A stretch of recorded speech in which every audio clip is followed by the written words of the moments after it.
critics of the measure. There were critics.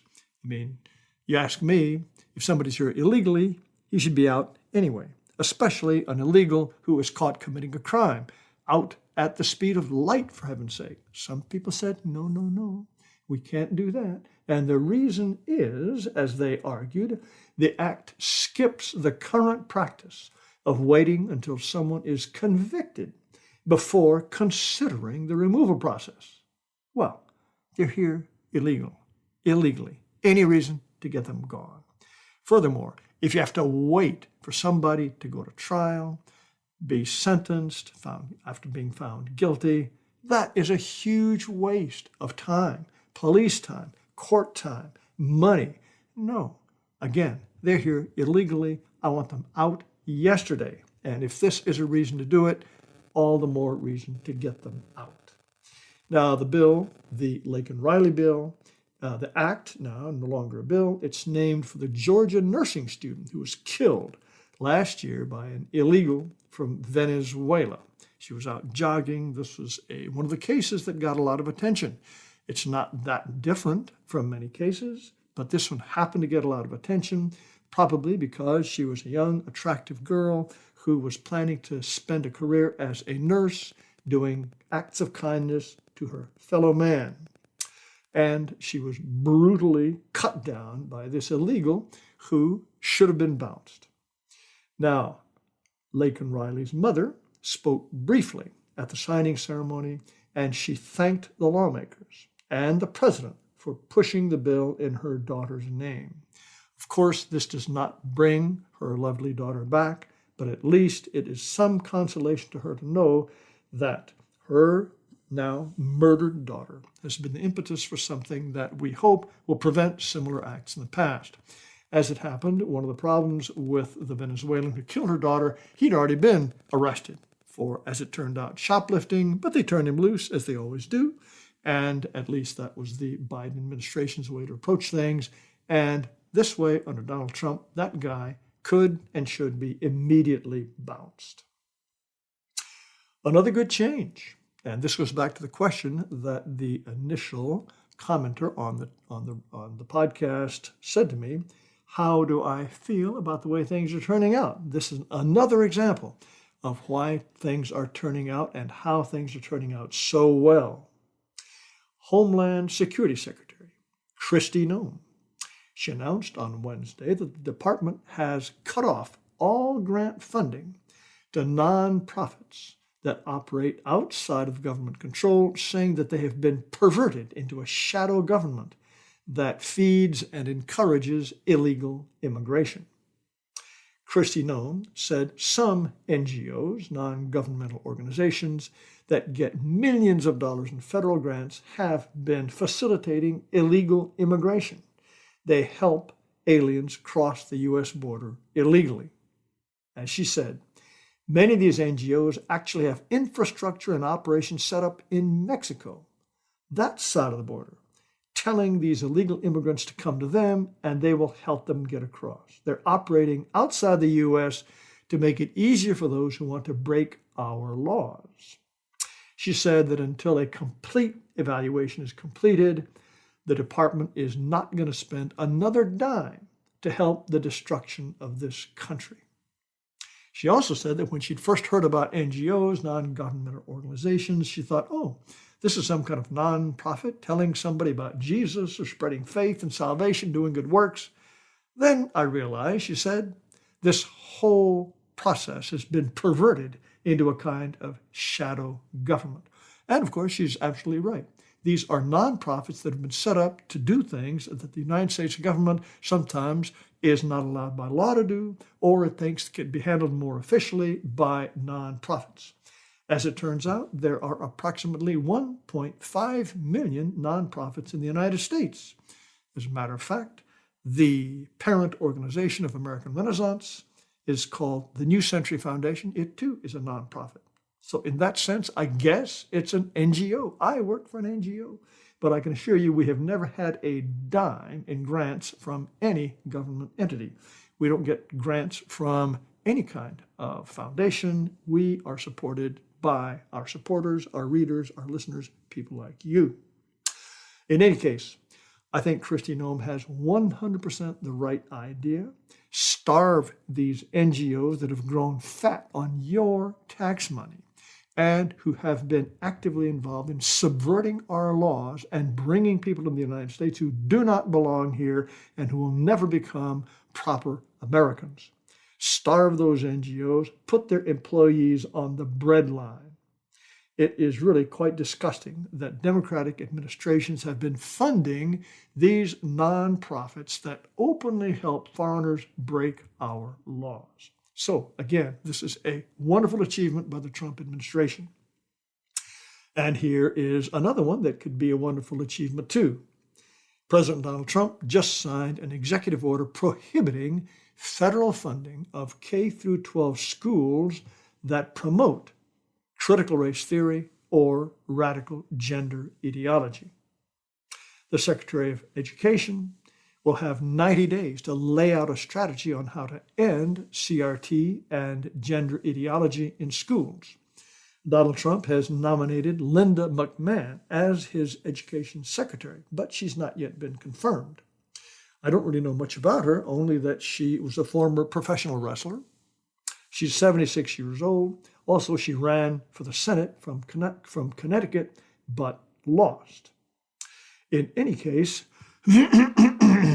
at the same time, Donald Trump has ordered the U.S. Attorney General to work with all state attorneys generals and local district attorneys to pursue legal action against teachers and school officials who try to transition children from one sex into another.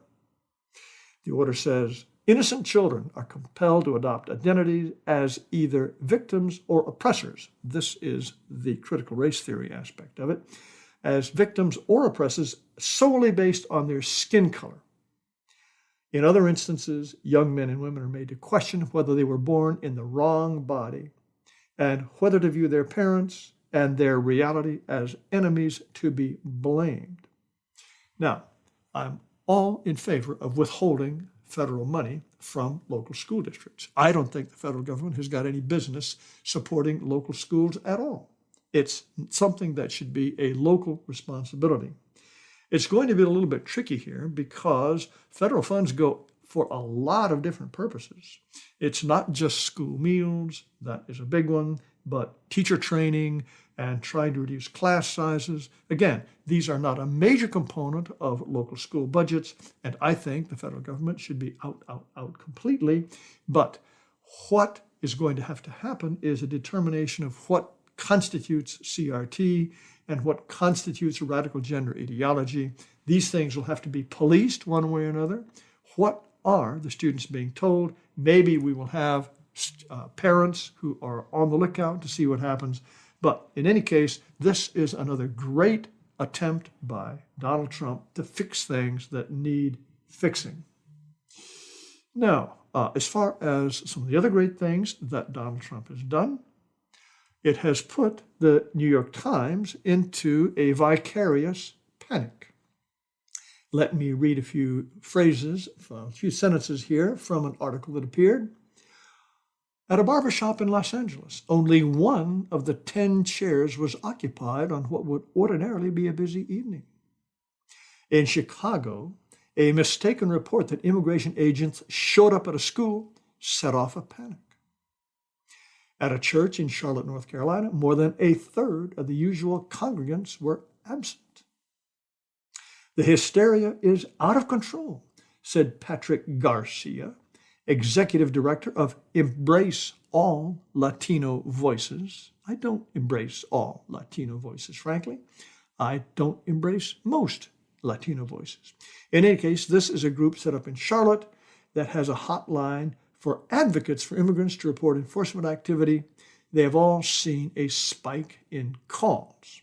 And the guy who runs it says the hysteria is out of control, that they have a hotline. If you see La Migra someplace else, you can call in, and there have been lots of calls. Reporting even a small share of the population with no legal status is all but impossible. But stirring up anxiety and uncertainty among those millions appears to be far easier. Well, it should be far easier. Even schools, churches, and hospitals Places long considered insulated from immigration enforcement have become fair game after a DHS announcement that such locations were not off limits to agents. Yes, it was Barack Obama who issued an order saying, nope, you can't arrest illegals in churches, you can't arrest them in schools, you can't arrest them at weddings or at funerals. Oh no, the little dears have to be completely immune under those circumstances. Nope, not under Donald Trump. Yet another wonderful thing that has happened because the American people voted in the right man. Denver Public Schools recorded a decline in attendance of 10% or more over the last week at some schools that have a large number of students from illegal families.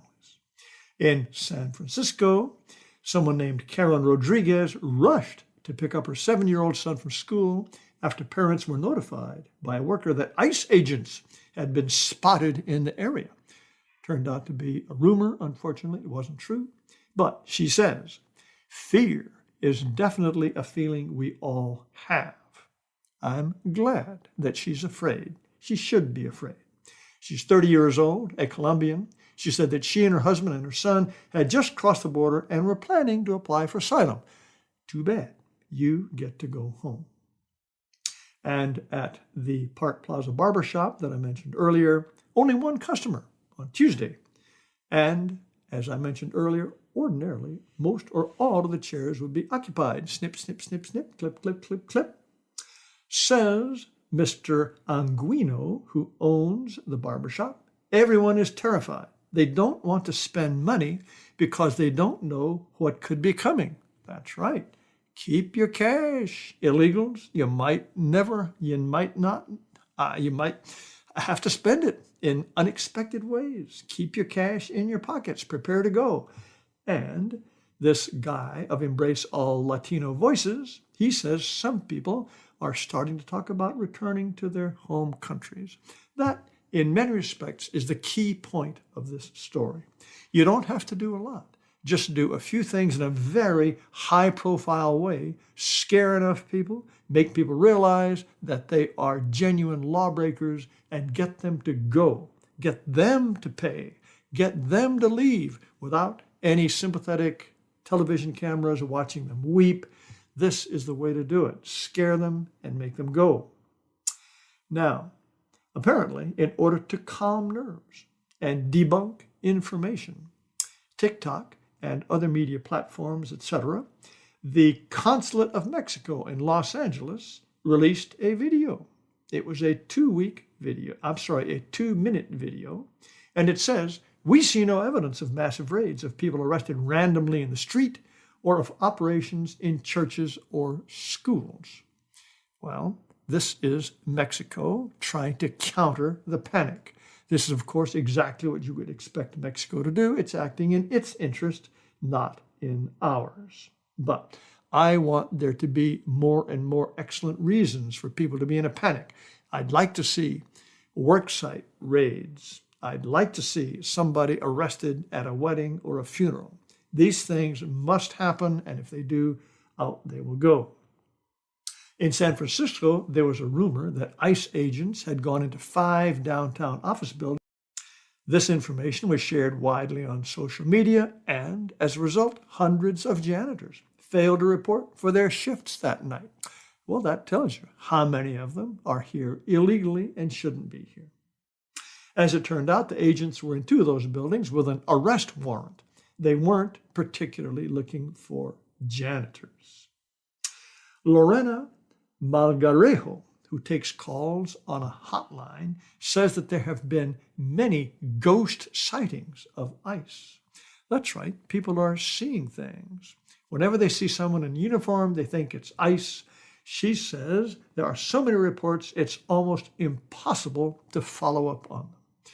Well, I think, as I say, just have the ICE people walk around. That's enough to scare people. They don't even have to be out to arrest anybody. Just have a few of them march down Main Street or march through the places where the illegals live. Just showing the flag can put them into a panic and encourage them to go. Now, this is a story that has been recently back in the news. It dates back to June 27th, 2022. On that day, officials discovered dozens of illegals packed into the back of an 18-wheeler on the outskirts of San Antonio. The truck had been smuggling at least 64 illegals from Mexico, Guatemala, Honduras, and El Salvador. It was discovered abandoned in a desolate industrial area near a highway about 160 miles north of the U.S.-Mexico border. All of the illegals were left trapped in the sweltering heat without any ventilation, air conditioning, or water. They were stuck inside, all of them. They screamed and they banged on the walls for help while attempting to claw their way out as temperatures reached nearly 100 degrees outside.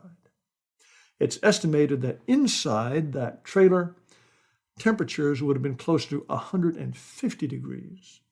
48 of the 64 were found dead at the scene, their bodies stacked on top of each other. 5 others later died at local hospitals, and for a total of 53 dead. Emergency crews who showed up said many of the victims were actually hot to the touch. There were only 11 survivors. Well, what happened? How did this happen? Homero Zamorano was the driver of the tractor trailer. He knew the air conditioning didn't work.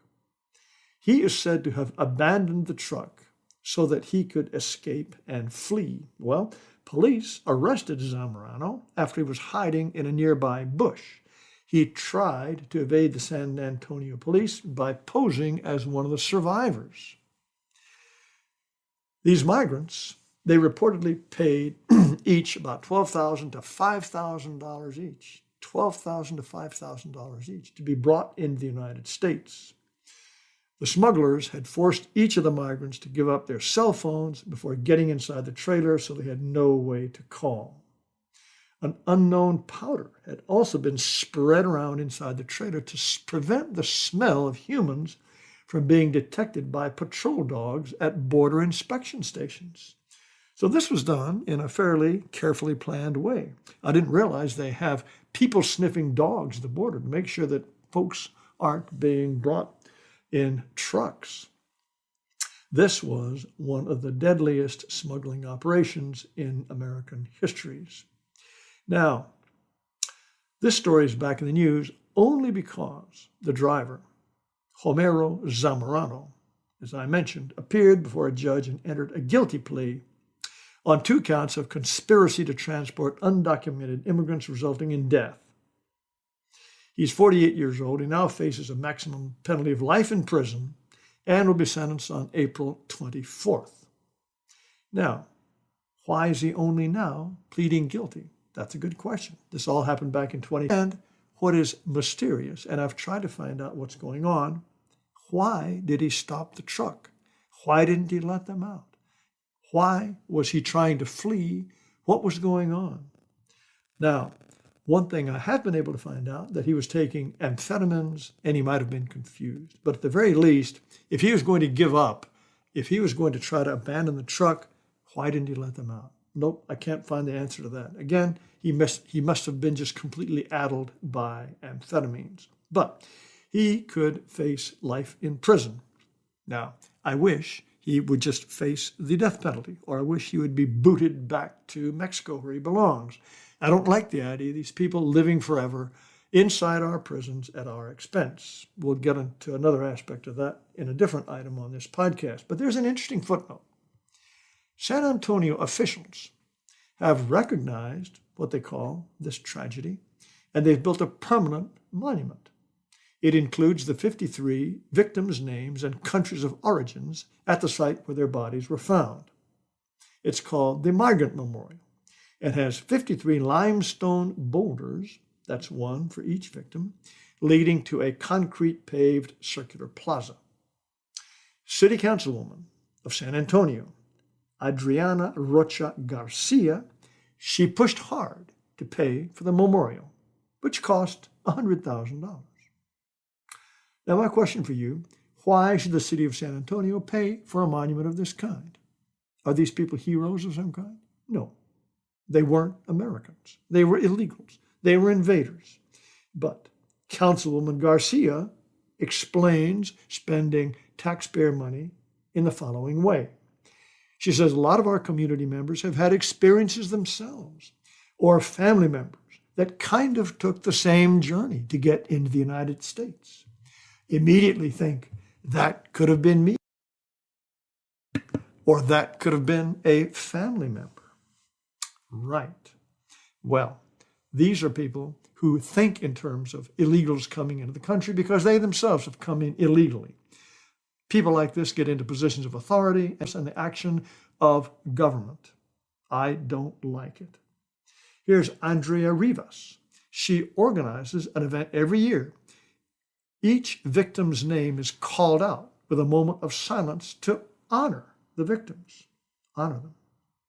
She says people risk their lives for a better future here. It's heartbreaking, knowing that they were left to die. They sacrificed everything. This is a moment for us to pay our respects, to honor them, to remember them, to respect them. Sorry, I do not honor them. I'm sorry they died. That was too bad. But they should not have tried to come to the country illegally.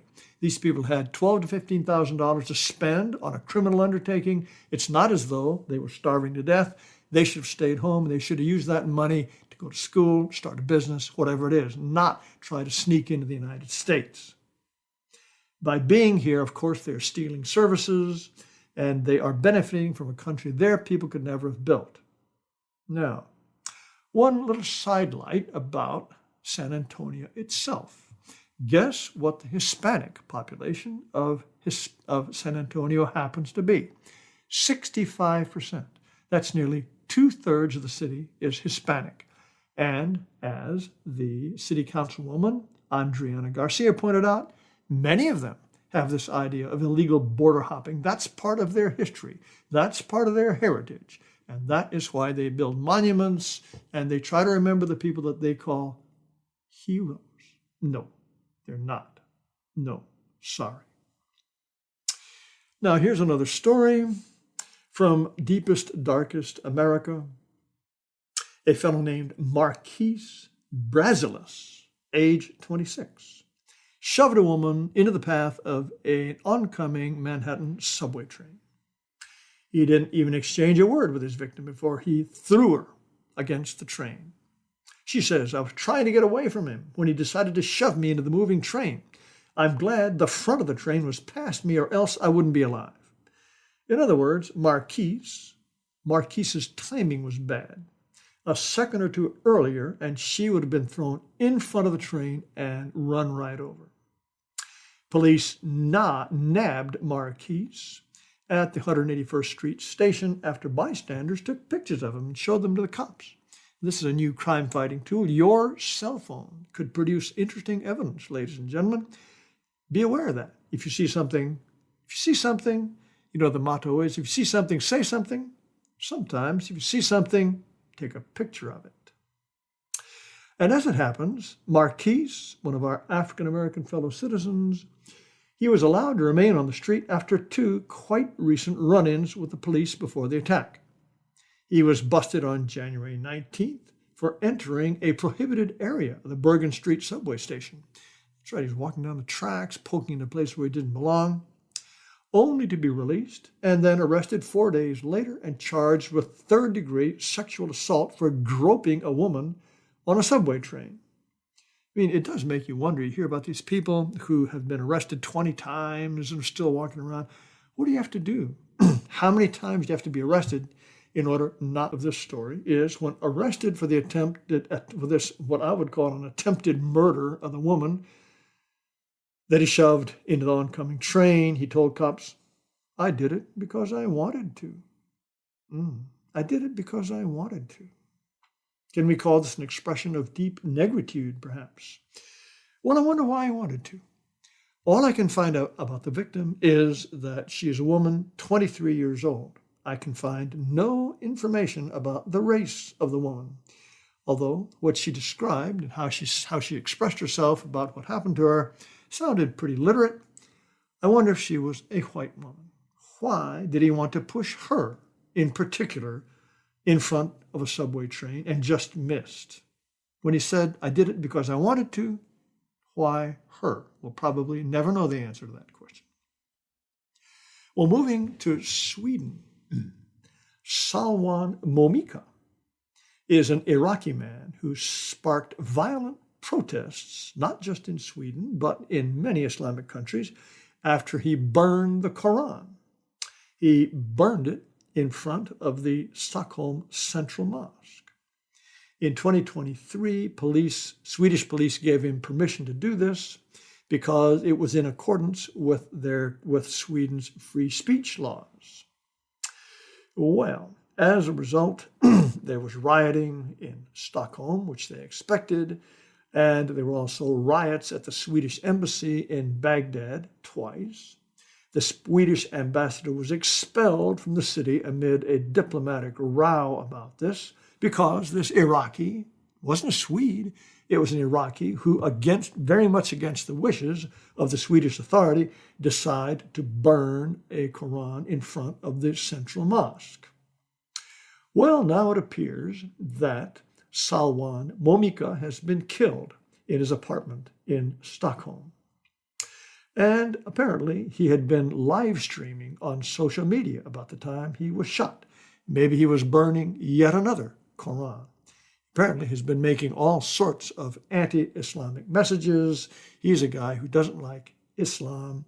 But what is he doing in Sweden?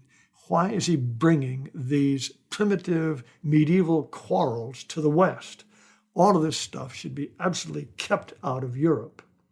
Apparently, one of the things he'd been doing on social media lately was asking for donations so that he could pay a lawyer who was going to help asylum in the United States. That's right. He wanted to come to the United States and burn Qurans. The Swedes had tried to deport him. They had sent him to another Scandinavian country, which immediately bounced him back as an undesirable. But the Swedes, unlike Americans under Donald Trump, have not been able to say to a country, take this guy back, like him or not. So he was still there, but he's no longer their problem. But apparently 5 people have been arrested in connection with this, and the Swedes are wondering if they might be agents of some sort of foreign power. But this is precisely the kind of trouble you get when you let people who don't belong in the West come live amongst people who do belong in the West. Now here is another article. A court in East Texas sentenced an illegal alien to life in prison without the possibility of parole. 5 Honduran migrants near Cleveland, Texas, in April of 2023. After the killings, Francisco Oropeza, he led police on a 5-day manhunt that involved hundreds of state, local, and federal law enforcement officers. He, interestingly enough, had been removed from the United States on 4 previous occasions. 4 times he'd been given the boot, and he managed to come back. He comes back to the United States and kills his neighbors. Well, his neighbors were 5 Honduran migrants. I don't know whether they were legal or illegal. It's certainly better than killing bona fide Americans, but this guy should, of course, been removed and kept out. Now, the plea bargain, and he got life without parole. This was offered to Oropeza's defense counsel only after several meetings with the families of Oropeza's victims. They agreed to this rather than seek the death penalty. So he pleaded guilty. And in the end, the consensus was that a plea of life without parole would spare the survivors of the dead people the trauma and the risk of a trial. Also, the projected cost of a capital murder trial would have exceeded the county, this is in East Texas, the county's annual budget for court-appointed attorneys by 400%. Obviously, this is a terrible system. You have got to be able to give people the death penalty without tremendous expense and time. Furthermore, the county decided that the financial strain of the inevitable appeals would have continued even after a guilty verdict. Now, there are a couple of things going on here. The family said, no, we don't want the trauma of the trial. Well, sorry, I want the guy dead. And you don't have to attend the trial. You don't have to be there when he talks about what he did to your relatives. I know it was awful. I know it was horrible, but you don't have to attend. To me, it's more important that this guy be dead and that this be a very, very convincing deterrent to any kind of future activity of this kind. So that's one aspect. The other is obviously the fact that he had been removed 4 times previously and was let back in. He probably thought he could get away with anything. What else would he think? So that was another terrible mistake. And then this whole awful, interminable process we have in the United States, it takes so long to carry out a death penalty. Ordinarily, it takes 2 to 3 years between the crime and an actual trial. And then it takes the period of the trial to get a guilty verdict. That's 2 or 3 years. And then people sit on death row for an average of 20 years before they are put to death. This is a crazy system. And as a result, they're in jail for 20 years. And this is such a bother that people end up pleading and getting life sentences instead. I don't want to support this guy. He will get old. He will need medical treatment. If he gets cancer of some kind, we're going to have to pay for his cancer treatments. If he's got senility, whatever it is, whatever happens to this guy, we got to feed, clothe, and medicate this guy until he dies. I am sick and tired of that. Or permanently out of the United States in some way that we can ensure that they never come back. That's why we need the wall. That's why we need the way Trump would have handled this. Also, one of the great things that Trump has done is he's going to pursue death sentences against illegal immigrants who commit capital crimes. I haven't yet seen a case of that being attempted, but I'm all for it. Send them a very unmistakable message. Well, here's a different little bit of the consequence of our new president in action. On Monday, a day after Immigration and Customs Enforcement said in a statement that it had made 956 arrests as part of President Trump's crackdown on illegals. Actress and singer Selena Gomez posted on Instagram video to her 422 million followers, in which she talked about what was happening, and the poor girl wept. She was sitting in a beige-colored room looking into the camera, and she said, "All my people are getting attacked, the children." She was visibly distraught.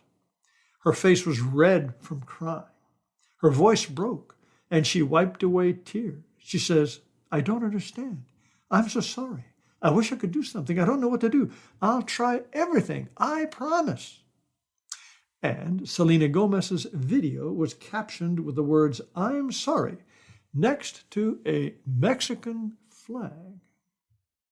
Well, after her post, Selena Gomez was immediately hit with a great deal of negative feedback on all social media platforms, as she should be.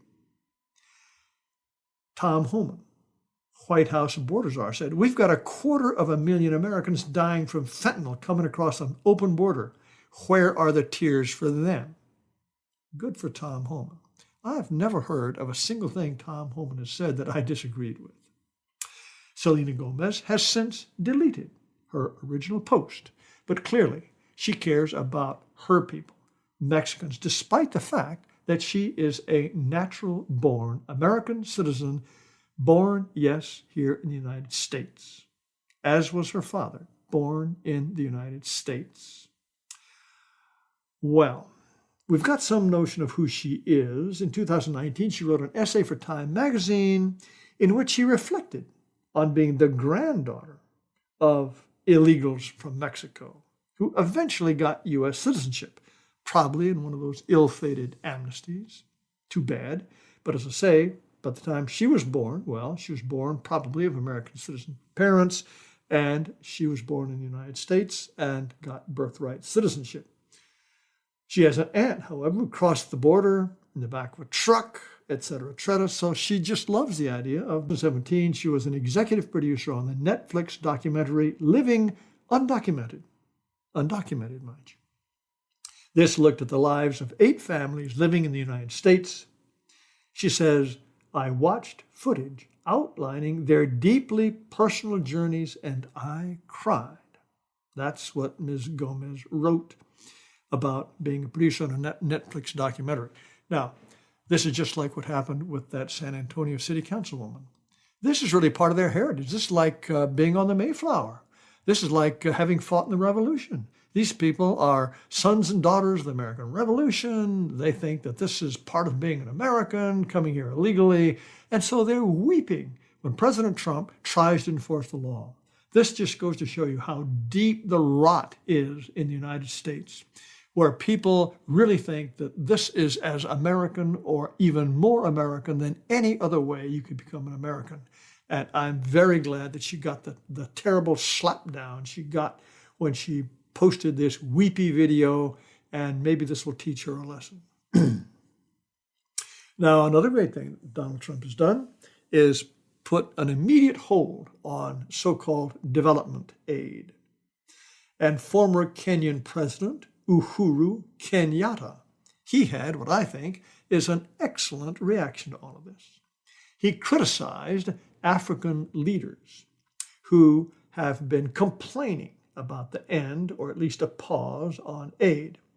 Kenyatta was attending a regional health summit, and he's a fellow who served as Kenya's president from 2013 to 2022, and he talked to regional leaders at the East Africa Region Global Health Security Summit in Kenya. He called out other Africans for crying about the aid freeze. Why are you crying? He says. It's not your government. It's not your country. He has no reason to give you anything. You don't pay taxes in America. He's appealing to his people. What an idea. What an idea. This single African, Uhuru Kenyatta, I think understands human psychology and understands morality better than every Democrat who frantically votes for foreign aid. Kenyatta called Trump's move a wake-up call for African leaders. They should reflect and consider, okay, what are we going to do to help ourselves? What an idea. Now, the U.S. is the largest provider of global humanitarian assistance. We pay for around 40% of all the foreign aid that gets shoveled out of the doors of the developed countries. And the United States foreign aid industry and bureaucracy are not aligned with American interests and in many cases antithetical to American values, Trump said in the executive order. And when he ordered this pause on foreign aid, unfortunately, military aid to Egypt and Israel was exempt. I don't think there should be any foreign aid. If people in the United States want to spend their private money to help any other country they like, for whatever reason, they're free to spend their money, but my tax dollars should not be leaving the country. Dozens of senior officials within the U.S. Agency for International Development, they were put on administrative leave earlier this week. That's right, we don't need you anymore. Now, they don't like it either. The president of Oxfam America, that is a British charity. It stands for Oxford Famine Relief. That's how it got started. The president of Oxfam America says the aid community is grappling with just how existential this aid suspension is. Well, yes, it is existential to them. That's how they make a living. As I said before, I want these guys all on the breadline.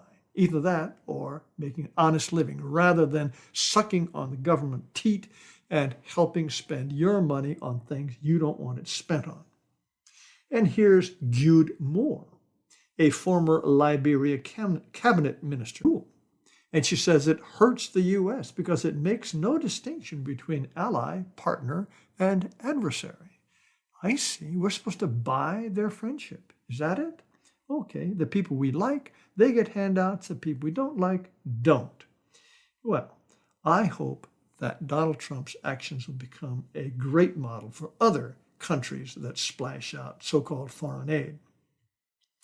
Now, there is a Representative Dan Goldman of the state of New York, and he put out a note on X claiming that Trump's freeze on all foreign aid is an abdication of our duty as a global leader. Well, I happened to look at his comments, which were numerous, and boy, did he get a rousing earful. This is just a tiny sample of the replies, all of which were along these lines. Here's one. All you Democrats should donate your salary. Until you do, don't come crying to us Americans. Another. Cry more, loser. U.S. citizens are winning. Here's another. We've just learned how all these congressmen become multimillionaires on $170,000 a year. Hint, they skim it from foreign aid. I don't know if that's true, but I certainly hope Dan Goldman reads the comments to his X posts, because I couldn't find a single one that thought this was a great thing, splashing out our money. And there were hundreds and hundreds, so I didn't read them all, but I hope he reads at least a representative sample. And now it's back to Tiffany Henyard. I did a video about her some years ago when she first burst onto the scene. What a lovely lady she is. She is an African Americaness and is the mayor of Dalton Village in Illinois. She has also been the supervisor of nearby Thornton Township. Well, she took a bit of a tumble Tuesday night when a melee broke out after her boyfriend rushed to defend her honor. It all happened at a town council meeting, a packed town council meeting, because she is a local star. There are some people who love her, more people who actively hate her. In any case, it all began when a local activist, African-American fellow citizen, Jedediah Brown, who is a frequent critic of Tiffany Henyard, took to the podium and launched into an aggressive tirade against the mayor. He accused Henyard of sleeping her way to the top. Now, I'm not sure that being mayor of Dalton is, in fact, the top. Other African-American fellow citizens of ours have seemed to have gotten a little bit higher by sleeping their way somewhere. He also called her a half-assed mayor and even suggested she would never get married. Oh, this must have been the cruelest blow. He then asked the room to vote on a measure to put Tiffany Henyard's boyfriend, Kamal Woods, and her ally, William Moore, on leave from the town. And then he ended his comments with, "You gone, bitch." Well, apparently, the boyfriend took offense at this, and a brawl broke out. And, there's quite a rousing video of what happened. It looks like tag team wrestling to the 12th power. And as it all broke out, the mayor pushed her table aside and rushed into the fisticuffs. She can be seen bolting into the thick of it all, at one point losing her wig. That's a cruel loss of dignity. It's also reported that she lost a shoe and was thrown to the floor during this fight. Several television cameras in the room were smashed, and some people were seen jumping on tables. Wow. Yep, you get your money's worth when you attend a town council meeting in Dalton Village in Illinois. Well, it's not as though the Daltonites have been inactive in the face of her misbehavior, and I will explain. This will help explain why so many people don't like her. Monday this week, former Chicago mayor Lori Lightfoot, lovely Lori Lightfoot, finally revealed the findings of her independent investigation into the alleged wrongdoings of Tiffany Henyard. Yes, the city had the dough to hire her to look into the doings of the doings of Tiffany. And, for example, there were $780,000 charged on town credit cards in 2023. $780,000. With little or no tracking of what the money was spent on. At least 6 government credit cards. These are local town government credit cards. We used to pay for, among other things, glamorous getaways that Henyard took to Las Vegas in 2002 and 2023. Several of her friends traveled to Las Vegas on both these trips, and also at the expense of the local taxpayers. They paid for their travel, their lodging, their meals, their entertainment, all on village and township credit cards. According to the report, over $50,000 was spent at local restaurants. Well, I guess that's important. The mayor, their purchases were made at Dick's Sporting Goods, Best Buy, Wayfair, Walgreens, Apple, and dollars was spent on Amazon, while Henyard was in charge. Again, no details as to what it was Amazon shipped. Now, were these important secretarial supplies, office supplies? Probably not. Henyard charged the town more than $7,000 for her hair and makeup team. That was at least one expense that could be itemized. Also, now this is quite interesting. The town of Dalton received $3 million in payments from the American Rescue Plan. That was a COVID stimulus bill. Hundreds of thousands of the original $3 million went missing without receipts. Hundreds of thousands, just gone. Now, it looks as though Henyard is trying to recapture the Democratic Party nomination for Dalton mayor in February. This will be exciting. I wonder if we'll have tag team wrestling when she comes up for that as well. And she will face off against a city trustee by the name of Jason House. As it happens, she lost the Democratic primary to lead Thornton Township. You see, she was doing both jobs, Thornton and Dalton. It was another one of those rowdy meetings, and she lost the Democratic primary for Thornton Township, and she later complained that this was caused by voter suppression. Well, just how her opponents managed to suppress the vote remains unreported. So that's the news from Tiffany Henyard. Now, she really is a remarkable creature. And as I say, I did a video about her, which you can find at the AmRan website. And I hope you might visit it from time to time because there are lots of things there in addition to my podcast. Well, it looks like we've come to the end of our time and had so many more interesting things to say. Gosh. In any case, thank you so much for your attention. It is a joy and an honor and a privilege to be with you, and I look forward to doing this podcast again next week. Thank you so much. The proof wasn't there. Like, I would have loved to have blamed Trump directly for the plane crash.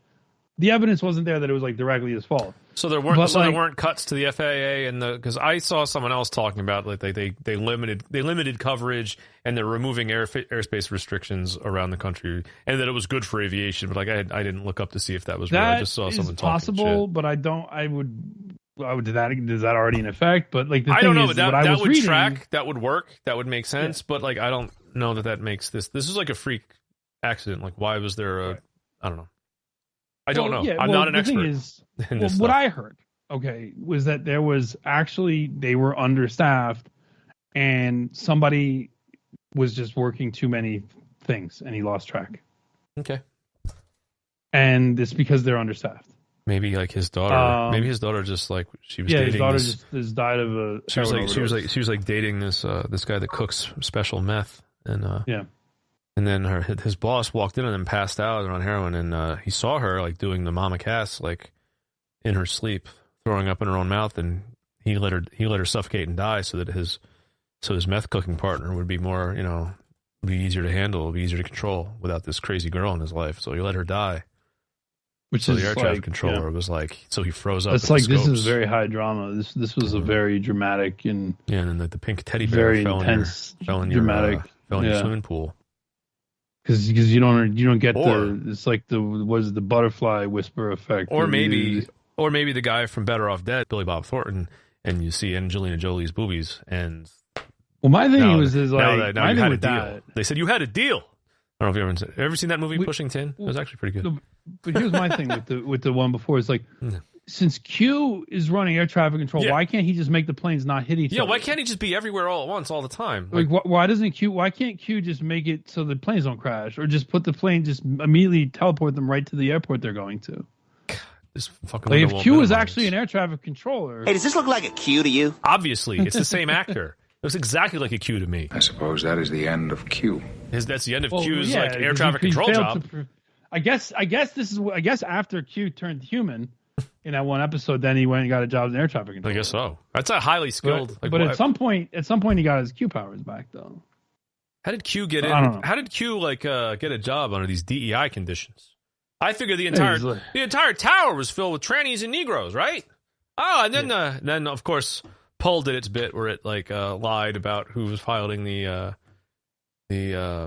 helicopter. I don't know if you saw that. Like Poll always does this. It's like Poll is the worst. I wish that it could be just shut down. They're always wrong. Like if the Poll if it's not just straight up like Republican shilling and having nothing to do with anything politically incorrect, it's misidentified. It's like taking disaster and big news and like naming the wrong people to try to push a narrative that doesn't, and it makes everyone involved look stupid.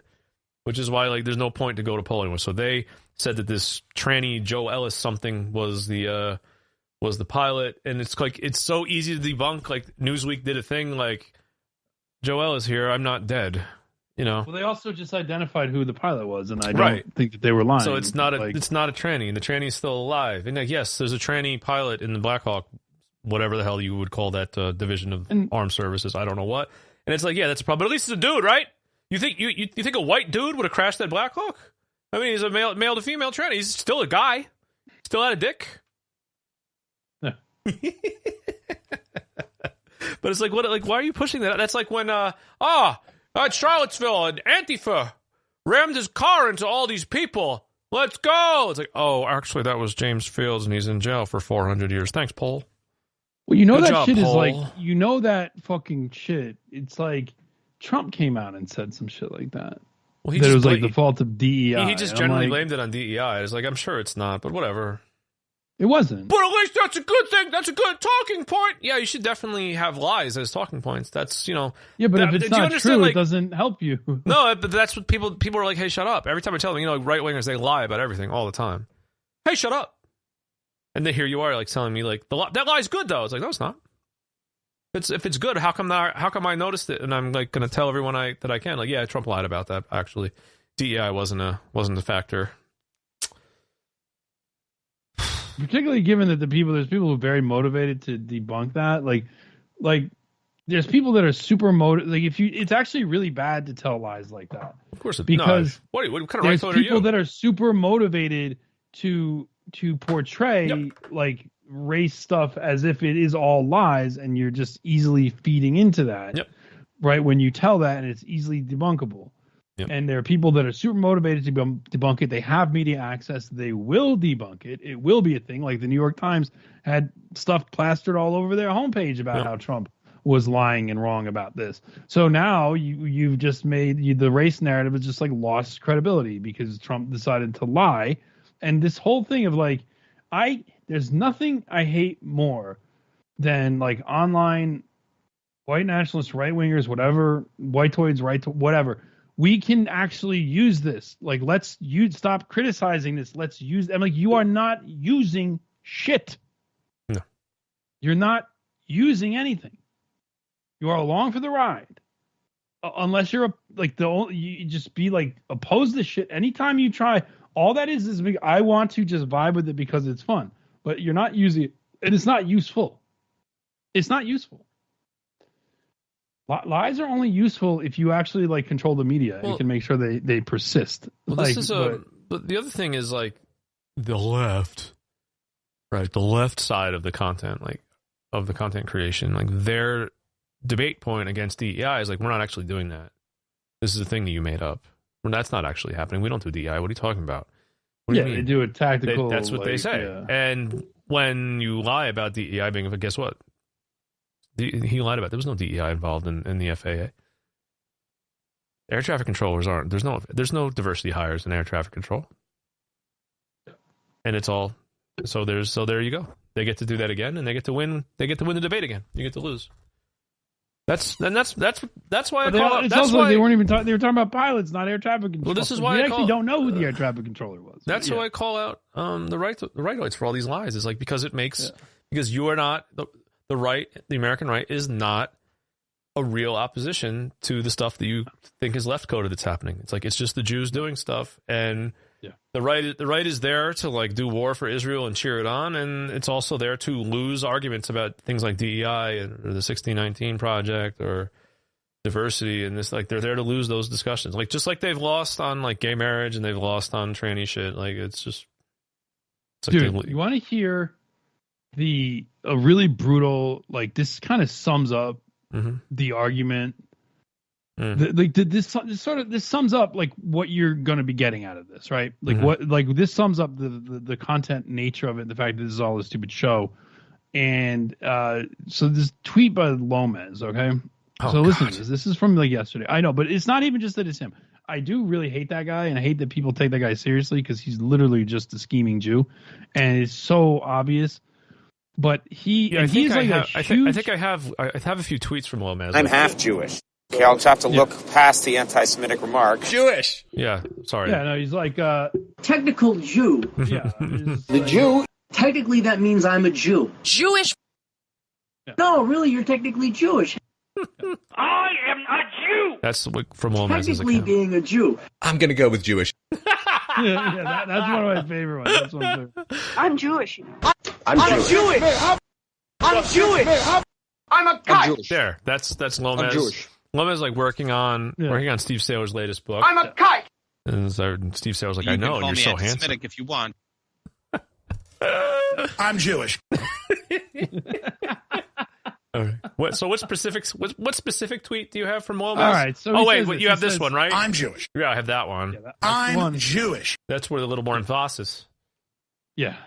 So he says, listening to Jay Henson Pogue, I don't know who that is, but it's apparently some personality people will follow, on the New York Times podcast, trying to explain to Ezra Klein Julius Evola's concept of solar peoples and its relationship to Trump and the MAGA right.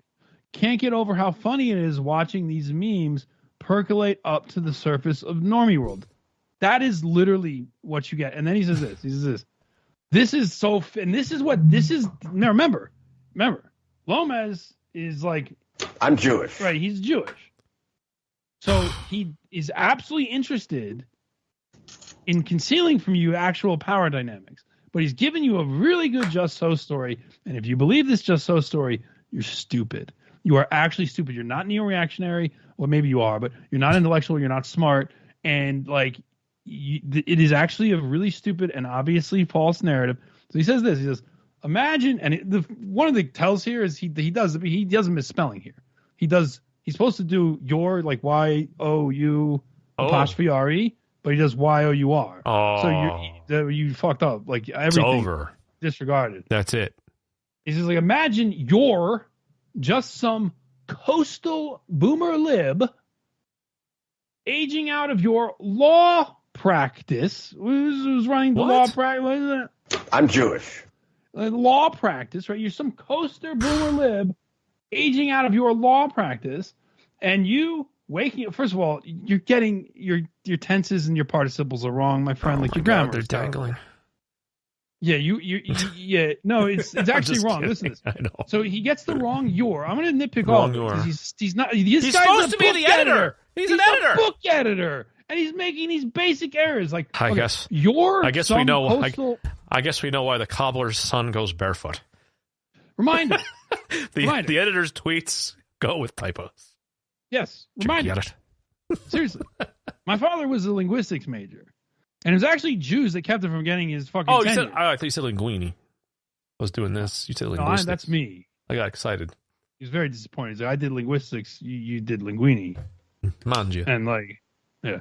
Anyway, this is seriously like this is one of the problems with Jewish power. It's like people that actually know deeply care about grammar. You want to see a grammar Nazi? Like, forget about it. Like the house I grew up in, it was you would be brutally like. But imagine you're some coastal boomer lib aging out of your law practice, and you waking up one morning. You're fucking up your tenses. All right. Anyway, you waking up one morning, and suddenly Donald Trump is taking a wrecking ball to what you thought you should do. You wake up one morning, and Donald Trump is taking a wrecking ball. You do not need that part of. Oh my God. Anyway. It's so irritating. So dense. He's taking a wrecking ball. So many typos. This is not a typo. This is a stupid. This is a grammatical error. It's not even. It's not really an error, but it's bad. It's really bad form. No, you wake up. It's Donald bad form Trump and is it reads taking. badly. Yes. If you decide to write in present tense, which is already a fucking pleb thing to do, you wake up. Someone else is taking. Anyway, wake up. Yeah, you waking up one morning. The table. You want to do? I can't. Suddenly, Donald Trump is taking a wrecking ball to what you thought material state, and okay, then wow, just run on sentence much. And on your drive to your weekend tennis match, you turn on your favorite New York Times podcast. At least he's not saying you're turning on. You should actually say on your driving to your weekend tennis match, you're turning on your favorite New York Times podcast so you can be soothing your distressed nerve. No, he says, okay. On your drive to your weekend tennis match, you turn on your favorite New York Times podcast to soothe your distressed nerves and tell you it's going to be okay, only to hear some guy warning you that esoteric, spiritual, hyperborean evoliacs influenced by an obscure Usenet forum poster have taken over the deep state. You'd almost sympathize with how disorienting this must be for those guys. Kill myself! And I mean, like, it's cringe. none of this is true. None of it's true. Like the concept of a deep state. The concept of deep state is Jews. When you all right. Well, just in general. Sorry. When you win an election, like the deep state doesn't change. It doesn't change. Makes it a problem. Like you have it. No one's taken over the deep state. It's still there, presumably.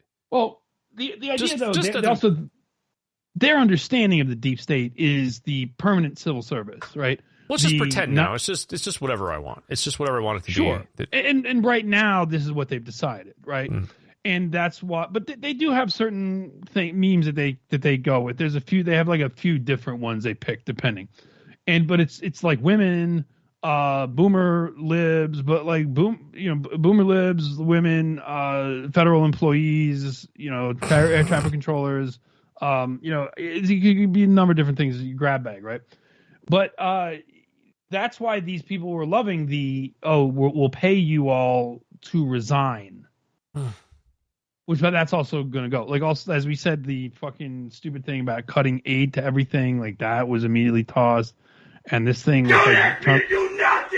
Trump gets to. It's not even that he can't fire people. He could fire people, but he can't promise them to pay them out through because he can't promise them that golden parachute. Yeah, right? He can't promise them that 9-month severance package. That's something that would have to be agreed on by Congress, I think. Again, I don't know, but also that's just not going to happen. And the funniest thing was people warning federal workers, like, absolutely do not take this because this guy will absolutely stiff you. He's got a history of stiffing people. It's like well known that he stiffs contractors. And that's true. Right? Absolutely do not fucking take this fucking deal. Like, it's tempting, like 9 months pay. Yeah. And I can easily get another job. Got a good resume, got a nice federal job under my belt. And so, yeah, but then, you have to work. So, so this was then considered like, this is a wrecking ball to the managerial state. But it's like, see, your whole managerial state, that's just, all this stuff is stupid straw. All of these are dumb, stupid straw man narratives. Deep state, managerial state. This is all to avoid the topic that it's just fucking kikes. It's just kikes. That's who it is. Get rid of kikes and then have a deep managerial state. I don't care. I want a deep white managerial state. That's what I want. Who's going to do all that stuff when those people aren't working? We need things to be doing things. You're going to get a bunch of Indians. Or you're going to get absolutely. Like, I'll tell you this. The air traffic controllers should absolutely be white, unionized, and extremely well compensated and have lots of time off. So just like Billy Bob Thornton and John Cusack. And Angelina Jolie's boobs. And John Delancey. I want every air traffic controller to be like John Delancey, except without a dead daughter. Is that Q? Because he can just control the planes. Just say Q. I don't know who John Delancey is. That's Q. It's Q. All right. Q. So what do we got here? So that way, hi, Alex. I'm doing prep in the Alex right now because I hit this. Oh, hi. Yeah. Sorry. I thought when you said Q, you were going to start talking about synoptic gospels and maybe this mysterious. I'm not talking about Q because that's why is Q is always associated with somebody up to no good. Well, Q is always something that, like, people are all very nervous about the whole thing. Like, so look, I got JD Vance. He's like whiteboard explaining how the administration's taking care of like the deep state. Like, that's working. See, Anyway, that was funny. Yeah. So Do you see this extremely cringe picture of like Charlie Kirk and JD Vance? Like, no, I can't imagine. There's the picture. It doesn't that's matter. Not extremely. Joel cringe. Berry was out here the other day. He's like, oh, you racist! Stop trying to claim JD Vance is one of yours. I'm like, yeah, see, maybe somebody did that. I didn't. He's not one of ours. But anyway, so what do we got? So McNabb gave us this. What do we got here from JD Vance? It's gonna be on. What is JD Vance talking about? Oh, he's actually gonna be talking. Oh, he's actually very quiet. Let's turn JD up. Something the president said that I think bears re-emphasizing, which is that when you don't have the best standards in who you're hiring, it means on the one hand you're not getting the best people in government, but on the other hand it puts stresses on the people who are already there. And I think something the president said that I think. All right, so like, what does that say about his choice in VP? I mean, all right. Right. So you're resigning then? Is this your resignation letter? So underneath that is like, maybe this is what I saw. Donald Trump put an FAA hiring freeze, which put a tremendous amount of stress on people who are already there. Like, is that true? Like, is there any to that screenshot? Yes. And then my favorite response is like, here's Hegseth, DUI hire. He's not DUI. He's not a DUI. He's a DUI. That's actually really funny. That's very funny. That's really good. Jesus, I don't know that you can like personally like lay this at the back. They did do an FAA hiring freeze because they did a hiring freeze across the entire federal government.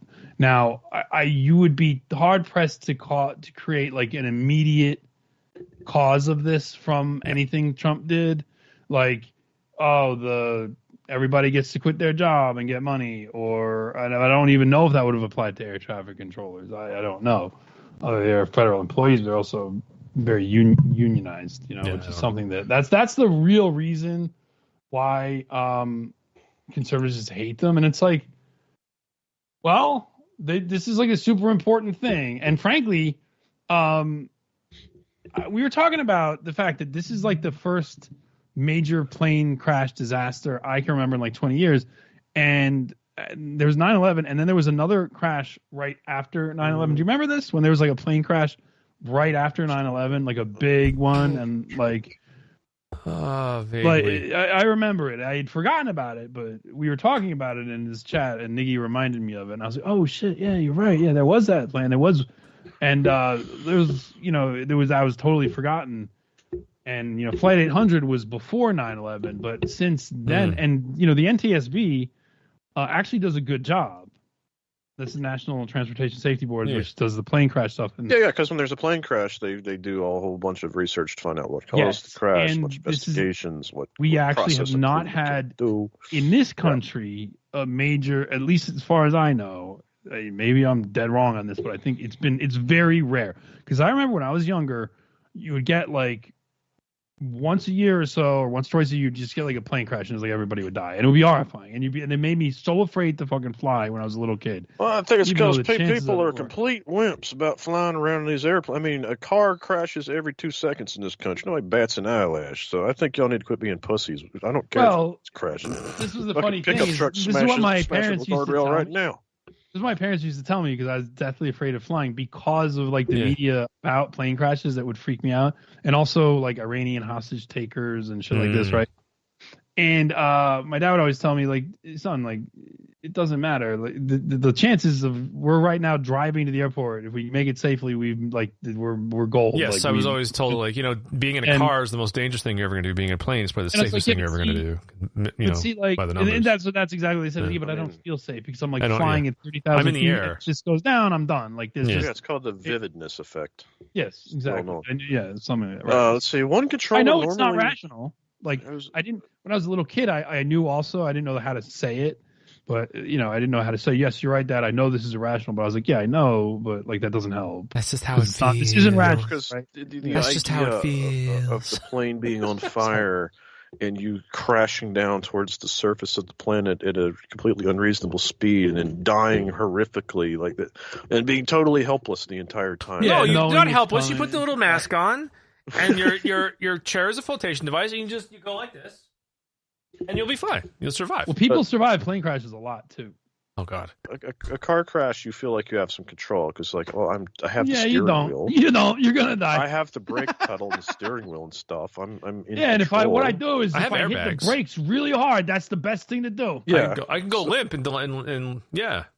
I have my seatbelt on. No, I might still get brutally smashed to pieces by a semi truck that crossed the center line and ran into me. That sounds like that's also really bad as the way to go. You'd be just like passing through the front grill. Probably could be worse. 18-wheeler, you just be like sifted through that grill, just like it's like Resident Evil style. Like just, I don't care what vehicle you're in or what your driving skill. If in that scenario, there's nothing you're going to be able to do about it. It's just going to happen. I very skillfully avoided myself getting into a car accident when one of these days we had a bunch of snow about a month or so ago by not panicking, not slamming on the brake, and not dramatically spinning the wheel. So I started to, I really like spun out, started drifting. Thankfully, nobody was coming the other way. I just kind of like, it was bad. I was not in control. I was not in, yes, I was doing that. Charlottesville drift. I was not in control of the car. It was very scary, but I didn't do the bit where I slammed the brakes and cut the wheel because it's like, that's just really bad. Oh man, that movie's almost 20 years old. Anyway, I was very proud of myself too because there was 0 damage to the car, like nothing. I managed to regain control. It's a good way to learn. What I was trying to learn. What are you talking about? I already knew. That's why. That's why I practice to get better. I was trying to dig up any kind of real information on this, and one report is one controller normally focuses on helicopter traffic. The individual said, "We got one of these unnamed individuals coming forward, but those responsibilities were combined with another controller's Wednesday night. That kind of shift is acceptable under FAA safety standards. The staffing details reported preliminary internal report has not been made public. So it sounds like this controller just really needs to work on their Sigma grind set."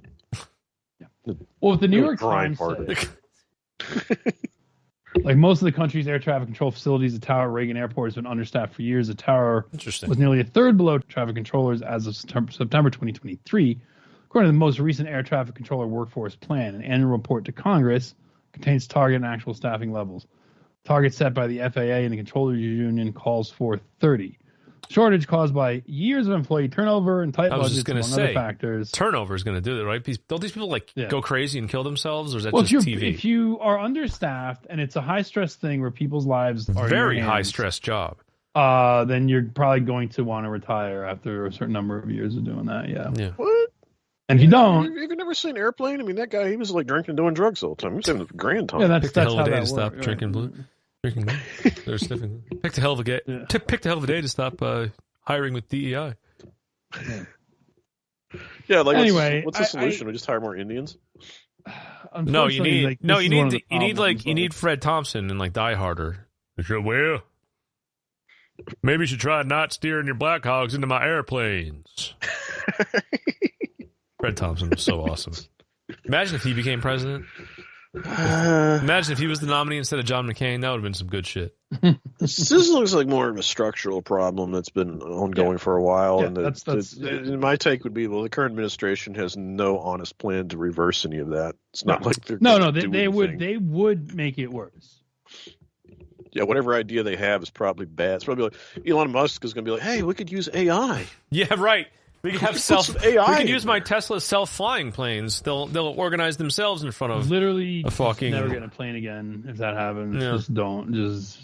I don't think you're going to be safe. You might be sitting in your house and a plane will just come through your fucking living room window. Oh please, no! I think I'm far enough away from an airport. I don't think that'll happen.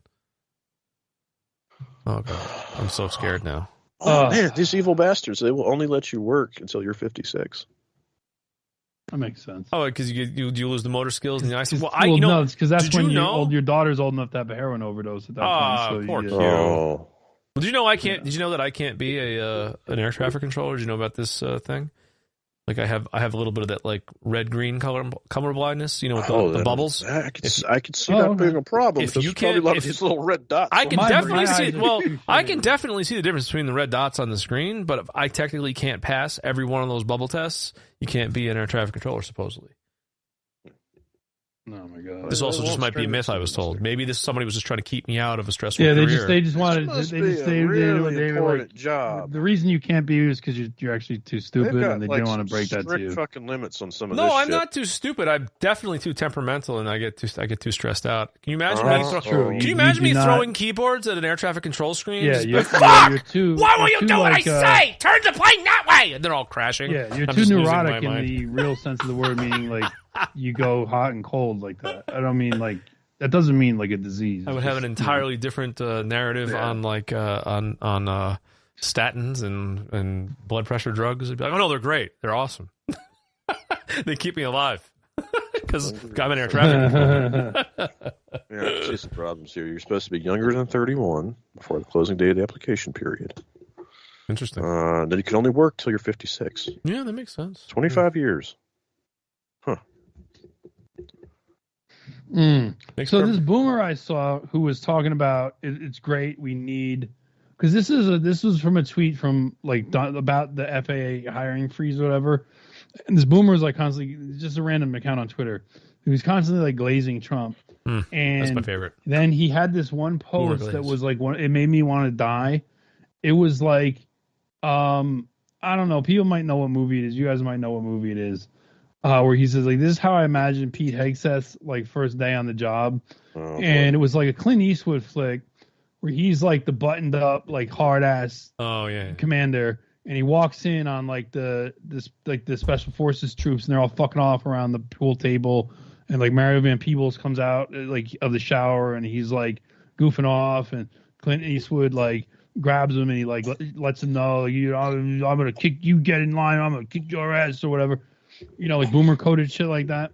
Yeah. And I imagine that by the end, like Mario Van Peebles and Clint Eastwood are like best buds, and he totally rises because, of course, he's a nigger, he, like rises to the occasion. And I don't know the movie. That's also an I saw actor. the tweet, though. People probably don't even know who that actor is because he doesn't not in movies anymore. But yeah, I don't know what movie that is, but it's everyone understands. It's just it's a variation in the same boomer coded like guys are goofing off, hard ass military guy like people fall in line because tough guy who your self-insert character, fat, lazy boomer sitting on your filthy couch with a Bud Light and, you know, like you or like a right side American beer or whatever. Now, like you see yourself as that. You see yourself as like Clint Eastwood, you know, looking very like hard ass and angular in his military uniform, just like busting everyone's chops and like, yeah, I don't know. That shit drives me nuts. It was very funny that you know, the Trump administration, Trump at the inauguration, I think he did something where he did a thing where he like compared, like the old ads about like Heather has two mommies, like military ads, and then he took clips from like Full Metal Jacket with like the sergeant, right, the drill sergeant character, and I was like. Are you sure that this is what you realize that guy got killed in the movie, right? Like you realize, like, are you sure that this is like you have some media literacy here, Trump? Like, or did we already do that joke? We already did this joke.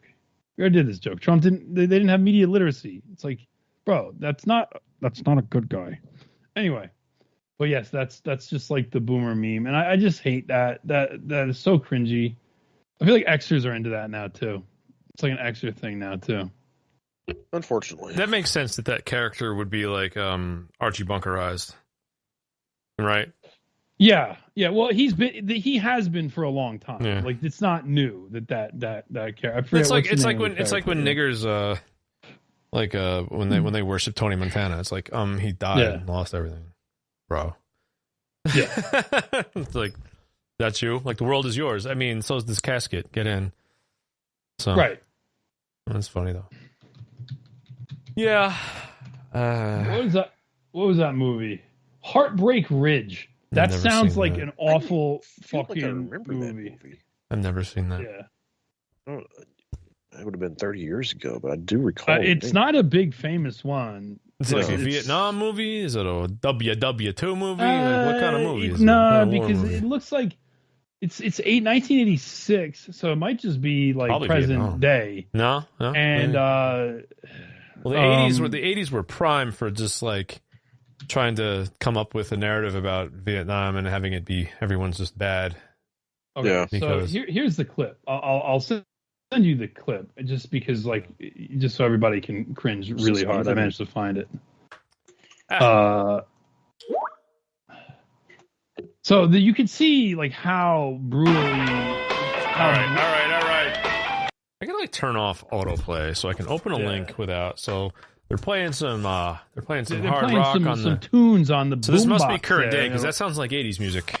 80s yeah. rock. So this is supposed to be. What the hell are you doing?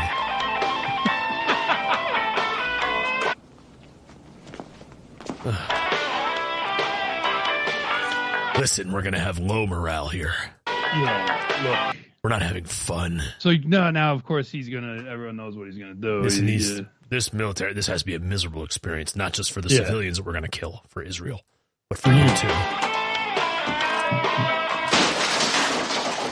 This guy means business. That's a vintage piece that you just destroyed. My name is Gunnery Sergeant Highway, and I've drunk more beer and pissed more blood and banged more quiff, busted. Did he say quiff? Yeah, quiff. I mean, I know what he means, but it's. I know what he means. Like I've never heard that That's before. a really obscure one. It's usually not how that word is used, but okay. All you numbnuts put together. Now, Major Powers has put me in charge of this recon platoon. We take care of I'm not wearing hockey pads. ourselves. You couldn't take care of a wet dream. God loves you. That doesn't make any sense. Does a wet dream really need like care? Yeah, is that something you need to like be looking after? I think it just sort of like happens, and you're like, ew. I know. Maybe it means like you can't take care of the aftermath. Like you just leave it. You know what wet dream is? Know. Generally just like a bad thing put into a movie script because I don't think those are. I don't know. It's like just like a Jewish thing. Sometimes I wake up with cum all over me because, oh, God. You men do not impress me. Recon platoon kicks butt. What the fuck? Ow. So is he I the feel hero? like I've seen a better version of this. Yeah. Yes, So is this is like a very Eastwood's a lame hero in version this, of or is he the heel here? Like, what are we supposed to? He's going to turn this unit around. No, you're gonna see who the guy he's gonna turn around is. He hasn't made Because his your appearance last yet. sergeant was a pussy. A short-timer was just marking the days with queer bait. You're gonna start acting like Marines right now. Who invited you? I'm not doing this because Who invited you? Like, it's the military. There are orders. He's your sir. boss. Take That's your long fucking shower. commanding. Yeah, right. Like, what are you orders with you doing? assholes. And I don't want to get my head shot off in some faraway land because you don't habla, comprende? Rah! You? Yes, Gunny. Girl, you know I think you fine. Hey, you got that big behind. Nice earring, dude. Nice glasses. This is good shit. Look at this fucking nigger. Yeah. Listen, nigger. Look at this fucking weird nigger. Come here, let me tell you how this is gonna work. He's Let me like, tell you how this is gonna work, Jigaboo. Listen. Football niggas is gay. Listen. What does that pendant around his neck say? Does it say funk? He's the king of funk. It's all like very bad, but Do you feel funky? well, you punk? know that. See, that's also because Do you that's also feel a lucky, thing. funk? I'm here to tell you all that life as you know it has ended. It's ended. You might as well all go to town tonight. You might as well laugh and make fools of yourself. Rub your pathetic little peckers up against your honey or stick in a knot hole in the fence. But whatever it is, get rid of it because That at wouldn't feel 0600 good. tomorrow, your ass is mine. You gonna yank that earring out of Where's your him? bunk? Hey, yo, man. Where's your bunk? I don't. Where are we going here? Here's what I don't get. It's this Bravo company. I don't hear any cheering. Yeah, why? Again, maybe Who's I'm first being day? a little- Who's first day on the job? Is this supposed to be like? I forgot what the gag was. This is like He's the new guy coming to clean up the unit, which is such an obvious. No, trope, I know, it's but I also mean, no, like, what was the post? Like, what political figure in Oh, this? Pete Hegseth. Okay, this is Hegseth. Oh, yeah. Pete Hegseth is supposed to be Clint Eastwood here. Yeah. Okay. Which is absurd. It's like listen, I'm gonna throw an axe. And I'm gonna hit you with it. So he. Let's have it. Tell me what you talking about, man. The money for my ticket. No need to use unnecessary violence, man. I'm a Capricorn, man. I'm a peace lover, really. Look, I was just a little down with the money on my luck, you know what I'm saying? What? Yeah. I got a little money right here, man. He's got money? Yeah, that's all I got. He stole Eastwood's money? Oh, man. Is there like some narrative that there's like corruption going on? I don't know what this movie is about, but. All right. That's really all I got, man, right there. And the tip. No, that's really it, man. Really. You owe me. Now, it's my will against yours, and you will lose. So, 0600 tomorrow. That's 6 o'clock in the morning for all you people who don't habla. And so in this universe, do Marines not usually get up at 6 in the morning? Isn't that a general... Or is that just a... Oh, okay. All right. So, all right. Here's what happened. So, earlier in the movie, Clint Eastwood and that character, the nigger, like had a meal and he stiffed him for the bill. Okay. The nigger walked out and stiffed him for the bill. Sure he did. And like stole his money. Like basically like took like this is en route he meets fellow passenger Corporal Stitch Jones, who borrows money from Highway for a meal at a rest stop, then steals his bus ticket, leaving him stranded. So all right. So he can't so say then when he walks in, that's his commander. So, he's like, oh no, what have I done? So, he can't say My Way or the Highway because those are both the same thing because his name is Highway. Yeah. It's kind of it's looks like a really bad movie. But you know that eventually, like, he shapes that nigger up, right? That's gotta be the fucking... The Burger King Kids Club there, it's all shaped up. And Burger King Kids Club is I'm sure special... That's more like when Pete Hegseth, like, finds a girl he likes. That's more what he does, where it starts abusing them like that. Like, your ass is mine. Your ass is mine. Give me the money. Whether you want it or not. Yeah. It actually is, because the way Clint Eastwood was marching that nigger around is like the way Pete Hegseth like grabs women at political conferences and like marches them up to the hotel room, and then rapes them, I guess. Allegedly. Mm. Oh yeah, this guy is raping women at political conferences. Allegedly.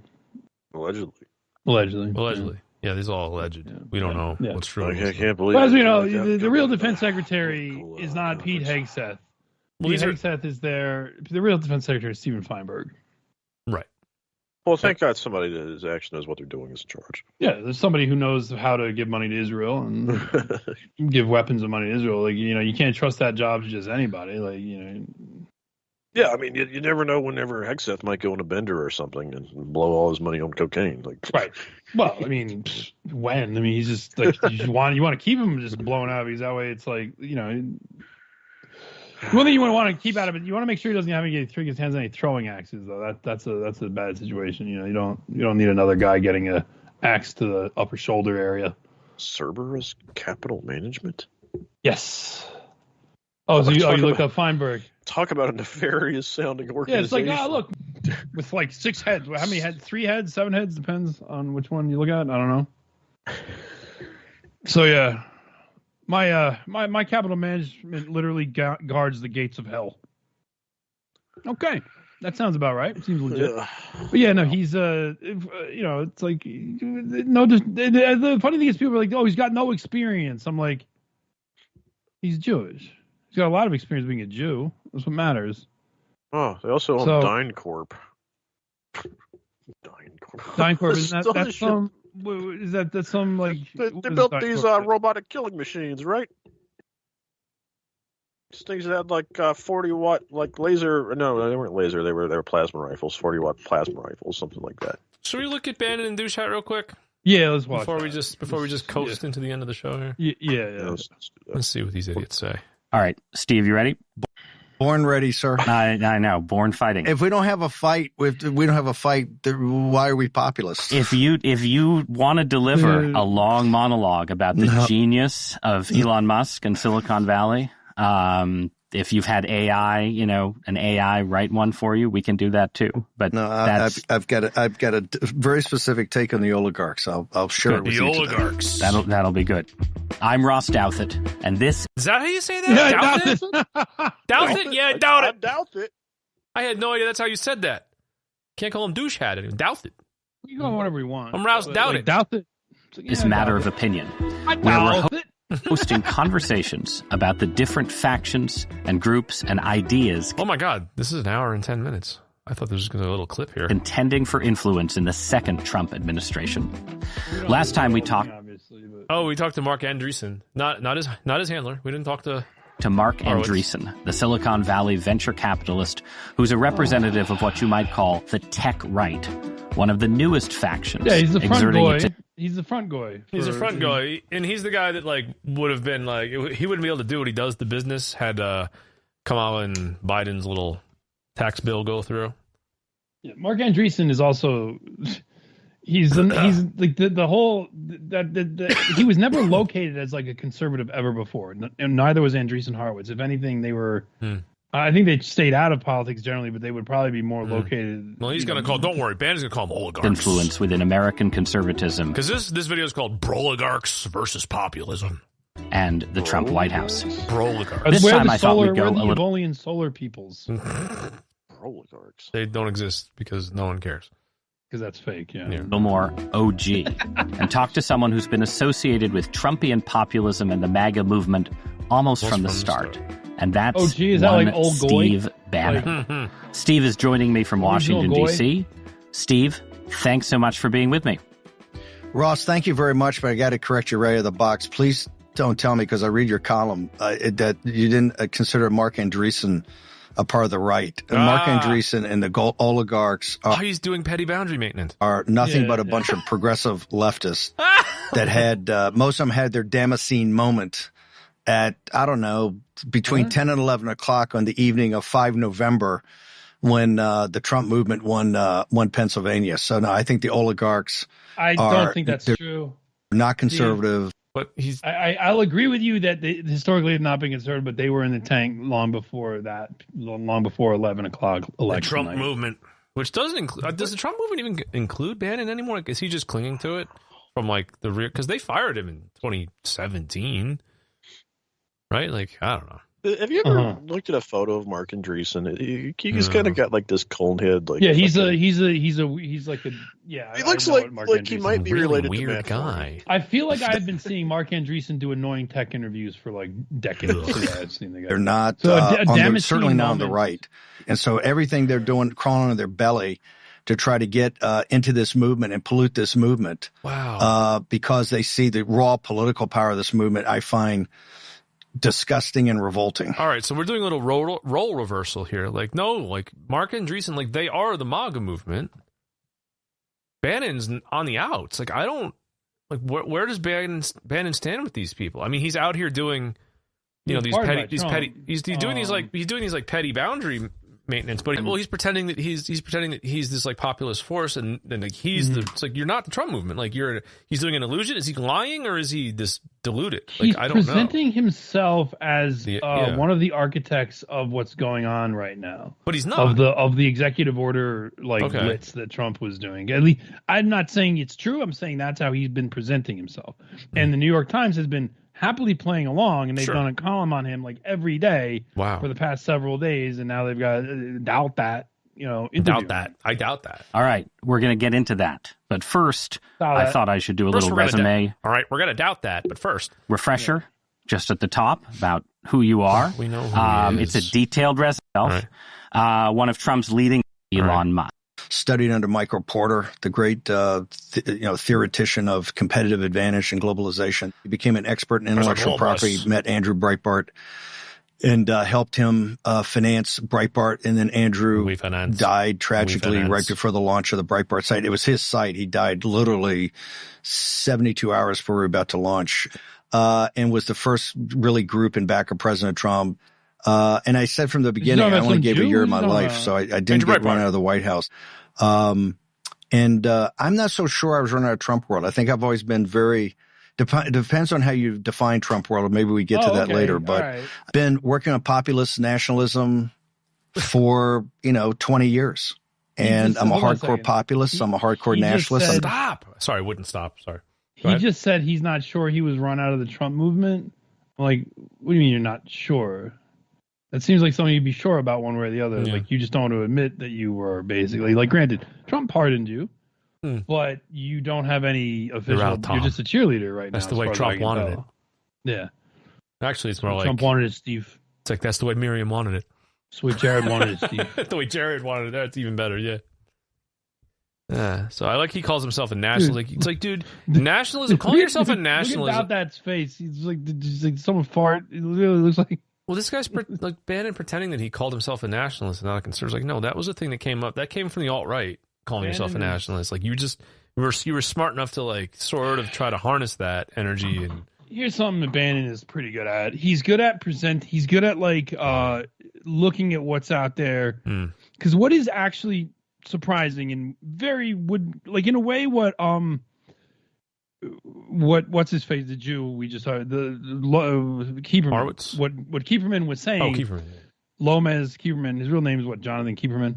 Something like that. Somebody would be really mad at you for doxing a Jew now. Oh my God, you doxed a Jew guy, dude! Oh my God! Listen, how dare this handsome Jew? His Twitter account, modeling school, Twitter account's not supposed to be Jewish. You can't dox him like that. I was like, oh, I'm supposed to let Jews hide. Yes, just like Jeannie. Yes, Jeannie Kieferman. You're supposed to allow them their cover so that they, and then same with. I should mention that a white Mike nationalist. Benz, if he was still doing I want to stop. Also, yeah. I want to stop. A white nationalist. Remember this. A white nationalist threatened personally to do violence against my body. My body. Because I told people a thing that was true, but not people. The thing that was a public fact that not all that many people, maybe they didn't know. But if I was the one that revealed that fact, it would be okay. Because I was telling you, like, this account that pretends to be one of us is actually a Jewish guy. Yeah. And a white nationalist threatened that if I kept doing that, we were going to have problems and that I was going to regret physically. And you didn't even say what his name was. No, I just said that this account. I said that Genie is a Jew. Jewish, yeah. He's Jewish. I actually forget what his name was now. Doesn't matter. His name either. It doesn't matter. He was a Jew, and he was heavily in the alt-right, and he was hanging he was around. He was in like Cowboy Gavin. He was hanging around the TRS stuff. He was hanging around our stuff. But he didn't. When we turned on Trump, he didn't, and so he kept doing this. Like, oh, he's doing those talking points because he's Jewish. He's not one of us. He's not white. And boy, oh boy, did this Nazi guy come at me like I was doing something really wrong. mad. But anyway, that's white nationalism for you. Anyway, yeah. Well, look, he's a good one. I like this one. Yeah, I like this one. This Jew, I can't turn away from Jews. I just love Jews. Like a lot, look, but sure, Mike, I get what you're saying. I got to talk about the reactions to the anti-Semitism order that some people were trying to do, which was quite interesting. He has to put us in jail for anti-Semitism, for the movement. Yeah. He has to do it. What I was getting was people saying, like, the order doesn't even apply to Americans. It only applies to, like, foreign students. And I was like, that's just blatantly not true. The executive order on combating anti-Semitism basically tells the Justice Department to seek cases under like the Conspiracy Act for people that engage in like anti-Semitic harassment and rights violation, and it uses the IHRA definition of anti-Semitism. So basically, Jews can say that they feel harassed, and you could catch criminal hate crime charges for that. On top of what, like, so, like, don't get me wrong, I'm not gonna stop talking about Jew stuff, right? It's not like it's been made illegal. But they want to make it so you can't protest. Yeah. That's the purpose of it, and that's just outrageous. Like, there's no reason why I would still oppose it. Like, this is a slippery slope. Anyway, let's it's also just a favor for Jews. Like, I don't want to do favors for Jews. That too. Conservative. I think conservatives are pussies. The Republican Party's a bunch of pussies. See, they're controlled opposition. Yeah, because the Republicans, they wouldn't really fire all the FEA. They wouldn't really fire all the air traffic controllers. Yeah, I would. I think you see the culmination of a lot of work we've done, and you see the kind of what I call flood the zone, days of thunder, and it couldn't be better. Couldn't be a better time to be alive in the spring of this great effort. So let's talk about the kind of populism that you've been involved with, basically from its beginnings as a force in global politics, right? Populism incarnations, a lot of different versions, some more cultural, some more economic. People in my line. What's that? This is just like, what? Why? No, why are you going back to Andrew? Can we? This is just pretend. It's just, you're just glazing Bannon. Like, this is the thing. The New York Times has this weird relationship with him. Well, Bannon just said that Republicans are pussies. It's like, so why are you saying you've got to move ago? Like, Republicans are all in power now. Okay. The point I was actually getting to, I don't think I got to the point because we got distracted on something. So what Kieferman said about, like, the Evolian solar people, like, this meme is now, like, on the New York Times pod. New York Times seems to be actually more than willing to be the foil here for these guys, right? That's also very interesting because when I was briefly like adjacent to and talking to some of these people in this NRX thing, like they were always going on and on about the New York Times. Molebug would always talk about the New York Times, how much he hated it. And, Kieferman like basically glazes Moldbug eternally. Like he's always talking about how powerful he is and stuff. And I'm like, dude, he's just a weird nerd. But the thing is that this thing of like, oh, these memes are out there. They're up. Like that's all that it is, though. Now, I would have been surprised 10 years ago when people were only talking about Evola on like weird, edgy, like online groups and stuff, right? Like you would only hear that discussion like in very rare, like nobody knew about that, right? It was a thing that Evola fans was for like people use the internet too much, and for them it was like it's like a great effort to not constantly be masturbating all day. Yes, like the Evola fan is like the guy he's like jerking off till like he gets a rat and he's like rubbed his dick raw, right? Like literally the biggest Evola fan I ever know. Like this literally was a problem that he kept having. But don't worry about it. It's an old joke, but it's also unfortunately true. Jesus Christ! It's just don't worry about it. I'll explain. You'll know exactly what I'm talking about. But like, anyway, I wasn't the one he confessed that to, by the way. Okay. Well. Anyway, so moving forward, pressing forward. But like, yeah. Anyway, it was like a meme, right? It was a meme amongst like edgy online right wingers, and it was actually not that big of a deal. But now we have this meme press forward, and Jonathan Kieferman was nowhere to be found in those days. Also, this guy fucking loped onto the scene. This guy like creeped onto the scene like a year or so. He just like, here I am now. I'm like planted myself atop the top of it. Like I never heard or fucking saw this guy before. Actually before he was doxxed. But and now he's to all these memes. Like, bro, where the fuck were you? Like and like all this shit was always, people were always talking about Jews and stuff, and all of this. That's another thing that's so outrageous about it. Like in all of this shit, always was the Jewish question discussed. Right. And somebody like him would have been like trolled out of it, and that's not true anymore, unfortunately. But it's like that's all that it is, though. Like I too am surprised by it. And the fact that this kind of thing is being talked about, but it's also meaningless. It was actually, frankly, pretty meaningless back then. Like, I never was particularly impressed by that stuff, and it's meaningless now. And now you've got like Bannon is like talking about like this policy blitz thing that he's been talking about, and conservatives are pussies, and it's like they stole our shit, but now they do it to literally purposely accomplish nothing. Yeah, conservatives are pussies, except for right now when they're doing my stuff. They couldn't. Yeah, but like they actually did pilfer talking points, not everything, but they picked and chose. They cherry picked the kinds of stuff from like the old edgy online right that they decided that okay, this has legs. We can make people will like this. We'll get back on board if we placate these. Yeah, these talking about, which is what they've done, and it worked. What's that, Alex? Stuff that's not too controversial. Right. It's not. Well, all of it is will be directly avoiding the Jewish question, right? That's sort of the thing. Yeah. But they also allow for you to make fun of Jews. Yeah. Like that is something that you're allowed to do on Twitter. But also then that's also like well poisoned heavily with like a big dose of like. Yeah, but I hate the brown Palestinians too, and just I don't want to give aid to Israel, but I hate these people, and like the boys on are saying, you shout your anti-Palestinian sentiments, and then you like meekly whisper that you're also anti-Zionist. This is a pattern that these people do. But or someone like Huberman just won't even talk about it.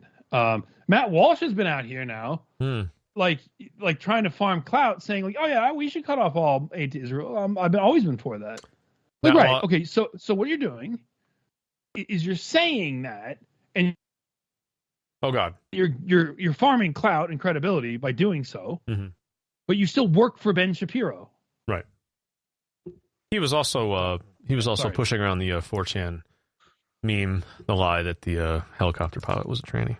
Matt Walsh was doing that. Walsh was doing that? Yeah, of course. Cool. What? Yep. So I thought they were going for the more low-hanging fruit of it just being like a woman. Well, the problem is like you're gonna find out who it was. These people just have no shame, and they just grip. That's the Jewish. Anyway, let's go back to bananas here. What else have we got here? Bananas. And work have been arguing since Donald Trump came down the escalator about what Trumpism is, right? Is it about economics? Is it about class, race? No. So hang on. I doubt that. The public intellectuals, I consider you one of the top, have, and let's just be brutally frank. Let's be. No, let's be brutally frank, have done a horrible job because you haven't had any interest in really understanding what populism is. It's this thing like Trump. It's always going to fade. It's just about Trump. And it's never about kind of the core, where this springs from, where it comes from. We're 10 years. Think about it. Trump came down in June of 15. And for 10 years, there's been no real work done to kind of even begin to understand populism, except that the deplorables are kind of like, I have to stop him. I was like, well, this is exactly what the populism is being. No one cares about the populism. The populism has been turned into energy for Trump, and when Trump is gone, there will be no champion for it. It will be gone. And Trump, being the fraud that he is, Steve, you just look silly. I would also say, though, one thing is that he's actually wrong. Like the first Trump administration, yes, there was more of the based on ideas and people wanted goals and stuff. Yeah. And eventually it did just become about Trump. Right. So the liberal media, which is he definitely took no interest in why anybody. I mean, they took interest in it so they could more easily like crush it. It was actually Jews. What was really happening is that the new white racial movement that was arising up or was growing. It wasn't really new, but it was growing. It started growing adjacent to Trump the first time around. Jews took a very big interest in that. They deployed Antifa. They deployed a bunch of journalists like El Reeve, Mike Hayden, SPLC, like all this stuff that they have, their hate watch infrastructure was deployed to splinter that, to dox people, to cause splits and fuck people up, like through Antifa stuff, journalism stuff, all kinds of different strategies, and that worked very well for them, and that it's all fucked up. But they became interested, and they wanted to understand, and they did understand it. They didn't make it public. You know, they didn't. The Jews understood. They got to understand what the white nationalist thing was about. Never made it public. As far as this so-called populist energy, that was all just successfully redirected under Trump. Now, the media itself maintained the frame of like the kayfabe, the Finkelthink, the two-party system, and therefore they just fed liberal audiences what they wanted to hear, rather than like the things that they actually understood about it. But in the end, it actually stopped becoming about anything other than just the person of Trump. And that happened, I would say, probably about 6 years ago. It was when that really was like the final nail in that. So, you know, even Steve Bannon shit, multiracial coalition, the working class, and you know, all of his stuff he talks about, like that was all, that's not relevant, and it hasn't been relevant, frankly, since you got kicked out of the White House. Right. And yeah. So I understand what he's saying, but it's like, why bother telling liberals the truth, right? Right. All right, sorry, I didn't mean to keep.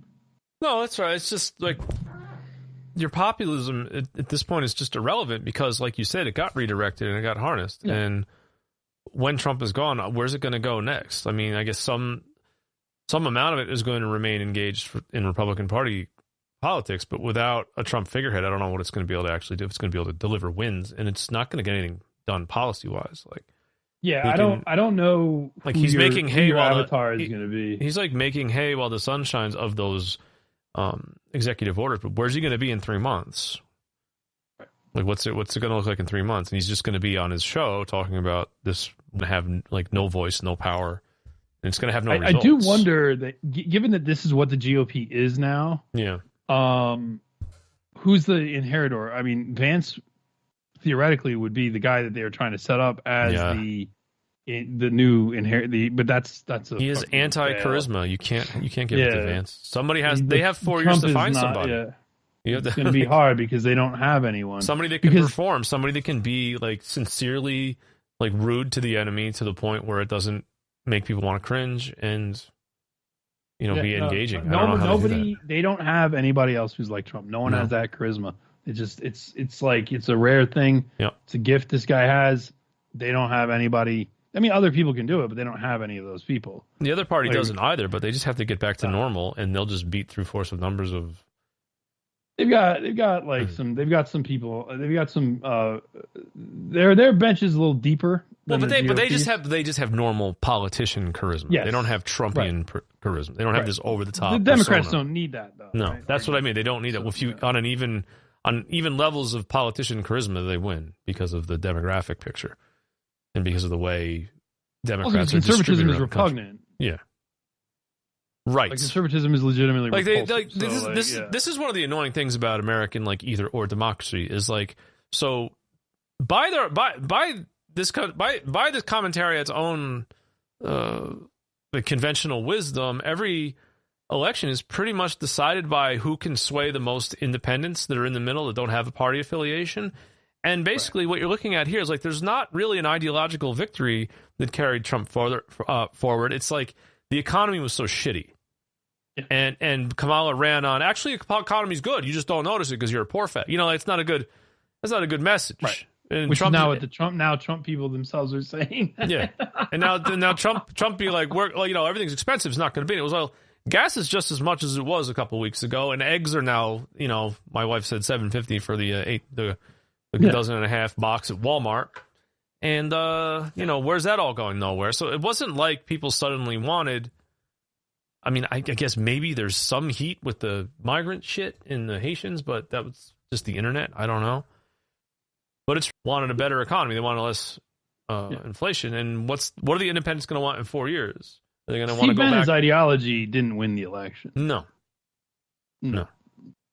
So, I mean, maybe Steve Bannon had some behind-the-scenes influence in crafting this thing they're doing now. But, of course, it's very interesting. Maybe he's friends with Stephen Miller and talks to him. But isn't it interesting who's in, who's out? Who's sitting there in his basement on a dirty couch doing a fucking podcast? My couch is clean. Oh, it wasn't very clean. Yeah. It's well, obviously, clean. we're sitting in our various rooms in our homes. You're upstairs. You're not in the basement. I'm above grade Alex used to be in the basement, but now he's in the attic anymore. So now he's up there. Now he's an attic dweller. Anyway, so we should. Creature. But shit! I wanted to use the new one. I used the wrong one. Sorry. Go to lunch. Go to lunch. Go to lunch. I like to feel like he's shaking around bags of potato chips there. Like, you hungry? Here, go to lunch. He's just throwing. He's throwing files. Here's some Cheetos. What? Yeah, I had a point. I don't remember what it was. Whatever. We can do Holocaust shit when we come back. I got some of that. If you want to do it, I like Holocaust I think people like it. And I've got I like Holocaust shit. It's fun. I love it. It's very fun. I like to sit in my. I put that hour that I put the thing we did with Borzoi out for free because I figured maybe generate a little hype. Hype. But yeah. All right. We'll be back shortly. I don't know why it keeps doing this. I'll be back shortly. We'll be back shortly. You were listening to the Daily SOA.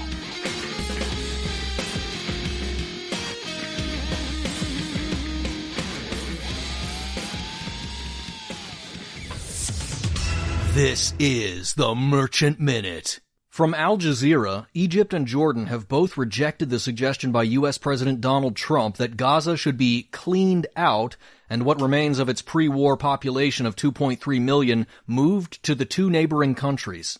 Trump, who first mooted the Air Force One as he responded to a question about whether the remaining inhabitants of Gaza would be displaced in the short or long term. Trump reiterated that he would like to get the Palestinians from Gaza living in an area where they can live without disruption and revolution and violence so much. Well, President Blump, I don't understand how you propose to do that when the science is settled. You know, we did the experiment in the laboratory. The laboratory's Israel. And as it turns out, the results of the experiment were that Jews can't fight. So it's just settled. And Palestinians seem to really like revolution. So I'm just going to let people enjoy things. I respect their culture of violent revolution as totally equal to our shitty, cucked Western one. But President Blump, this question has already been answered by Israel losing the war. You people were trying to commit genocide. You were trying to kill or relocate all of those Gazans, and you failed. And now you've got your big orange faggot talking about more genocide and ethnic cleansing. You lost, kikes! On Wednesday, Egyptian President Abdel Fattah el-Sisi told a news conference regarding what is being said about the displacement of Palestinians, it can never be tolerated or allowed because of its impact on Egyptian national security. What's that, America? You want to dump 2 million violent revolutionaries in my extremely politically unstable country? The deportation or displacement of the Palestinian people is an injustice in which we cannot participate, he told reporters. And from PBS, Australian police believe explosives found on Sydney's outskirts were evidence of a deadly escalation in a campaign of anti-Semitic arson and graffiti crimes that has been waged in major cities for months, officials said on Wednesday. Somebody's doing that in real life? No, you're only supposed to do activism on X, formerly known as Twitter. Definitely don't vandalize Columbia University for supporting Israel like the leftoids did. Don't do anything in real life unless you're just walking into a restricted area of the U.S. Capitol to get shot by a nigger cop. Police found a list of Jewish targets together with a cache of power gel, an explosive used in the mining industry, in a trailer in the outer suburb of Dural on January 19th, New South Wales State Deputy Police Commissioner David Hudson said. Oh, this is great. Either the government is lying, or there's a pissed-off white Australian mining worker who's trying to aloha snack bar the kikes. Hudson said there were enough explosives to make a bomb with a blast zone of around 40 meters, 130 feet. This is certainly an escalation, Hudson told reporters, referring to a recent series of anti-Semitic crimes in Sydney where businesses and cars have been torched and buildings graffitied. Fucking Struth, cunt. Still rookie numbers, though. The use of explosives have the potential to cause a great deal of damage. Yes, check what the Jews did in Gaza, which the vast majority of them supported. He said several suspects had been arrested who were not directly related to the explosives. He declined to identify the potential Jewish targets. I don't think it's appropriate to nominate the targets. I can indicate that the Jewish community will be made aware, Hudson said. Israel's foreign minister, Gideon Sa'ar, called the attempted attack intolerable in a post to X, formerly known as Twitter. The epidemic of anti-Semitism is spreading in Australia almost unchecked, he wrote. We expect the Australian government to do more to stop this disease.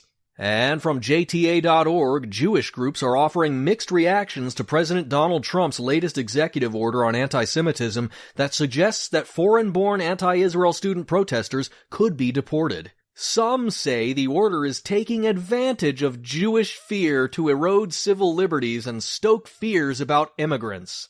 Oh yeah, because the real agenda is just government tyranny. It's definitely not the particular interests of a tiny ethnic group that holds almost all political, media, and financial power. The government just always wants to get bigger and have more power and oppress the individual.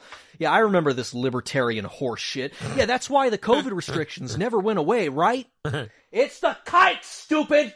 Others, including some of the largest U.S. organizations, say they welcome efforts to improve the climate on college campuses, as long as civil and immigrant rights protections are applied. And a few say they are ready and eager to help, and have even started supplying the Trump administration with names of protesters to target. The only time these fucking kikes are at all willing to deport immigrants is when they feel slightly personally threatened. Not when your daughter gets stabbed in the face by a Paki or a Somali. No, they like that. It's time we started making lists of Jews. They have lists of us. Why do you think Mike Enoch can't get on a plane without getting the fucking ball groped? These people have names and addresses. You can make lists of protesters. I can make lists of you. And one day, we'll be deporting you, kikes, to India. For therightstuff.biz, I'm Morakiu, and this has been The Merchant Minute.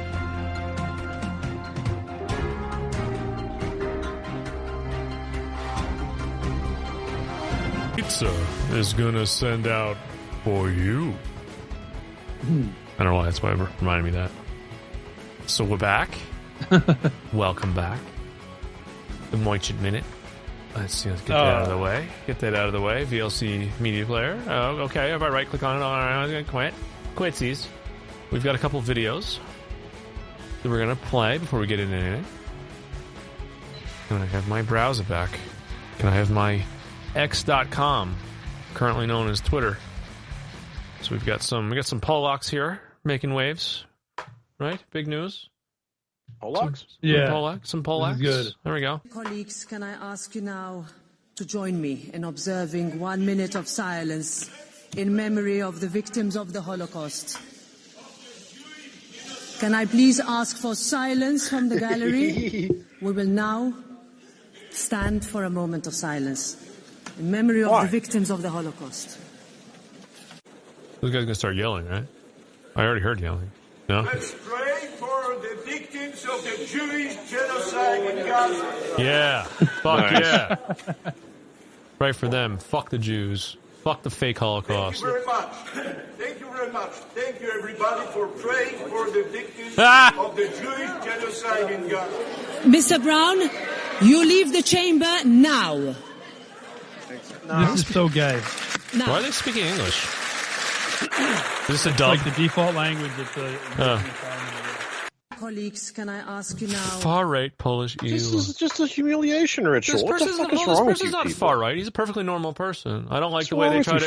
faggots? I don't like the way Yeah, the Jerusalem this Post is tries to really invalidate gay. How can you opinion. do that? And You just can't. have Why are you any trying to self-respect? Why are they trying to dehumanize a perfectly legitimate opinion?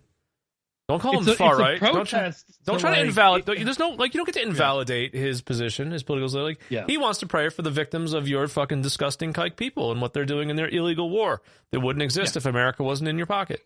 Fuck you. It's really disgusting the way that they do this and the way they pretend to have like the high ground and to be like super outraged and You mad don't do and it for any other group of people. There's no other ethnicity Yeah. you do that for. Not a single one, because that would create a conflict of interest.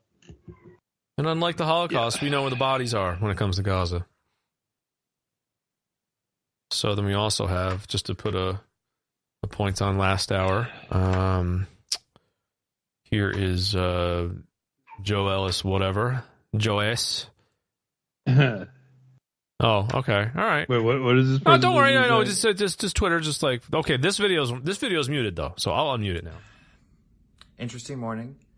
This is Joe Ellis. Interesting morning. A Black Hawk pilot with Virginia Army National Guard. I understand some people have associated me with the crash in DC, and that is false. It is insulting to the families to try to tie this to some sort of political agenda. They don't deserve that. I don't deserve this. And I hope that you all know that I am alive and well, and this should be sufficient for you all to end all the rumors. I also have It was highly insensitive to transphobes like myself. Is now like you put a black eye on our work here. Well, that's not a tranny. It's just a dude. Well, that's what I'm saying. The Department of Defense is responsible for casualty notifications. There were no Virginia National Guard personnel on that Black Hawk that collided with the jetliner Wednesday evening. Thank you. So, start coping. Well, it's a good thing that people have this all in their mind. Like, well, no, nothing. 4chan It's lied. not a good thing to get it wrong. Like, I'm sorry, it's not like because. So there it is. You just when you get something. I don't need to explain this. When No, we you don't get need this to. thing like this wrong, you hand a victory to the other team. Yep. Period. Done. Which is your job as a right to it, is to hand So, victories to the other team. yeah, that's hand what victories to you the do, Jews. I like how our pilot here, he's got the best like any tranny can hope for. It's like he passes as like an unattractive middle-aged woman. The only difference is like I legit thought it was like a. I legit thought. usually it was a they're plain fat. Jane. Usually like this is the first one I've seen that's not like a fat mess. Probably because he's in the military. But it's like that's the best you can hope for as a trainer. So if you're thinking about cutting your wieners off out there, this is the best you can hope for. Like I look like an ugly middle-aged broken down bitch that broken down broad is a better way to put it. That's the I best. thought you it can was hope for. literally just That's like best. a plain Jane, Like, just like a plain woman past the prime. But yeah, but then like the voice kicks in. You know what I want to do? You know what I want to do? Hang on a second. In DC, and that is false. Joe, can you say "Here's the gas chamber" for me? Oh wait. I think so. I was not flying that helicopter when it went down. Yeah, I went to and, Virginia. Here's the gas chamber. All right. We're gonna be talking about that actually. We're gonna be discussing the gas chamber in a minute. But before we do that, I had this one video that I wanted to play as sort of a bookend, kind of an intro, a segue, if you will. This is like a nice video playlist we have going in here. Like we have the algorithm is giving us. This is a nice segue. The A-logarithm. Has anyone ever said that? It's the A-logarithm of videos. Oh, the A-logarithm. The A-logarithm. Very good. Very good. Very good.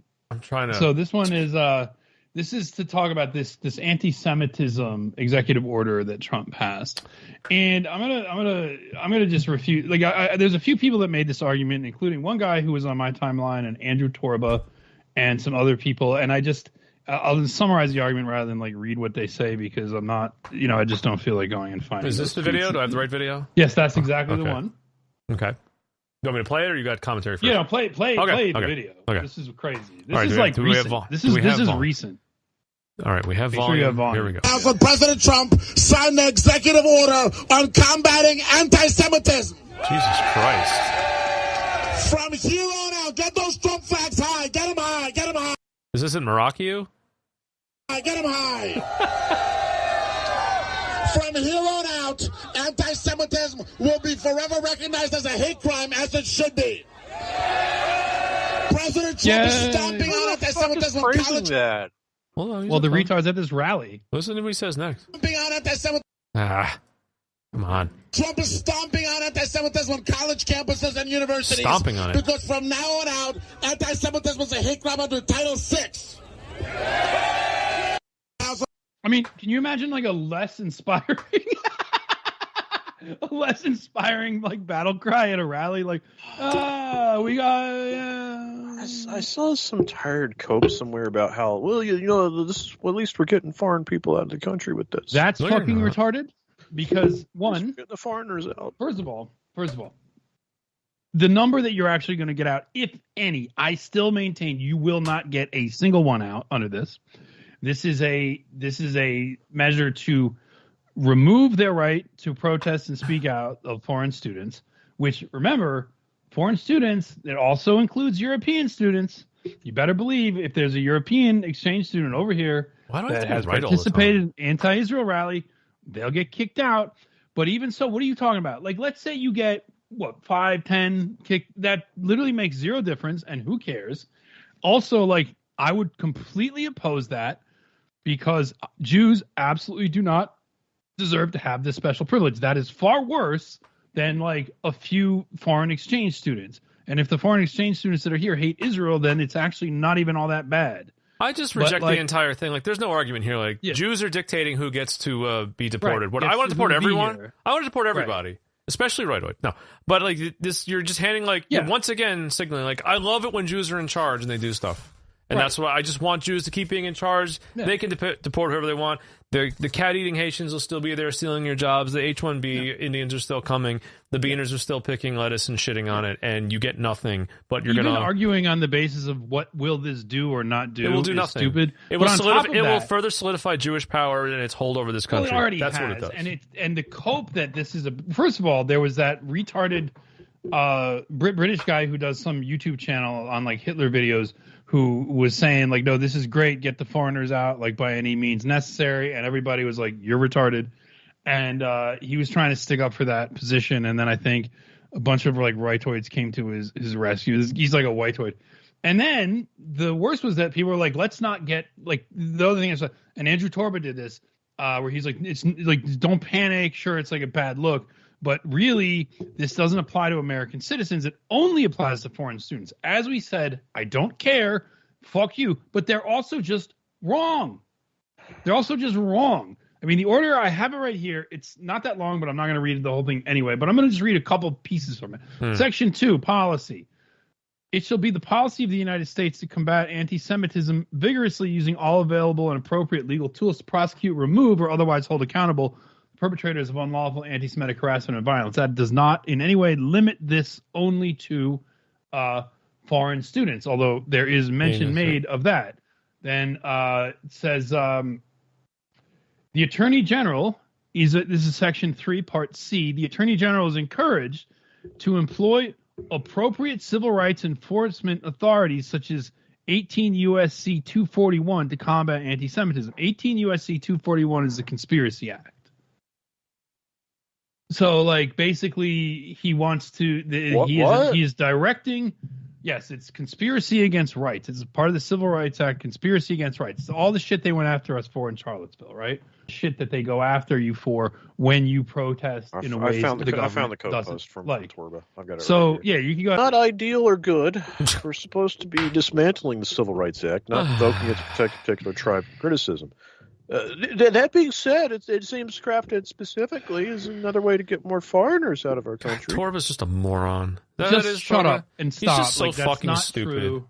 That's not true. Go He's leak. lying, Go leak actually. the rest of your. Go leak the rest of your fucking payment info. Leak all the fucking docs you have on your fucking subscribers again, Torba. You know, I was saying lost, that these people were dumb yesterday, and somebody came into my thread and was like, Mike, I think they're actually just lying. And I was like, you know what, you're right.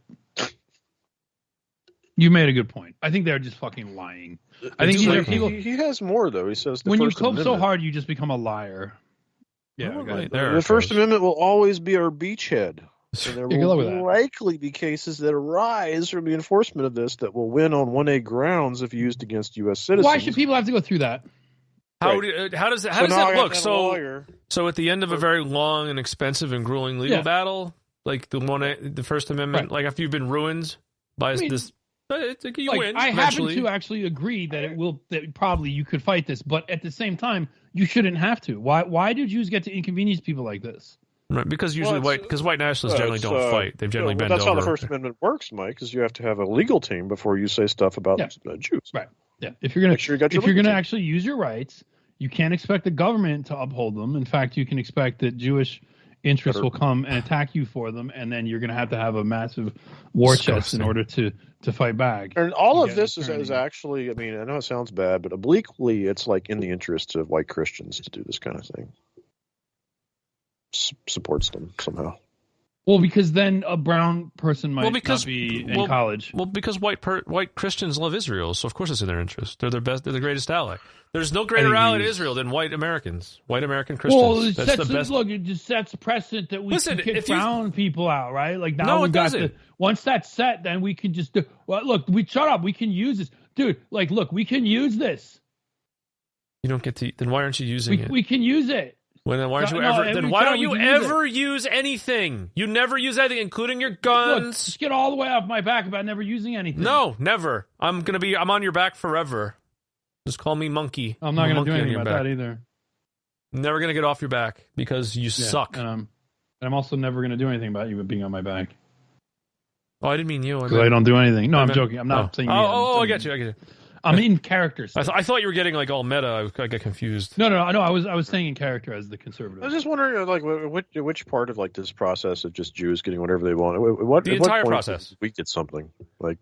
Yeah. What? There's nothing to say. Foreign students can't attack white kids. Nothing says that, right? What if the foreign student is a white person? I didn't think about that. Well, if they don't love Israel, they're not a real white person. That's how white nationalism works. That's how Christian nationalism works. Christian nationalism is just Zionism. I'm a Christian nationalist, and that means I'm Israel first. I'm Andrew Torba. Join my shitty Mastodon site and have your info leaked. Any white person that's here that loves Muslims, I want them deported too. Okay, come and get me. Well, I'm talking about foreigners, but yeah. Well, I mean, come get me. I love Muslims. Come and get me. You live here though. You can still try to come and get me. I love Muslims. I like when they kill Jews. That's my favorite thing they do. So I like I love when they win wars against. I like Jews. when they win wars against Jews. I like when they try to clandestinely like build nuclear weapons that they're going to point at Jews. That's my favorite thing. I like when they troll Jews by like making a mockery of like their citizens. When they return their prisoners of war, they set up a whole stage. God, Dude, the Jews are so mad about that shit. It's very funny. You know what I hate about Muslims? Specifically when they immigrate to America and they vote against Kamala Harris so that this clown show has to be the next president. That's the only thing that they do that I don't like. Well, it's like you came over, you took over Michigan, and like you're so principled about the Israeli conflict that you end up throwing the election for the worst possible outcome. It wouldn't have. I don't think Michigan would have. But everything else about Muslims is perfect. I love them. Well, the funny thing is, I was going to say, I wish I lived in a Muslim neighborhood, but I wish there was a fucking. I wish there was a mosque inside of my HOA. There's not. I wish there was though. Maybe I'll start what Muslims do. Huh? When they like overthrow Bashar Assad's government, I hate. Yeah, that. I hate when they do that. I hate when they're Sunnites, CIA proxies. I hate when Sunnites are as dumb as whitoids, except they actually use force of arms to do things. Yeah, that is true. It's like if you had a bunch of whitoids, like, look, we need to overthrow. If you told a bunch of whitoids, look, we need you to overthrow this little government, they'd be like, what, with telegram posts? Okay, I'll try. Yeah, that's the one thing. At least the. At least like the Sunnoid biomass, like as stupid as they are, at least they actually did get the job done. Yeah, they did show up. Whitoids be like, I'll start another Telegram news channel and I'll try to get this. I can't think what to do. I'll try to troll this government until it like overthrows itself. That's the best I can do. Don't you have guns? Like, well, yeah, but like those are just for you to shoot paper at, and then I post pictures of them online in hopes that I get like arrested for like being a psycho with a gun.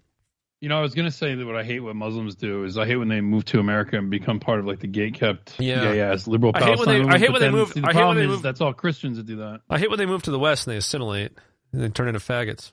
But then I realized that the people that really do that are Christians. Have you guys? Has anybody mentioned the movement at least? Yeah. Speaking of all this stuff, the Sweden situation involving the I guess he was a former Mossad agent, he was burning Korans and stuff, and then he got shot. Oh, he's a Mossad agent? I know that they have. Don't be so disrespectful. Don't be disrespectful to the religion that actually like does violence. Like you can like burn Bibles all day, don't need to do anything. People might cry. They literally won't do anything. But what was funny is I'll be right back. I have to blow my nose. I'm going to sneeze or something. What's funny about this is that I have not heard about this particular thing. So it was in fact just a Mossad agent. He's Iraqi. Oh, okay. So he was one of them. Okay, I see. So he was doing like I like liberal faggot stuff more than my culture. Yeah. Right. And he got shot. I can't really say he was shot that and killed in Sweden. Some Muslims did not like the fact he was burning Korans, and they blasted him. I don't really have much to say on this. Like again, I feel like this is not something that should be going on in Sweden. While I was blowing my nose, I thought of another thing that I think I hate more about Muslims. Yeah. I hate when they immigrate someplace and then they do violent crime that provides a distraction from Jewish power for whitoids. Yeah. I hate that. Yeah. I hate like those type of Muslims that do that. Like you got a bunch of white people that like would be hating Jews. They get sidetracked by hating the Muslims that the Jews pour into their country for them. And then they turn around and they ask their Jew-controlled government, we need you to stop this. And they're like, why would we? And then you're like, I hate Muslims. Like, why don't you? Then I'm like, why don't you hate your government and the Jews? Because I hate them. And it's like, all right, well. But they'll get like a guy who's allowed to say he hates them that is paid by Jews, and like they'll get like a Tommy Robinson. Like, well, the Muslims don't do that. The white people do that. This is how things that white people do that I hate. Which is like be absolute. The thing I hate that white people do the most is like be like the greatest ally of their enemy. That's what I hate about white people. It's like, oh, Jews, you're my enemy. I'll do everything you say. I love you so much. I'm going to talk shit on people that clown on you and make fun of you and want to like tell the world about you. I'm going to call them Jews, which is weird because I love Jews, but I'm going to call these people Jews in like as a pejorative state. It's just a very confusing thing. I hate white people's absolute inability to take their own side. I just hate white people. So it's just annoying. Bad. Like the whole thing's not worth it. Like, I would rather be around white people than other kinds of people. Like to be honest with you, but as long as I don't have to actually like talk to them. Like, a lot of them are really annoying, but that kind of doesn't factor into it. It's like a lot of everybody's pretty annoying. Everybody's annoying. So, nobody's as annoying as a Christian nationalist white person though in America.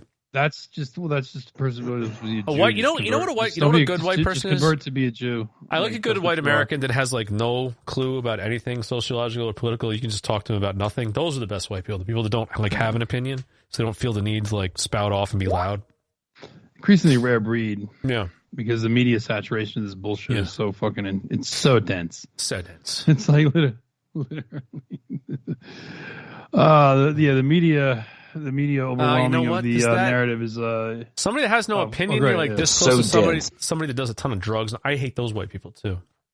Look, there's a lot of problems, but to finish out with this executive order thing. So there's a number of different things. So there's nowhere that is limited to just foreigners. And then right here, the Attorney General is actively encouraged to seek cases under the Conspiracy Act. And also the final piece of the puzzle here is the International Holocaust Remembrance Association definition of anti-Semitism is a tool of enforcement for this act. Now, there's a bill that was passed by Congress, by the House, that affirms the use of the IHRA definition in law, which has already happened in like 30 some odd states. They've already done this. The Senate has yet to pass it. I assume that they will, and I assume that Trump will go ahead and sign it. So this will be force of law soon enough. But additionally, this executive order references a previous executive order, Executive Order 13899, which was issued by Trump in 2019, which incorporates the IHRA definition of anti-Semitism as an enforcement mechanism. Right. And so basically what Trump is saying is he wants his attorney general to seek cases under the Conspiracy Act for harassment of Jews using the IHRA definition for what constitutes harassment of The Jews. International Hot Rod Association. The purpose of this is to completely stifle public protests of Jews or Zionism. That's the goal. And probably to put us in jail for talking about it. I suggest that those of you, that Andrew Torba and all the people saying it's only foreign students, go out and say bad stuff about Jews in public. Prove it. Prove to me that you are right. Go out and say a bunch of stuff about Jews. Yes. Oh, God. I actually do not recommend that, but I'm saying that is the kind of thing you would do if you really thought that this only applied to foreign students. Now, there is a very big focus on college campuses here, which is, again, I oppose the idea of Jews being allowed to clamp down on anti-Israel sentiment at college campuses completely. I completely oppose that. They have absolutely no right to make their little pissant fucking state exempt from criticism on college campuses. Like, that is outrageous. All of this is outrageous. And anybody coping, like, you should instead of coping, oh, it only applies to foreign students, you should just be attacking it. I mean, it's like, this is why he's not here right now, so I'm going to speak for him. This is why Sven hates white people, because of shit like this. Because you come out and you cope. Stop. Just attack this. Attack Israel, attack Jews, attack Trump, attack this EO. If you're doing anything less, you're a cuck. If you're doing anything less, you're a cuck. And if you aren't doing it because what you think, what will happen? Will this meme vibe shit you've got going on, will that be shattered if you go out and you do that? Will you stop getting all these base deportations or whatever it is you think you're getting? Well, if so, then you never really had it. And if not, then you can go ahead and do it anyway. It won't hurt anything. So there's just no reason for you not to do it. The only I expect all fucking faggots to do it. The only way to deal with the white hood is jihad. Yeah. Through jihad. So, oh yeah, my God, I'm having some kind of allergy. I don't know what's going on. Sorry. Yeah, I get that feeling sometimes, but there's really not much else to say. But I posted a link to the whole thing in New Jersey, where there was a protest outside of a synagogue where they had 2 members of an elite Israeli Defense Force search and rescue team were there. And so you had sort of the general anti-war protest, and now we got to investigate that as bias crime. Yeah, and you have members of a foreign military like enforcing the law against citizens in America, and additionally, you better believe that pictures were taken, sent to Mossad, portfolios are being built. Like, this is what they do. Like, again, I don't want any people should protest if they want and just say fuck you to all this stuff. Like, fuck it, like, go ahead and do it. Like, but it's just look at the bit about the Abigail Treyu. Partiadan bill. I think you'll find that funny. Abigail Treyu, rabbi at Oheb Shalom, said that the pro-Palestinian protesters timed their protest to an appearance by 2 members of the elite Israeli Defense Force Search and Rescue Team Unit 669. Foreign military. The protest is being investigated as a hate crime. How is it a hate crime? It's a foreign military. Were they? Here's my question: is if you did like something similar? God damn it! Something similar to what? Would you get the same sort of crime investigation? No, you wouldn't. even if you had like some place where Ukrainian soldiers were like speaking to like pimp the war in Ukraine to get more aid or something, and you protested, no, you would not get a bias crime for that. You would not. Probably just assume that you're a Republican. So Mayor Sheena Cohen, or just I don't care. Like you're just allowed to do that. Like it's whatever. Said said in a statement that the chants are protected by the First Amendment. Of course they are. She said the group went a step further by painting an arrow in the synagogue's driveway, pointing at the building with the message "terrorists this way." This act of intolerance. But that's free speech. Wait a minute, terrorist is an anti-Semitic slur now. So they painted it. No, that's perfectly valid. So did they paint an arrow on their property? Is that what the issue here is? Yeah, but that's fine. I consider that totally fine. Just come clean it off if you want, or paint over it. It's not a hate crime. It's just paint. Yeah, I mean, if you want to talk about like a petty bit of vandalism, it's not a hate crime. Like you don't get to why do they get to hide by a hate crime? Oh, they get to hide. They get to hide behind hate. They get to hide behind it being a hate crime because New Jersey's run by white people, bunch of dumb fucking Dagos and Irish and whatever the fuck else trash from fucking the Ellis Island fucking era landed there and stayed and stuck around and said like, oh, we love our Jews. What's the matter, you? You can't just be drawing arrows on the fucking driveways of Jews here. Hey, hey, we gotta protect these Jews. They didn't do nothing. They're like, you should fucking remember 9/11? These Palestinian folks, they did the 9/11. Remember? Welcome to New Jersey. I'm sorry, am I off base here? I know you're from New Jersey. No, but I mean, Jews do run New Jersey, but it's like, remember when the governor of New Jersey? Wait, hold on. Remember the governor of New Jersey had like an Israeli gay What if lover? the Goomba consents, huh? They may be run by Jews, but they all like it. This is white Americans. Well, I mean, the white. fucking Costco guys seem to like it. Or are they from Long Island? I Boom! can't tell. I think they're from Jersey. I don't know if they're originally from Jersey. But Big Boom AJ and the Rizzler. AJ means like all Jewish. Yeah, right. All Jewish. All Jewish. AG plus. But yeah, it was very funny when Jim McGreevey, the gay governor of New Jersey, was literally like the Jews placed like this former Israeli soldier as like a gay lover to like tell him to like control the fucking government in New Jersey and tell him what to do for his fucking faggot lover. Oh my god, my lover. Anyway, so I don't know. I wanted to do a little more lay along your Wyatt if you guys are up for that. Yeah, I'm up for that. That's always good. He loves Jews. He cannot get enough. So there was some stuff we did not cover. The Borzoi and I did not cover on our show on Tuesday that he did. So I'll just give you a link here. This is where it starts. I don't know if we want to bring it up. So he did some stuff about crematoria ovens, and he did some stuff about the Zyklon residue and shit like that. I wanted to go through it because I want to make sure to be thorough and debunk everything. Right. So he says this. He says the Holocaust math of 1 hour is used to prove the number killed at Auschwitz were impossible because of bottleneck. However, is missing the fact that 1, multiple bodies were burned at once, and 2, you didn't have to wait to add new bodies. Yes, you just need space. Now, that's called making things up. Yeah, this is called making things up. And he has here a document, and I've seen this document before.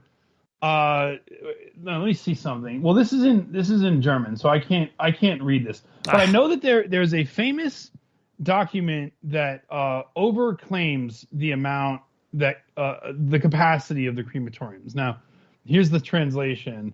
When a denier asks you to, no, that's not the translation. This is another thing he included. It says when a denier asks you, Fritz Sanders letter at the top dated December 14, 1942. When the denier asks you to provide evidence beyond mere testimony that crematory workers in Auschwitz stuffed more than one body at a time into a muffle, show him this. If proof of multiple corpse incineration per muffle in Auschwitz translates to one is trying to handle the situation by stuffing individual muffles in multiple corpses. Now watch the denier move the goalpost to, well, this doesn't prove it happened all the time. No, it doesn't. And in the other crematorium, doesn't change the laws of physics. Other corpses as well. First of all, that's it's just welcome to Holocaust deniers 101. So let's let the Sonic Commando speak, shall we? Well, okay, no. First of all, no, I won't allow that because they're just liars. Sonic Commandos lie. They're Jews. Henrik Tauber described how the muffles were filled with multiple bodies. We burned the bodies of children with those of adults. First, we put in 2 adults and as many children as the muffle could contain. Sometimes as many as 5 or 6. We use the procedure. So I want you to understand here something, Wyatt. And Thunderfoot would be on my team here. The issue of 1 body per hour in a crematoria oven muffle does not mean that if you had, let's say you have space in there for 3 bodies. That does not mean you can add 3 in and they will also burn in 1 hour. No. It is a thermodynamic equation. A certain amount of heat energy is required to cremate a body. You know, if you have a microwave, right? You got a microwave, and if you put 1 cup of water in there and you heat it for a certain amount of time, you get to a certain temperature. But we're not talking about microwave. Yeah, but what if you put 3 cups in there and you use the same time setting? Well, also, actually, that wouldn't work either. You also cut this off. You also cut it off early because it's just the second half of the statement is just absurd and is an absolutely a lie. We use this procedure so we burn the bodies of children with adults. We use this procedure so the bodies of children would not be blah, blah, blah. Women's bodies burn much better and more quickly than those of men. Okay? Yes. You could maybe we could let that go. But the next sentence. For this reason, when a charge was burning badly, we would introduce a woman's body to accelerate the combustion. No. Bodies don't combust. You need fuel, and if you have a badly burning charge and you put another body in there, it's going to burn even worse. What you need is more fuel to increase the flame. The bodies themselves do not increase the heat of the flames. They do not fuel the flames. They consume the flames, so to speak. It's the entire doesn't matter what this statement says. No. It doesn't matter what language it was written in. It doesn't matter who translated it. It is a lie because the laws of physics and thermodynamics don't work this way. They don't. To reduce a human body to ash or to enough ash or whatever to consider it to be cremated takes a certain amount of energy. If you add more bodies, you need to do one more time. Thereby, you still are up against that 1 body per hour roadblock. So now it just takes 3 hours. Or add. If you do that, you will damage the oven. Mm-hmm. Because one of the problems they had is that the brickwork, they have refractory bricks. So bricks that reflect energy back in, right? And if you heat that shit up too hot inside that muffle and you do it consistently, you will burn it out. It will break down. This happened. This happens during normal usage. So you cannot beat that 1 hour per body mark. You simply can't. Putting more than 1 body in does not. It's like Wyatt legitimately. Thunderfoot probably believes in the Holocaust, but he would have to agree with us here that you cannot. You have 2 options: more time or more energy. And if you add more time, same time limit problem. If you add more energy, you break the fucking crematorium. It's very simple. We've covered this before. And all you have are Jews making this up. I'm not even suggesting that they never did this. I'll bet you that they did. One, it actually does not mean at all that they didn't do it every time, because it doesn't say that they did it every time. You would need some kind of evidence that they did it every single time. I am willing to believe that in desperation, they did do this, but they found themselves, this doesn't actually work. We now just need to burn these 2. Now, you might do it because it's better to have the body in the oven than it is have it rotting outside and with typists. That's possible, right? But that's not going to give you. That's not in the end gonna change the fundamental equation that you have, like where you just need this much energy to do it. So you can't get around it. Now, the problem is, as we talked about, that if you have, I did this little bit of this math on Tuesday, and we've done it before. They're saying they gassed 2,000 people several times a day. Let's say, like, even if you only do it twice a day, right? Let's say you do two fucking loads a day at Cremo 1. We're just talking about Cremo 1. Because theoretically, you'd be doing the same thing. Cremo 4 was destroyed due to, like, a Jewish uprising. That's not proven, but, like, whatever. It obviously was never in operation. Cremo 5 was never in operation because the oven broke because it wasn't a good design. So Cremo 2 and 3 were the ones that were mainly used. 30 muffles, 15 each, right? 5 furnaces, 3 ovens each, in each crematory, 30 muffles, right? So let's say you do 2 gassings in each one a day. Now you have killed 8,000 people. You can burn 360 bodies a day, operating at peak efficiency using all 30.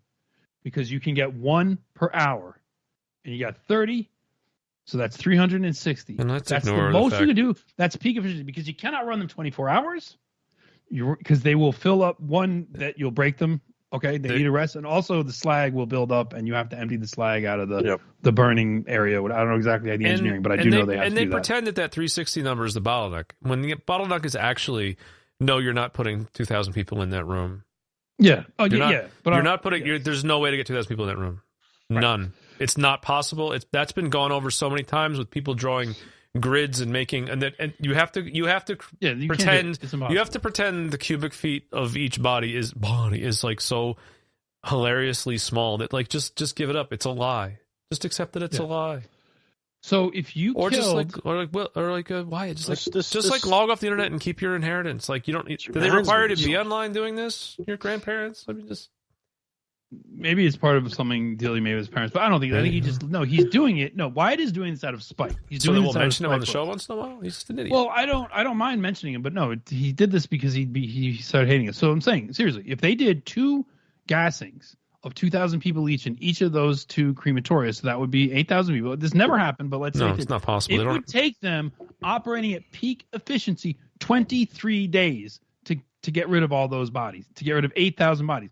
So this is also why Wyatt said the crematoria capacity at Auschwitz is crazy that they had this much. It's like, well, they had a typhus outbreak, which we went over the math on Tuesday. Borza and I did. Just you'll have to trust me on this. The estimation is probably about 120 to 135,000 people died at Auschwitz. That includes Jews, Poles, and Nazis, Germans, some German civilians, some German Nazis, Polish inmates, Jewish inmates, some other inmates of any other kind of nationality, right? In total, that's how many people died. They all had to be cremated. Now, so it seems like, wow, that's a lot of crematoria capacity. Hey, if it's going to take you 23 days to burn 8,000 people at peak capacity, which by no means were these things ever operating at peak capacity, we have the logs, we have the data about when they were repaired, when they were offline.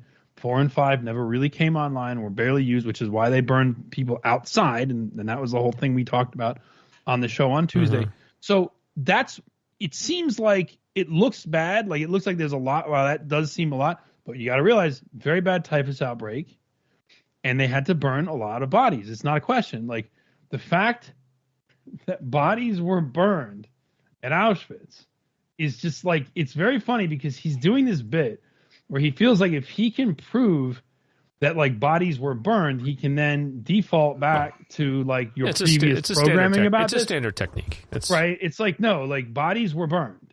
Right. That is part of everybody's fucking narrative. It was a morgue. It was a crematorium. Yes. Yes. And he's doing the same thing that Cockrell was doing, which is like mocking the very idea that this would have been a morgue. But again, remember, why wouldn't it have been a morgue? I just saw one tweet that was like, why wouldn't these chambers have been dug? Talking about like the morgue, like why wouldn't it have been under the building? It would stink. I don't. Why would the crema? Why would it be? Because it's a swamp. Oh, is that all right? Yeah, that's true. Yeah, it was a swamp. Also, it doesn't. There's a reason why. And the other thing he did was he was saying like that these were purpose built for the Holocaust, which is actually that's not what Prsak was saying. And Prsak is kind of what they default to. Prsak said these were purpose built to be crematory and were converted into homicidal chambers later. and so Wyatt is actually saying no, they weren't. And so he's like, why would you have these two why would you have this 2 underground rooms? Why would you have this? Well, first of all, you would have a morgue underground because it's cool. Second of all, you would have 2 of them because a lot of people died. There was dead bodies. You would store them there. And you would have a room that people could go in to prep and then go into the place where the dead bodies were and then leave and prep to go back out into the outside world. That's what was going on. And yes, they were also dual-use buildings that were also served to be bomb shelters. All of this is explained. All story is the one that's far-fetched. And in fact, it would be absurd if you didn't have the weight of years and years of propaganda. But as far as the idea that bodies and dead bodies and human beings who died were burned at Auschwitz, that's never been disputed by anybody. Right. Wow. Thank you, Paulie. The core issue with the blue stains, the gas chamber was plastered over and washed after use. No, it wasn't. I was going to get to this. There's absolutely no evidence of that. There's no evidence that it was plastered over and washed. There's no certainly I've never seen plastered over. But I feel like this is the same Joseph Sakar claimed it, but it's not. Wasn't Sakar the one that claimed that like they hosed the bodies down after they there was no. I remember that's what Cockrell tried to do to me once. When I said there was no washing down of any bodies. There was no chemicals to prevent that would have prevented the blue. That was made up sometime in the 90s after the Leukter report happened. He was like, no, I was like, well, what's your source? And he posts the link, and this is when he stopped talking to Sakar, talking about hosing down bodies. He was talking about like cleaning off like shit and fucking whatever else, post evacuation of a dead body. He wasn't talking about. There was no mention of hosing down the walls. They didn't hose down the walls because they didn't think that was going to be a problem when they made this up, and they were like, whoopsie. I'm going to need you to get all the way off my back about those blue stains that aren't there. Whoopsie.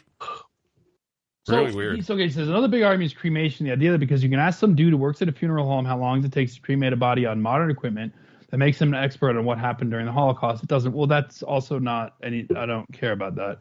The question is what could they do with what they had. This is the core truth is that from start to finish takes about an hour to cremate a single. Okay, at least you agree that. However, if you are continuing adding new bodies to the oven, you do not need to wait for that hour to lapse. You simply need more room in said oven. In other words, he's saying that like you already got it up to temperature. So you don't need to, so you can just add more. Fine, but the problem is, as I said before, adding new bodies reduces the temperature. What happens if you have a glass of water, Wyatt? Going back to our other example, what happens if you have a glass of water that is like 100 degrees and you have another one that's 50 degrees and they're each 1 cup and then you pour them in, now you have 2 cups of water that's 75 degrees. Yeah. I mean, that's never been disputed by anybody. That's basically what happens, right? Split the difference. So when you add a new body, the temperature drops. So you have to bring the temperature back up. Or you keep the temperature going and you break the fucking thing because it's too goddamn hot in there all the time. Like, it's... And don't fucking pretend... It's flammable. You're adding like a flammable thing in there, but that's not how that works. Right, but you're not adding something. If you're adding a big sack of water, you're adding a ugly bag of mostly water. Ugly bags of mostly water. You are adding a cold bag of water into that oven. It is going to reduce the temperature when you add a new body, period. It does not stay at 900 degrees when you put in a cold, dead body. I'm sorry. Like, it's just... like, yeah. So, okay. So you're just not going to... You just cannot defeat the fundamental thermodynamics here. And even if, like, maybe you make a marginal gain that you don't have to heat it all the way up from scratch. But what's that gain? It's going to be marginal.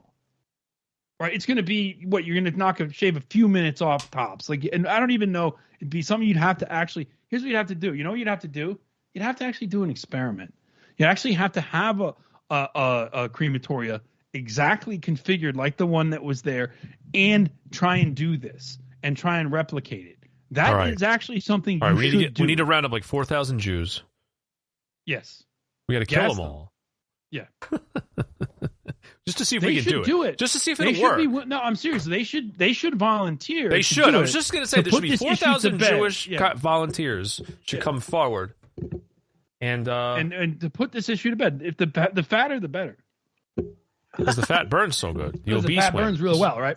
Yeah. So So you are citing fucking Henrik Tauber and Philip Muller, and you are who are lolcows. Okay, these are lolcows. These are retards who are talking about the women burn because of the fat. Like, that's not how that works. That's never how that works.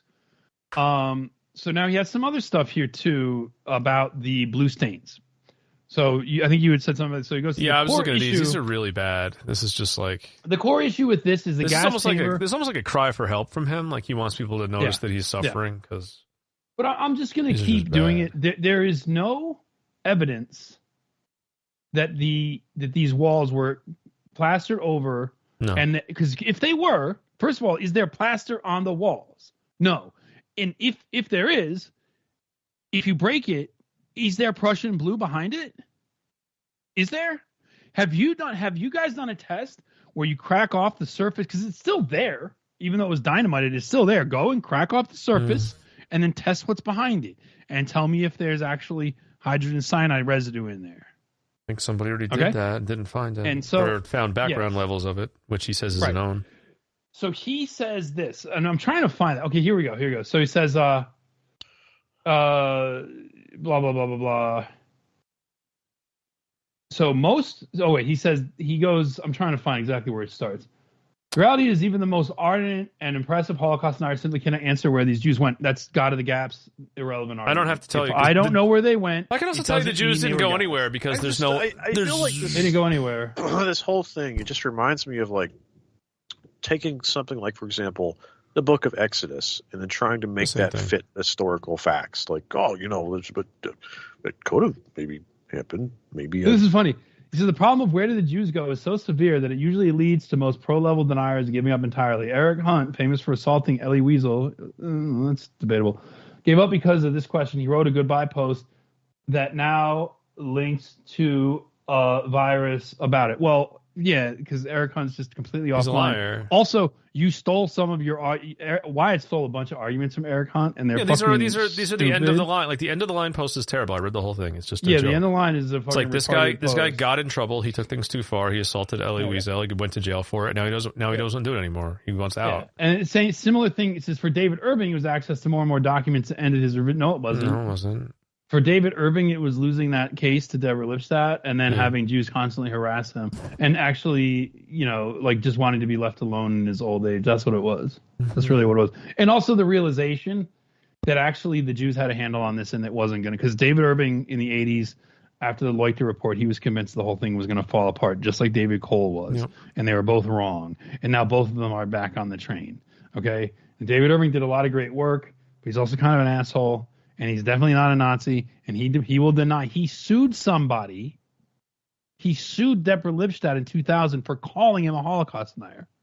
Yep. He does not never considered himself one. So he says most revisionists who are serious. Now, none of this is real. None of this matters. Most revisionists who are serious about their study of the subject will either give up entirely after a point or just IQ regress into talking about things like Prussian blue and how every document they come across is fake. Actually, that's not true, Wyatt.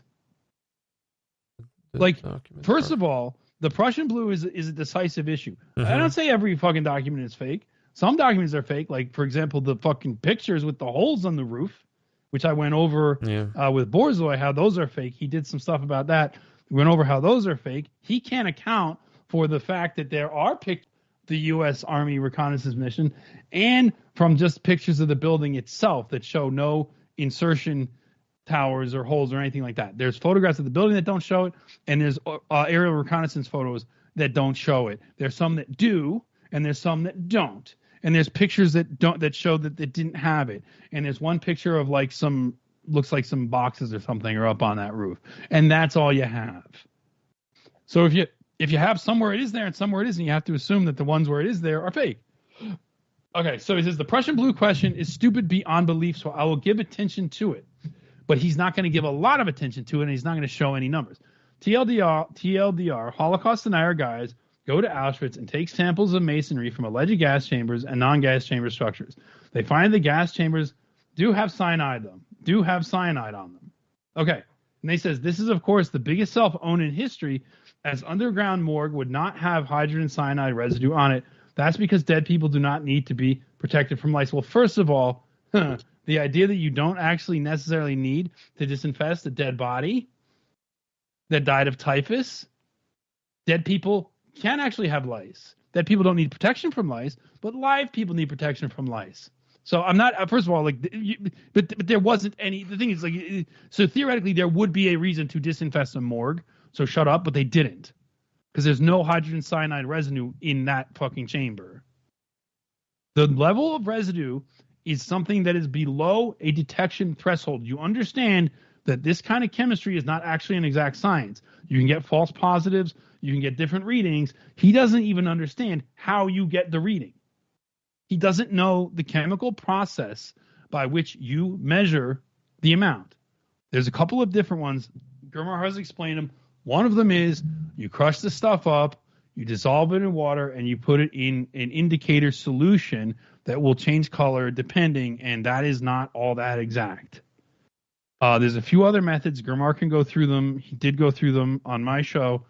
And it has to do with like the color and the opacity change of the solution that you put the materials into, among a few other techniques you can use to measure this, right? It's not an exact science. And the fact is the residue that exists in the gas chamber supposedly is so low as to be below a meaningful number. Additionally, the control structures were not simply other disinfestation chambers inside of Auschwitz. He also did structures outside of Auschwitz, and he got basically the same or more hydrogen cyanide residue in those structures. And if you could actually read the fucking data, Wyatt, and if you actually understood science instead of just believing what the fucking Jew liars at NISCOR tell you, you would get this. And you've been saying this forever. You've lost this debate forever on the Kodo forum. You've never won it. You've been owned. Right. Lamprecht, Hector, everybody at the Kodo forum has owned you for years on this, and you still pretend, you still say this stuff because you don't care about the truth. You care about like owning people that you used to be friends with, and you care about like being a Trump viber and just like thinking Jews are cool and based, and we're going to get to deport people because Jews are cool or something like this. And like that's what you care about. And mainly you have rested your ego on this stupid shit, and now you cannot walk it back. Do you remember, Wyatt? I certainly do, when you didn't even know about the actual Zyklon B disinfestation chambers at Auschwitz, and I showed them to you. And I showed you how deep blue they were, and you said, those are fake, that's not real. And then I laughed at you, and you had to go and look, and you had to walk it back. That was you that did that. He just pretended those didn't exist again in this thread. I don't know if you noticed. Yeah. It was very sly. He says... Wait, where does he do that? The Prussian blue question is stupid beyond belief, so I'll give some attention to it. TLDR, Holocaust denier guys go to Auschwitz and take samples of masonry from alleged gas chambers and non-gas chamber structures. They find that gas chambers do have cyanide in them. It's like, well, but how did that compare to the ones that were the known delousing chambers, where there was a ton? Like they found background consistent with cyanide having been used on the premises in those certain chambers to, kill lice in the coats and belongings and clothing of the Jews brought in there. It's like, so yeah, what they found was they found a very tiny background amount in these other chambers, and in the chambers you mentioned, they found a ton of cyanide because it's blue in there. That's where the whole debate is. And they didn't self-own. They proved the point. And this caused caused a crisis in the Holocaust industry, as they had to spend a bunch of time coming up with workarounds for this and to get goyim like you to believe it and be the Jews' greatest ally, as white men are prone to be, and now basically get back into the center lane, get back into vibing with Western civilization, which exists to do what Jews want. Don't want to go against that. Don't want to be an outsider. Don't want to go against the grain. Don't want to be a dissident. I like to call myself a dissident while I consent. I've seen about 30 Jews that are pretty dedicated to because he got about 28 to 30 likes on every one of these. Yeah, probably the same Jews. Yeah. It's probably a couple of Jews with a few different accounts. But so anyway, so he says he shows you the picture. I wouldn't say that. Hold on, let me stop you. I wouldn't say that at all. I would say he's got just retards. I would say he's just got white followers. They like this stuff. They don't want to be on the other side of this debate. They're scared. They think it's cringe to be one of these people. Those are. I don't think much of this stuff that goes against us is bought and paid for. I think it's just white Americans are like this. It's just Christian nationalist conservatives. This is just what they're into. Well, in this case, they like this. This is empowering. Our presentations, your presentations of, and all the you mentioned Kodo before. All those presentations of Holocaust now, they're really good. They're really detailed. They're great, and it's kind of cathartic to here's one white retard that will throw himself out there and just line up a bunch of bullshit that anyone who looks at it for more than 2 seconds knows isn't true. Anybody who tries to check any of his claims, it's all BS. But it's there, and they can be like, oh, there it is. I like that. I'll just trust in Wyatt that this is all real. It's not real, but I like being on this side of the fence where everything's nice. And also, frankly, a lot of these people probably don't even necessarily know whether they believe it or not, and don't care. They just hate TRS. He's got a lot of haters that are just because I don't like TRS. Why would you hate us? There's no reason. Because you're one of the people I describe. You're a white American who likes Israel. No, actually, in fact, I know that this is true. Yeah. I know that it's true that many of the few, he's got a couple of dozen people that are liking all this stuff, and that's because They are either what you say or they have some axe to grind with us and they don't actually care about truth. They think that Wyatt has embarrassed us by doing this. The axe to grind is always that I saw you and you're embarrassed. You hate the truth. Yeah. The axe to grind is I'm right about everything all the time. And you're always lying to yourselves. What's that? We're so small. Why A-Log is? Not a major franchise. Well, dude, the level of motivation people get to do that is insane. If you like to A-Log stuff, something's wrong with your brain. Okay. You need help. Well, I wanted to continue here because the picture Wyatt shows here is actually, as you said, he kind of does try and deny it. He picks the angle from which the blueness of the disinfestation chamber is like least obvious. Like he takes it from the side. You know what I mean? It's not if it's not like it's on the outside. Picture. Yeah. His picture of the outside. There is blue on the outside. Yeah, I know it comes through, but it's not like picture. Yeah, it's much clearer on the inside though. But I there's know what you mean. Also another. There's a couple of these, and there's a different angle where the whole fucking outside wall is blue. It's like deep purple blue, right? He just picked this one because it looks the least bad. It's very strategic. And then he has so it looks like you wouldn't really think much of it. Then the next one he has, which is the core issue with this, is the gas chamber was plastered over and washed after use. Like, no, it wasn't. That's not true. First of all, you don't know if that's true or not. There's no evidence of that. Secondly, if you put water on it, as Gurmar explained in exhaustive detail on our show, if you did put water on it, that would actually make the formation of it even more intense. That would assist the chemical reaction that forms it if you made the walls wet. And if the walls were damp, say you do a gassing, you wash it down afterwards, you bring the next people in gas again. If the walls are damp, that reaction is going to happen too fast for you to wash it. Now, additionally, the reaction will happen too fast for you to wash it anyway. You are gassing 2,000 people, and you need to clear them out before you wash it down. Right? So it's already formed. The chemical reaction has happened. Washing it doesn't do shit. You can't wash that stuff off. It shows that you have to break it off. You can't wash it off. And if you plastered it over, there would be proof of that. Physical evidence. There's no physical evidence of it ever being plastered over. How many times did they plaster it over? Well, how did they shrink the room every time? Like, how small would this room be by the end? How many gassings did they do? This room would have been shrunk down to the tiny box with all the new plaster they were adding. What about the ceiling? They plastered that? They didn't plaster anything. They didn't do any of this shit. First of all, I've never even heard the allegation they plastered over it. Why would they plaster over it if they washed it? Because no one's gonna question it in a thread like that. You're just gonna press like because. Secondly, plaster, funny enough, you know what's funny about plaster? Plaster is even more reactive relative. Yeah, plaster would be blue. To fucking Zyklon than masonry. There was a video that what's his face did. What's his name? Max Power. What the fuck was his name? Miles Power. Miles Power. Who the hell is Max Power? Whatever. There's a video Miles Power did in one of these rooms that had white plaster walls with blue all over it. It was one of the deglassing chambers. He showed that. Plaster is even more reactive to the chemical reaction that causes the Prussian blue than iron. What is it? Iron inside these substrates? I can't remember what the blue reacts with. Is it iron? It's iron and cyanide reacting. You're right. It's basically the same kind of thing as iron oxide, where it turns red. I just couldn't remember. I thought it was iron. I don't want to misspeak. Right? Iron in the mortar and iron in the plaster. It's all there. Yeah. So if there's iron in the which there's iron in masonry, it will react. This idea that it wouldn't form is bullshit. And washing it won't do anything. Water assists the reaction. Right. It's so stupid. It's solid state chemistry. It's not liquid state. Like water, liquid water. Like you're talking about. Dissolve. It doesn't dissolve. Rust. You can't dissolve rust.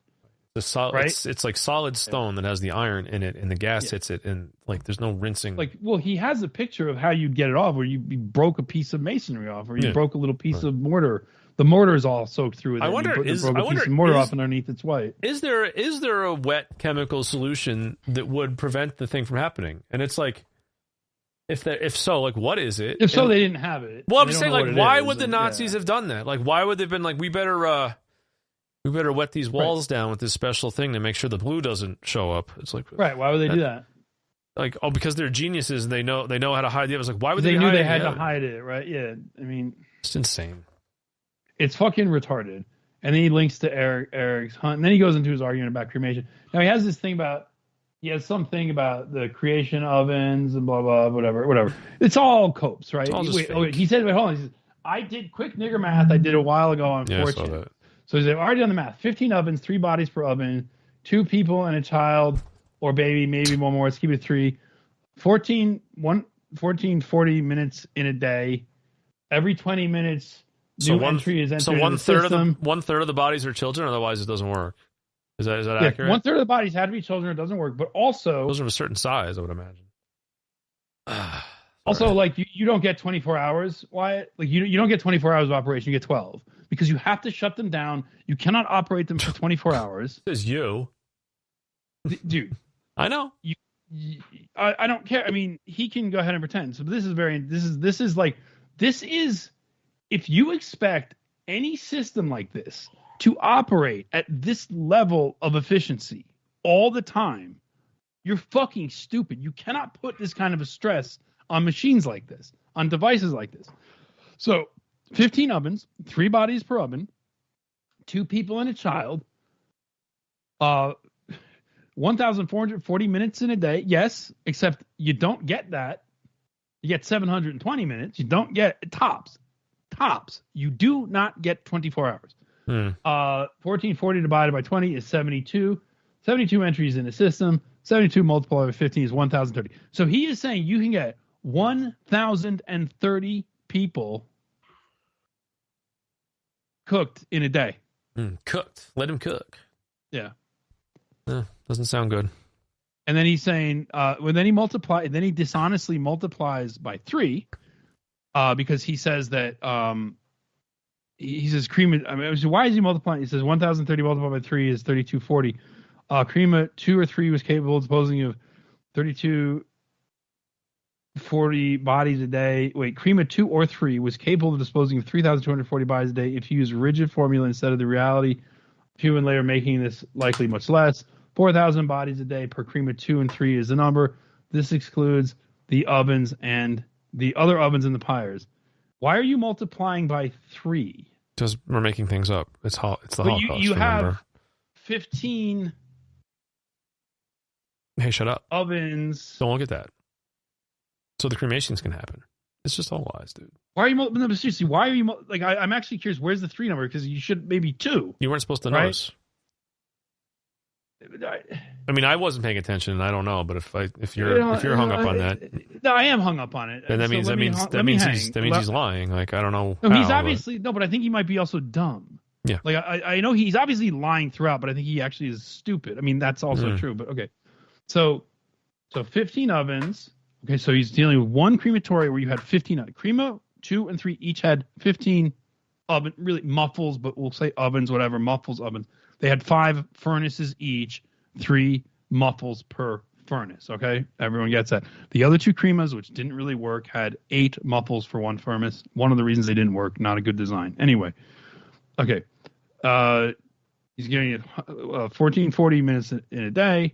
Every 20 minutes, new entry is entered in the system. 1440 divided by 20, 72 entries into the system. 72 multiplied by 15 is 1,030. That's 1,030 entries into the system total. 1,030 multiplied by 3 is 3,240.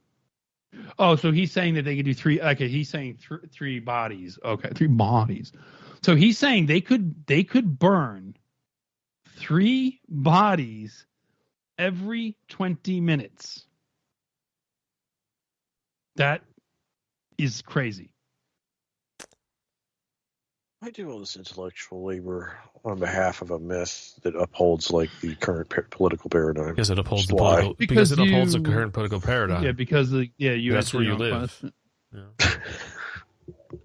Like I live in the current political paradigm. I'd like to continue, please. God. It's not like this mythos accomplishes anything except. I didn't realize how actually retarded this was. I thought he was suggesting that he could arrive at a number of 1,030 per crematory, and then you would double that. Like, so in other words, you do 2,060. Well, he's actually saying each one could do 3,240 per day. No, Wyatt, just no. That is insanity. Now he what he does is he throws you a bone. Oh, he says I like bones. Premature 3 was capable of disposing of 3240 bodies a day if you used the rigid formula instead of the reality of human labor, making this much less, right? Because the little crank elevator. The machines were perfect, right? Why the machines were perfect? It's the human labor element that was not. But those machines absolutely could definitely do that, and there's no way they couldn't. And those numbers are laughably retarded. And I'm making fun of him now, and I'm going to make fun of him more once we get done with this show. And I'm going to absolutely trash this. This is stupid. No, Wyatt, you get a body per an hour, and I don't care if you add more bodies. That just means you're adding more time. You get 180 at peak efficiency for each one of those 2 crematorias. And that's why you needed to build more. And that's why, despite the death toll of 135,000 or so that we know, and that's evidence. We have actual evidence of that many dead. He still occasionally had to burn some bodies outside because it wasn't enough. And bodies on fire outside crematorium. Yeah. Now, the final thing he said, and this one was really stupid. So I got to give the final argument. Okay, I don't think I adequately responded to this on Tuesday.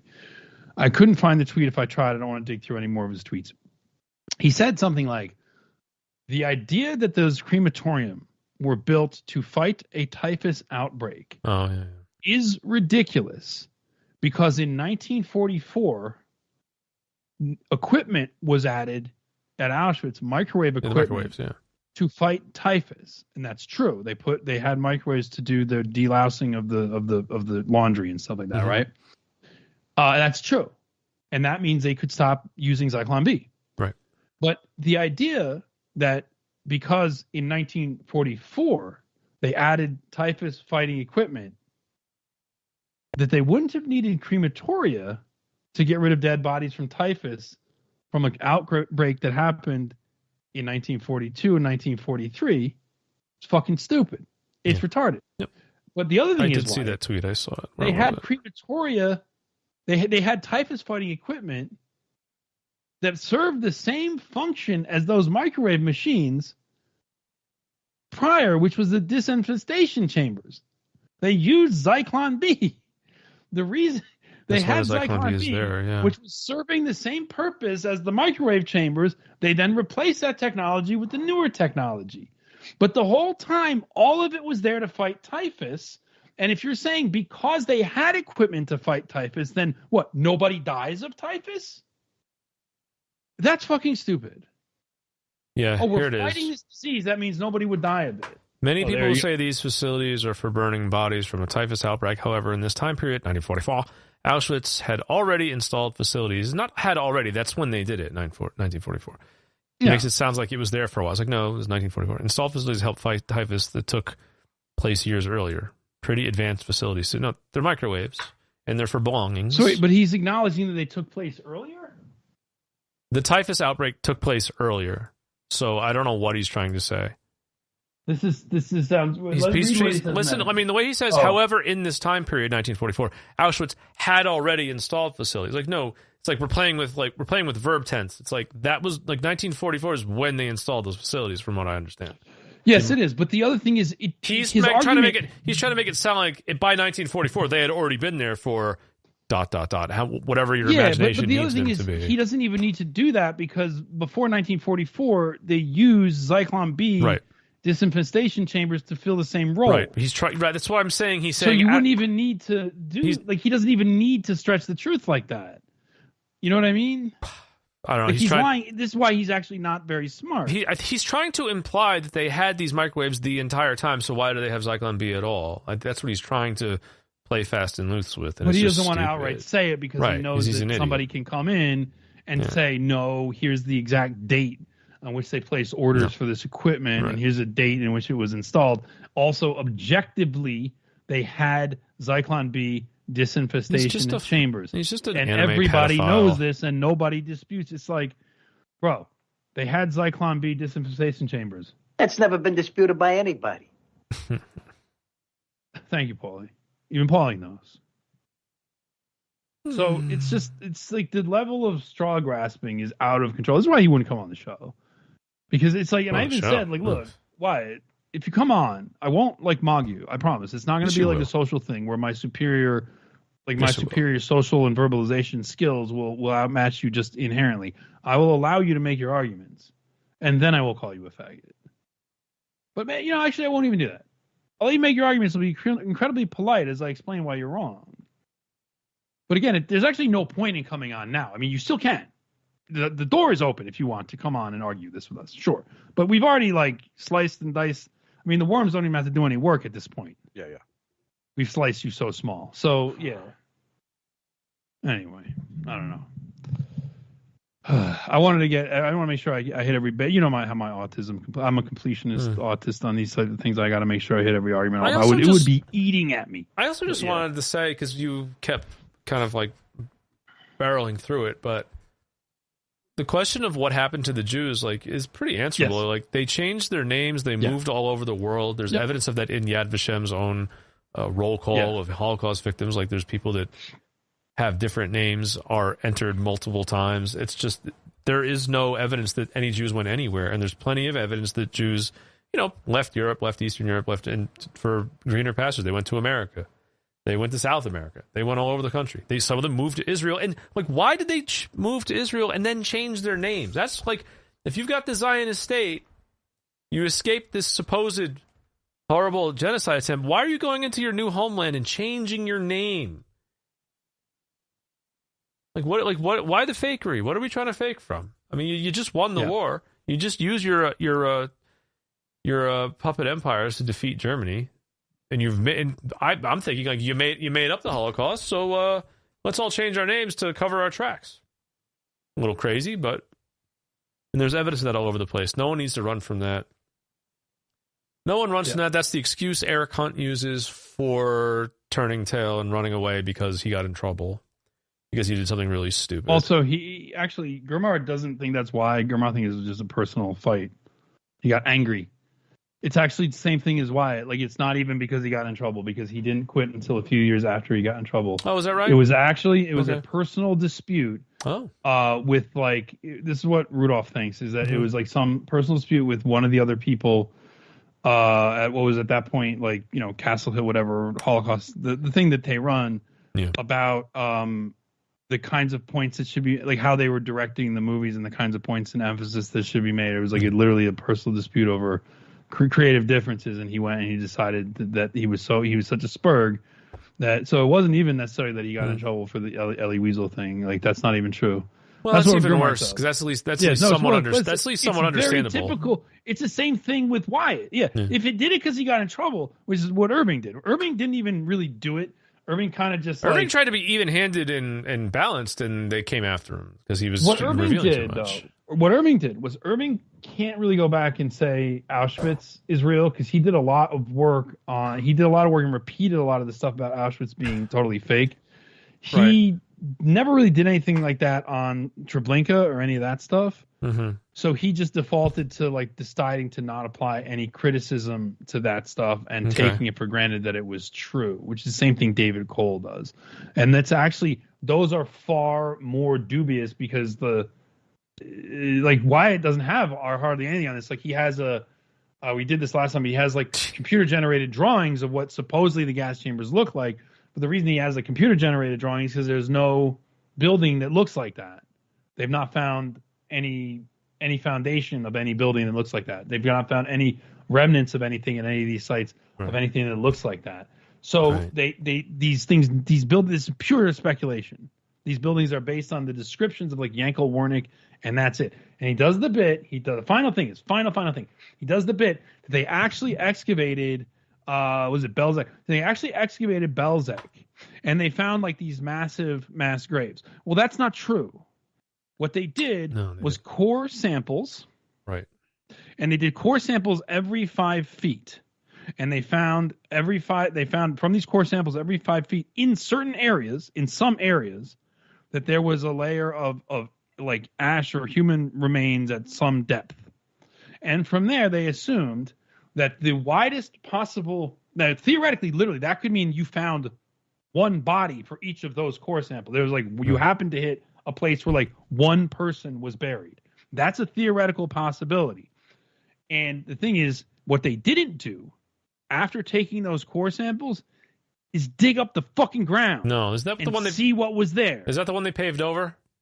Or is that the other? And now the whole Belzec is totally, completely paved over with rocks. So here's my question: if they did the core samples, I could see starting there because you're like, it's what's the point in digging if you're not going to find it? You do core samples till you find something. Then they found something. They found, okay, there's some human remains here. There's some human remains here. In this one area, there seemed to be some human remains from the core samples. Dig it all up and see what's down there. What's the human remains down there? If you have some decrepit human remains, how much ash is down there? What's the actual volume? What's the density? Of ash? Oh, it's not that dense. But you didn't it's do not that. So dense. So what you do is you now do fake math. And why it has like this whole spread. I don't care about any of that. If that shit was real, you would, and if you were doing a serious forensic job on that, instead of coming up with a story to cover your ass, you would just dig it up and tell us exactly what's there, so we wouldn't have to guess. Yep, that's kind of you have the embarrassing outcome like they're having in with Nigger Wall Street. Like they're trying to dig that up and they keep not finding it. Yeah, they're actually digging though. That's what's so funny. That's what's funny, and they're getting the same results that the Jews would get. It's like whoopsie. Yeah. Whoopsie. Right. So don't give me this shit. Where was that, Tulsa? About your core samples, and we found some ash at this depth. We found some what they call saponified. This is kind of like this is something that happens to a dead body underground.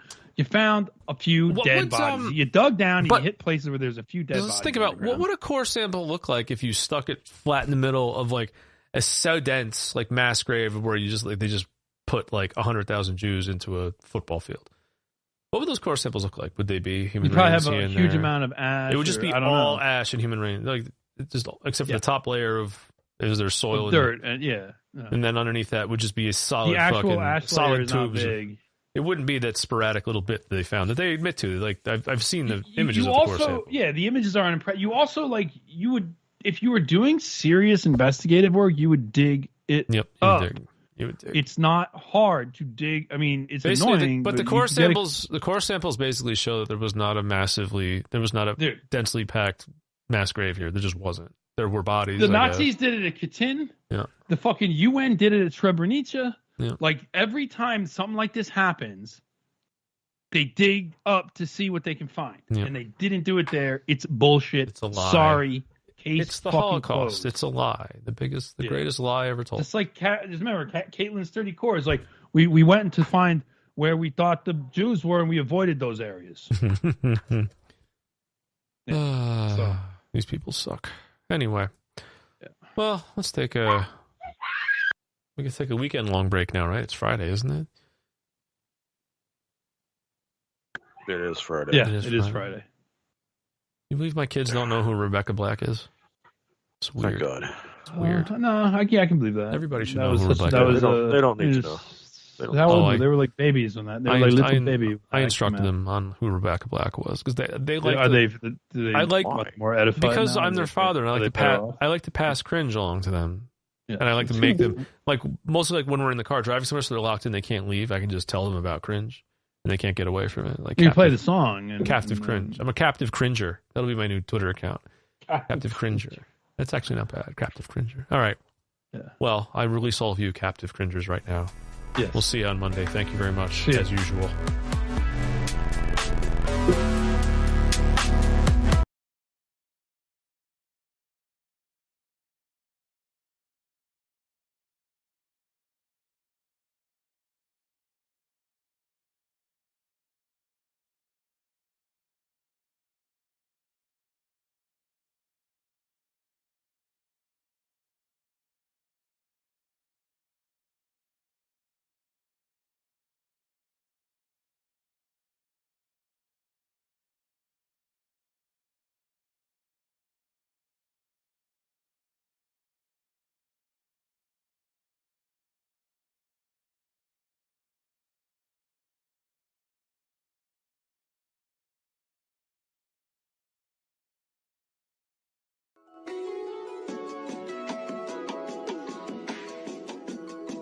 as soon as people start playing games, I stop.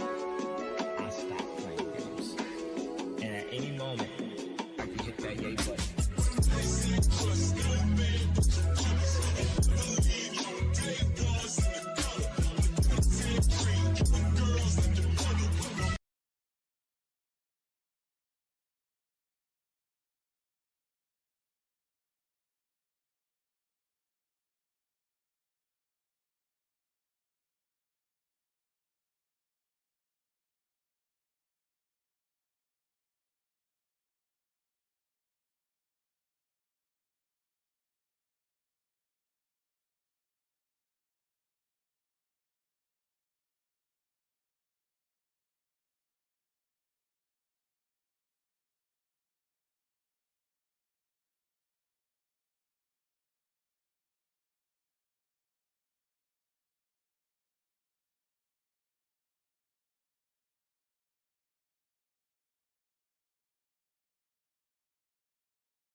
Good evening, everybody. You're watching America First. My name is Nicholas J. Fuentes. We have a great show for you tonight.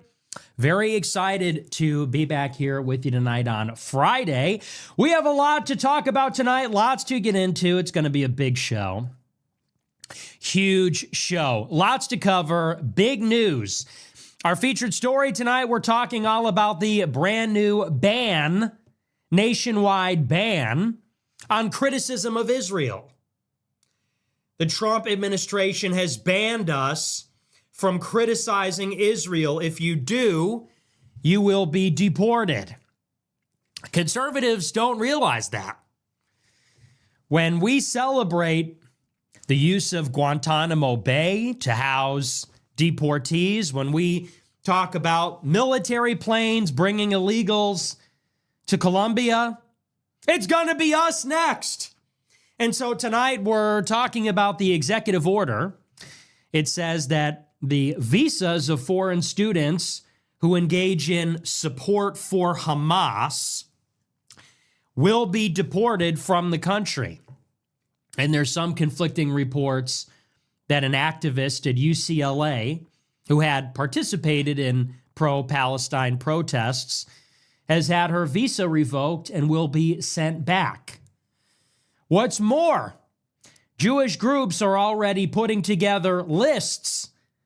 They're putting together lists using facial recognition of students, which they are giving to the government so that the government can remove those people from the country. These are not the kinds of mass deportations that I wanted. I don't know about you guys, but I wanted all the illegals out of the country. I did not sign up for deporting anybody that criticizes Israel. That's not really a positive, I don't think. So we're going to talk about all that. It's very interesting connections. We're going to talk all about that executive order. We're also going to be talking tonight about the threat of tariffs, which are coming down, I believe, tomorrow against Canada and Mexico.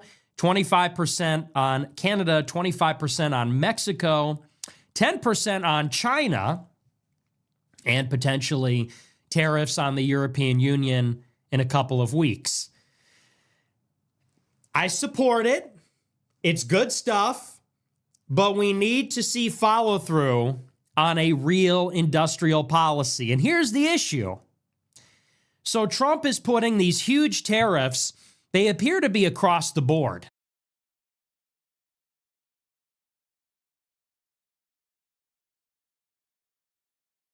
There is absolutely no record that 6 million people were put in concentration camps. They only have 16 million to begin with.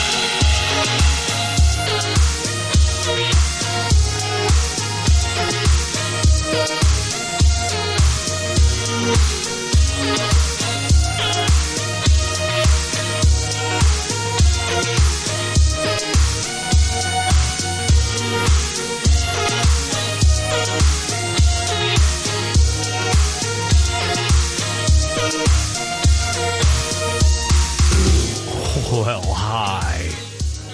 I'm finally doing something that I always told myself and probably told you that I would do in the hopes that one day I would actually follow through on it.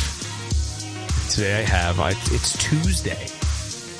It's Tuesday, January 28th. This show doesn't release until I actually saw a thing that inspired me to start talking by myself with this fancy music in the background about an issue that I don't feel I really need to do on the tedious. Maybe we will, maybe we won't. I can wait till Friday. If so, it's a piece of prep that I believe I can spend here without doubling back over on the other show. So we're actually going to, this is the thing I've always told myself. I was like, well, if I see something and I react to it, like I was like, the best way to do Just Jesse would be if just like every day, so dense, I recorded like a 20-minute reaction to something or just a shower thought that takes 20 minutes. Because I fill time, and that's all you want me to do. I fill time. My name is Phil Time. It's not Jesse Dunstan. It's Phil Time. I mean, listen to last week's show. Jesus, did I say nothing for an hour? That's actually true, but actually, I was also kicking around the idea of I should 1.5 speed myself. I think that would be funny. Like, go back through, like, sit here and listen to myself from the previous week, and then, like, jump in at all the spots where I forgot to make a certain point or sidetracked myself and then failed to circle back. And because I do that a lot, it's not even staircase wit. It's like going into the recording. I had this, but since I don't write anything down, since I don't, I cannot, like, I don't want to work with notes in front of me or like a teleprompted, like anything. It ruins the flow. It ruins the natural sort of ebb and flow of my stupid brain and the things that I have to say. So I don't do it. I try to force myself to remember, and so I end up missing things. I end up leaving them on the table. And I know I left a big one on the table last week, but since I don't remember, not last week, 2 weeks ago, right? Since I don't remember what I exactly talked about on that, and I haven't heard it since, I was recording it, I have no way to jump back in and rectify the bit that I missed. And oh boy, I am doing my subtle and terrible Anthony Cumia impression. I'm doing that because last night it came across it came through my YouTube recommendations. I actually listened to the infamous Greg Shells stream that he did for a little while. It's like where he I think it was April of 2015, so it's almost 10 years old.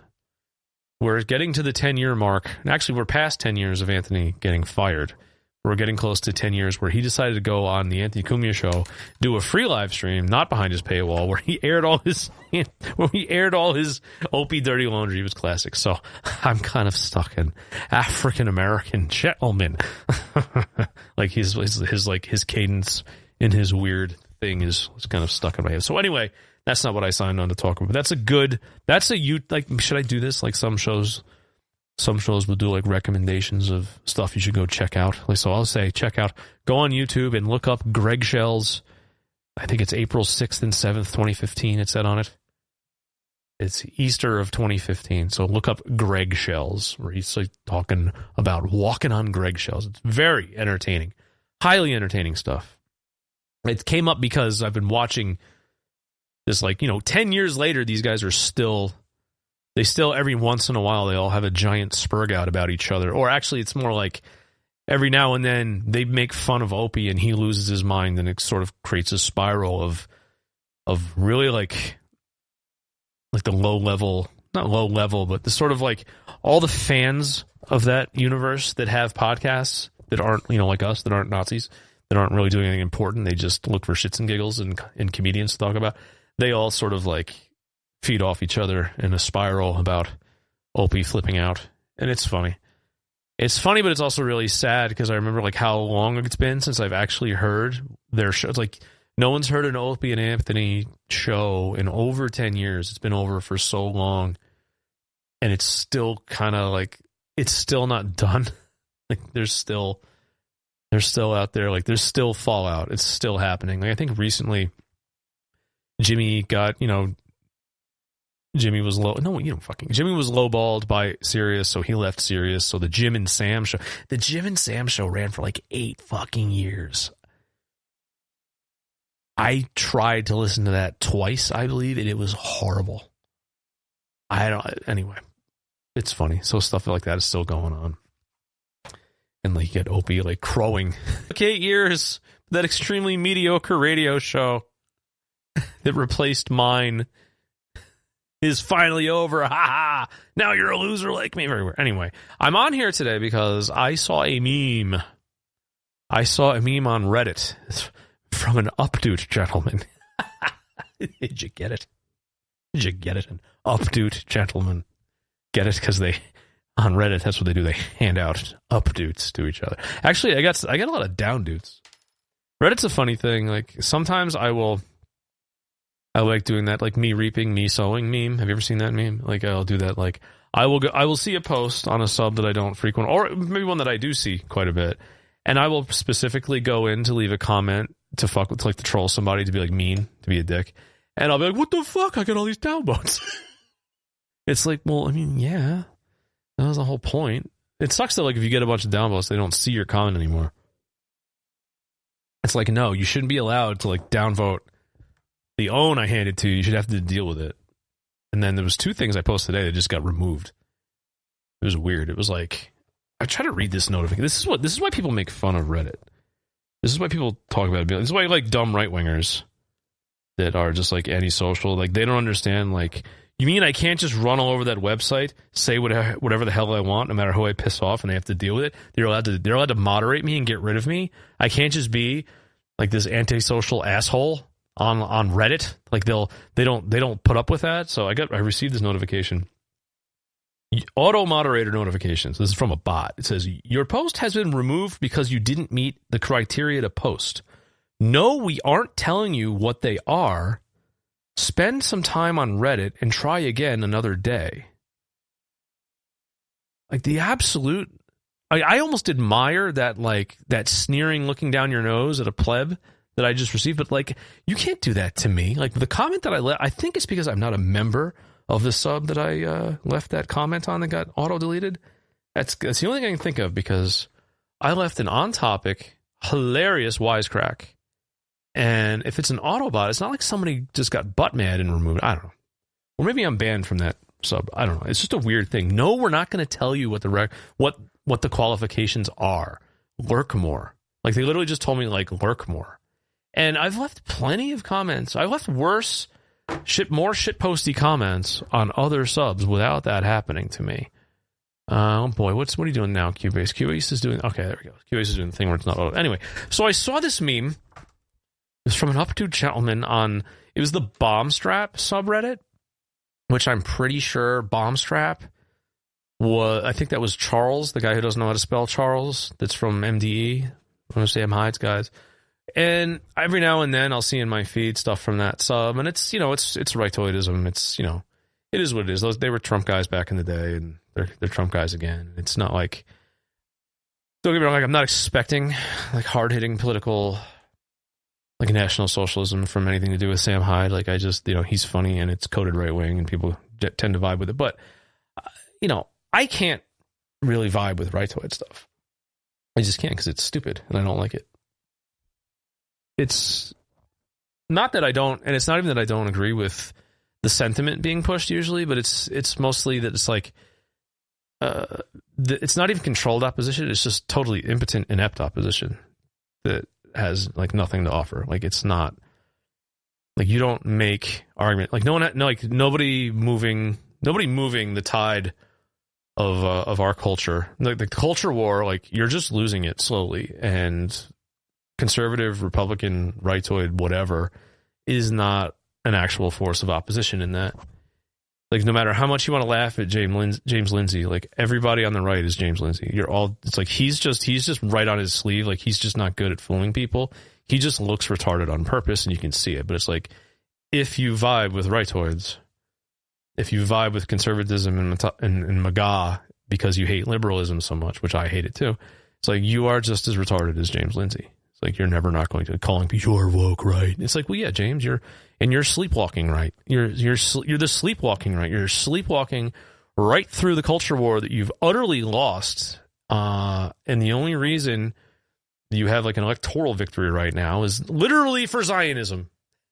And the sleepwalk right will tell you that, like, well, we should just be taking W's right now. Why do you always care about Israel? It's like, because they're the main focus and purpose of our foreign policy, and because they control all of our domestic policy, and their people control all of our media, all of our academia, all of our hiring and firing, who does what in this country is all run by those people. But why do you keep... Look, there's deported a couple criminals to Venezuela. Oh, no, Colombia, whatever. So, yeah, it's like, but people are being racist about Pajeets now. It's like, you were literally told to be racist to Pajeets. And now everyone's doing it. You are literally flexing, you're pretending that you're speaking truth to power by making fun of Pajeets. When literally being racist against Pajeets right now is absolutely, literally a social media psyop campaign to try to paper over the oopsie that Vivek Ramaswamy and Elon dealt the Trump administration by opening their mouths and letting the cat out of the bag about H1. Even though Trump campaigned on doing a lot of H1Bs, these guys like stridently declared H1Bs and Indians to be the future of the American workforce that we couldn't survive without. And the reason we can't survive without it is because Americans are stupid and lazy and don't want to work.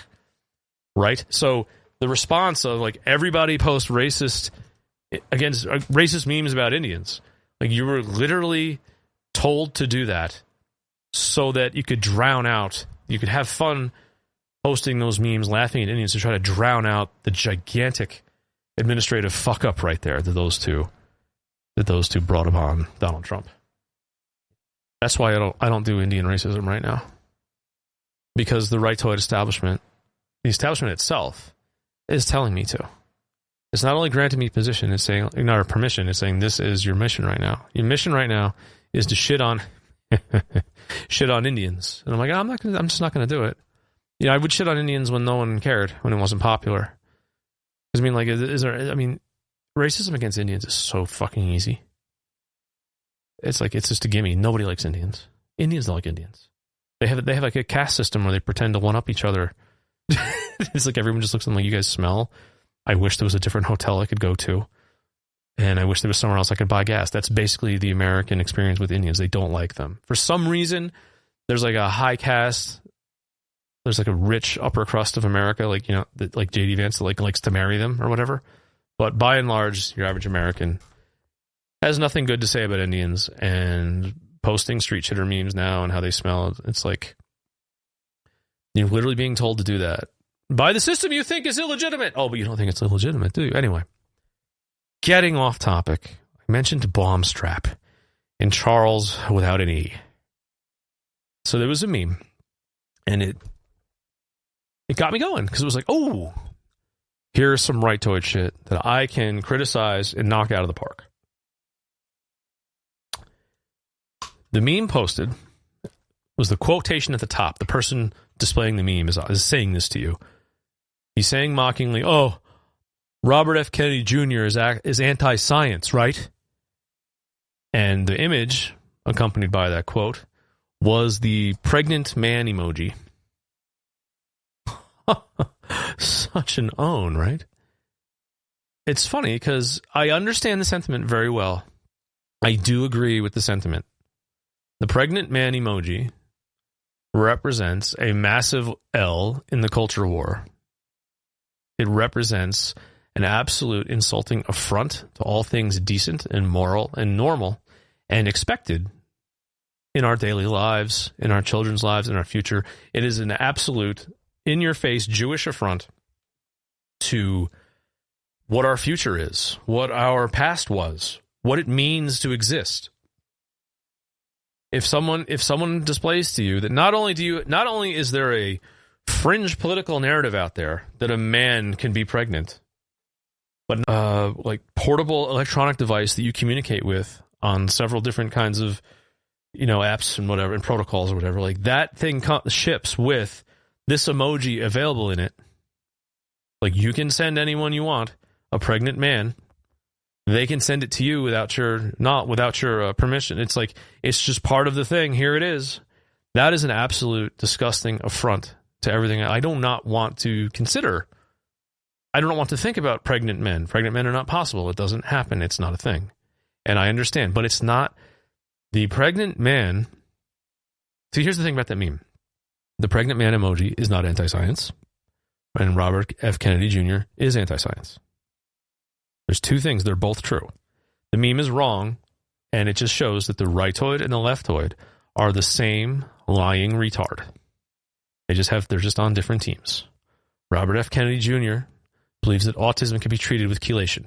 Chelation is a process of, I don't remember specifically, of processing the blood to remove certain heavy metals. This is, of course, quackery and kookery. There's absolutely no evidence, no studies to back that up. It's just a thing someone made up somewhere. It's on some quack's, probably like YouTube channel, or maybe there's a Stu Peters documentary about it, and it's just false. There's no actual, and essentially that medical, that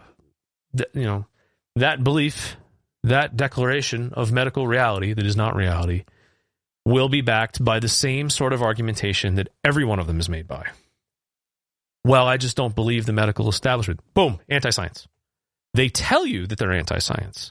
That's the problem with the rightoid shit, with this kook stuff and this quack stuff, is like, you can't be mad when a liberal calls you anti-science, because you yourself, the people that push this shit, maybe Robert F. Kennedy Jr. is not smart, not stupid enough to say this, but the people that are cheering for him directly declare themselves anti-science. We've seen it with the Professor Dave, with the people that he deals with. They will tell you that it's not about the evidence for a flat earth. It is not about the evidence that ivermectin does anything. We've seen this. It's about opposing the scientific or medical establishment because they're lying to you for some reason, we decided. There's nothing to back up any of the things they say. It is simply, we are doing a rebellion against a system that says these things are the truth. We're saying that they're lying. We can't back it up, but we're saying they're lying. We do not believe white coats. We do not believe their peer-reviewed studies. They will tell you they are literally anti-science. So the meme doesn't hold water in that respect, because Robert F. Kennedy Jr. and everyone who likes chelation for autism, everyone who thinks that, I don't know, certain food dyes cause children to be hyperactive. In my estimation, I don't have anything to back this up either. I'm going to do this too. I'm just going to say the thing that I believe is, like, foods that have these artificial colorings in them, they also tend to have a shit ton of sugar products in them. I'm thinking maybe, but I could be wrong about that. I'm not willing to stick that out there as something very important. I could be totally wrong. Maybe the dyes do have something. I'm not. Whatever. But people that say that, like, seed oils are the reason you're fat, ivermectin can cure cancer, ivermectin can cure COVID, I'm blanking out. The earth is flat. All of these things that are anti-scientific evidence, they basically things that we'll look at, whether it's decades or centuries, or in some cases millennia, of established scientific research, and be like, I'm not going to believe that stuff because I'm a rebel. That's basically what it comes to. They are anti-science. Robert F. Kennedy Jr. is anti-science. He is going to, if he gets his way, and if the people that like him get their way, the amount of quackery, kookery, snake oil, evil, and grifting that will be unleashed on this country will be like something you've never seen before. The stuff that he wants, the stuff that he's into, the stuff that the people that like him are into, I should say. I don't even know if he's really into this stuff. I know they project a lot on him because of the positions he took vis-a-vis COVID and autism. But, yeah.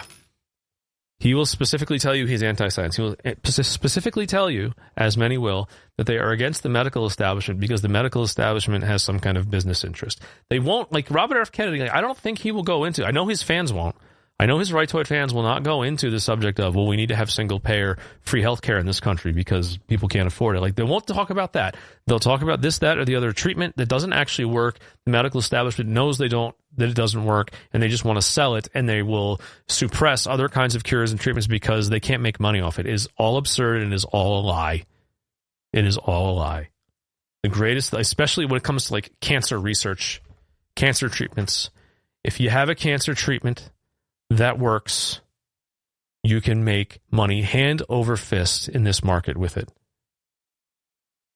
Okay? Just because cancer treatment is difficult and not everyone makes it, not every time it's tried it works, means that it's a scam. It's not a scam. It's just dicey. Cancer's hard. It's hard to kill a tumor and not kill the good tissue that's around it, and thus destroying enough tissue that kills the patient or incapacitates the patient in such a way that it's not worth killing the cancer. It just fucking happens. And sometimes the cancer moves too fast. I mean, I don't have to explain this, right? We all know how cancer works. Then again, looking around online, I'm not sure that statement is accurate. But people will tell you that the cancer treatment is a scam because it doesn't always work. And that there are treatments out there that always work, but they can't make money of. It's like, I just want to wring people's necks. Like, if you have cancer treatment that works, you will fucking never. That is a money printing machine that everyone will have and everyone will sell and everyone will survive their cancers, and everyone who does the treatment will be lauded and appreciated and will clean up because this is a for-profit medical system. All the argumentation is bad. And all the argumentation from medical kooks and anti-science people like Robert F. Kennedy Jr. and the people at Bombstrap who posted that meme and liked it, they will tell you that they are defiantly anti-science because science is part of the system that they consider to be illegitimate, specifically because they view it as run by Democrats. They are not in a political struggle in their minds against a Jewish overlord. They are not against a Zionist entity that controls all of our finances, media, academia, and everything else that can use to control culture. They're not struggling against that. They're not recognizing that. They think that this government is run by liberal Democrats, and that even when a Republican administration or a Republican Congress takes office, that there is a lingering deep state of liberal Democrats that's really running the show. Now, there is some truth to that, but it's not the point. The truth that is a different subject that I'll circle back to, hopefully. I might have to 1.5 speed myself next week, but it's like they will tell you that they are against all these things because it's all secretly run by Democrats, even when it's being run by Republicans. The medical industry, science itself, all research, physics. Physics is Jewish. A-bombs are fake. The space is fake. Space travel is fake. The moon landing is fake. They say all this stuff. They don't say it because they know anything about it. They just say it because it's a fist in the air. It's a rebellious statement that they think shakes people's confidence in the system when it doesn't. It just makes you look stupid. It makes you look a reactionary retard, and no one should listen. Unfortunately, these days people listen to that because of how the internet has been managed, because of what has been censored and what hasn't been censored, and what has been shown to. Or what has been coded as censored material you're not supposed to see, but you can easily see anyway. That's another big portion of it. It's like the feeling that I'm watching or listening or reading something rebellious, something anti-system, when I'm actually not. Right? It's just like your Indian street shitter meme is not transgressive right now because it's desired by the system. It's not empowering you. You're empowering the system that wants you to do that for a specific reason it has in mind. And that reason is to further the support of this administration that is going to bring about some kind of super Zionistic war somewhere. I'm starting to wonder, well, never mind. Back to the meme. So the meme, the other side of the meme where it doesn't hold water. Okay. A pregnant man is not a scientist.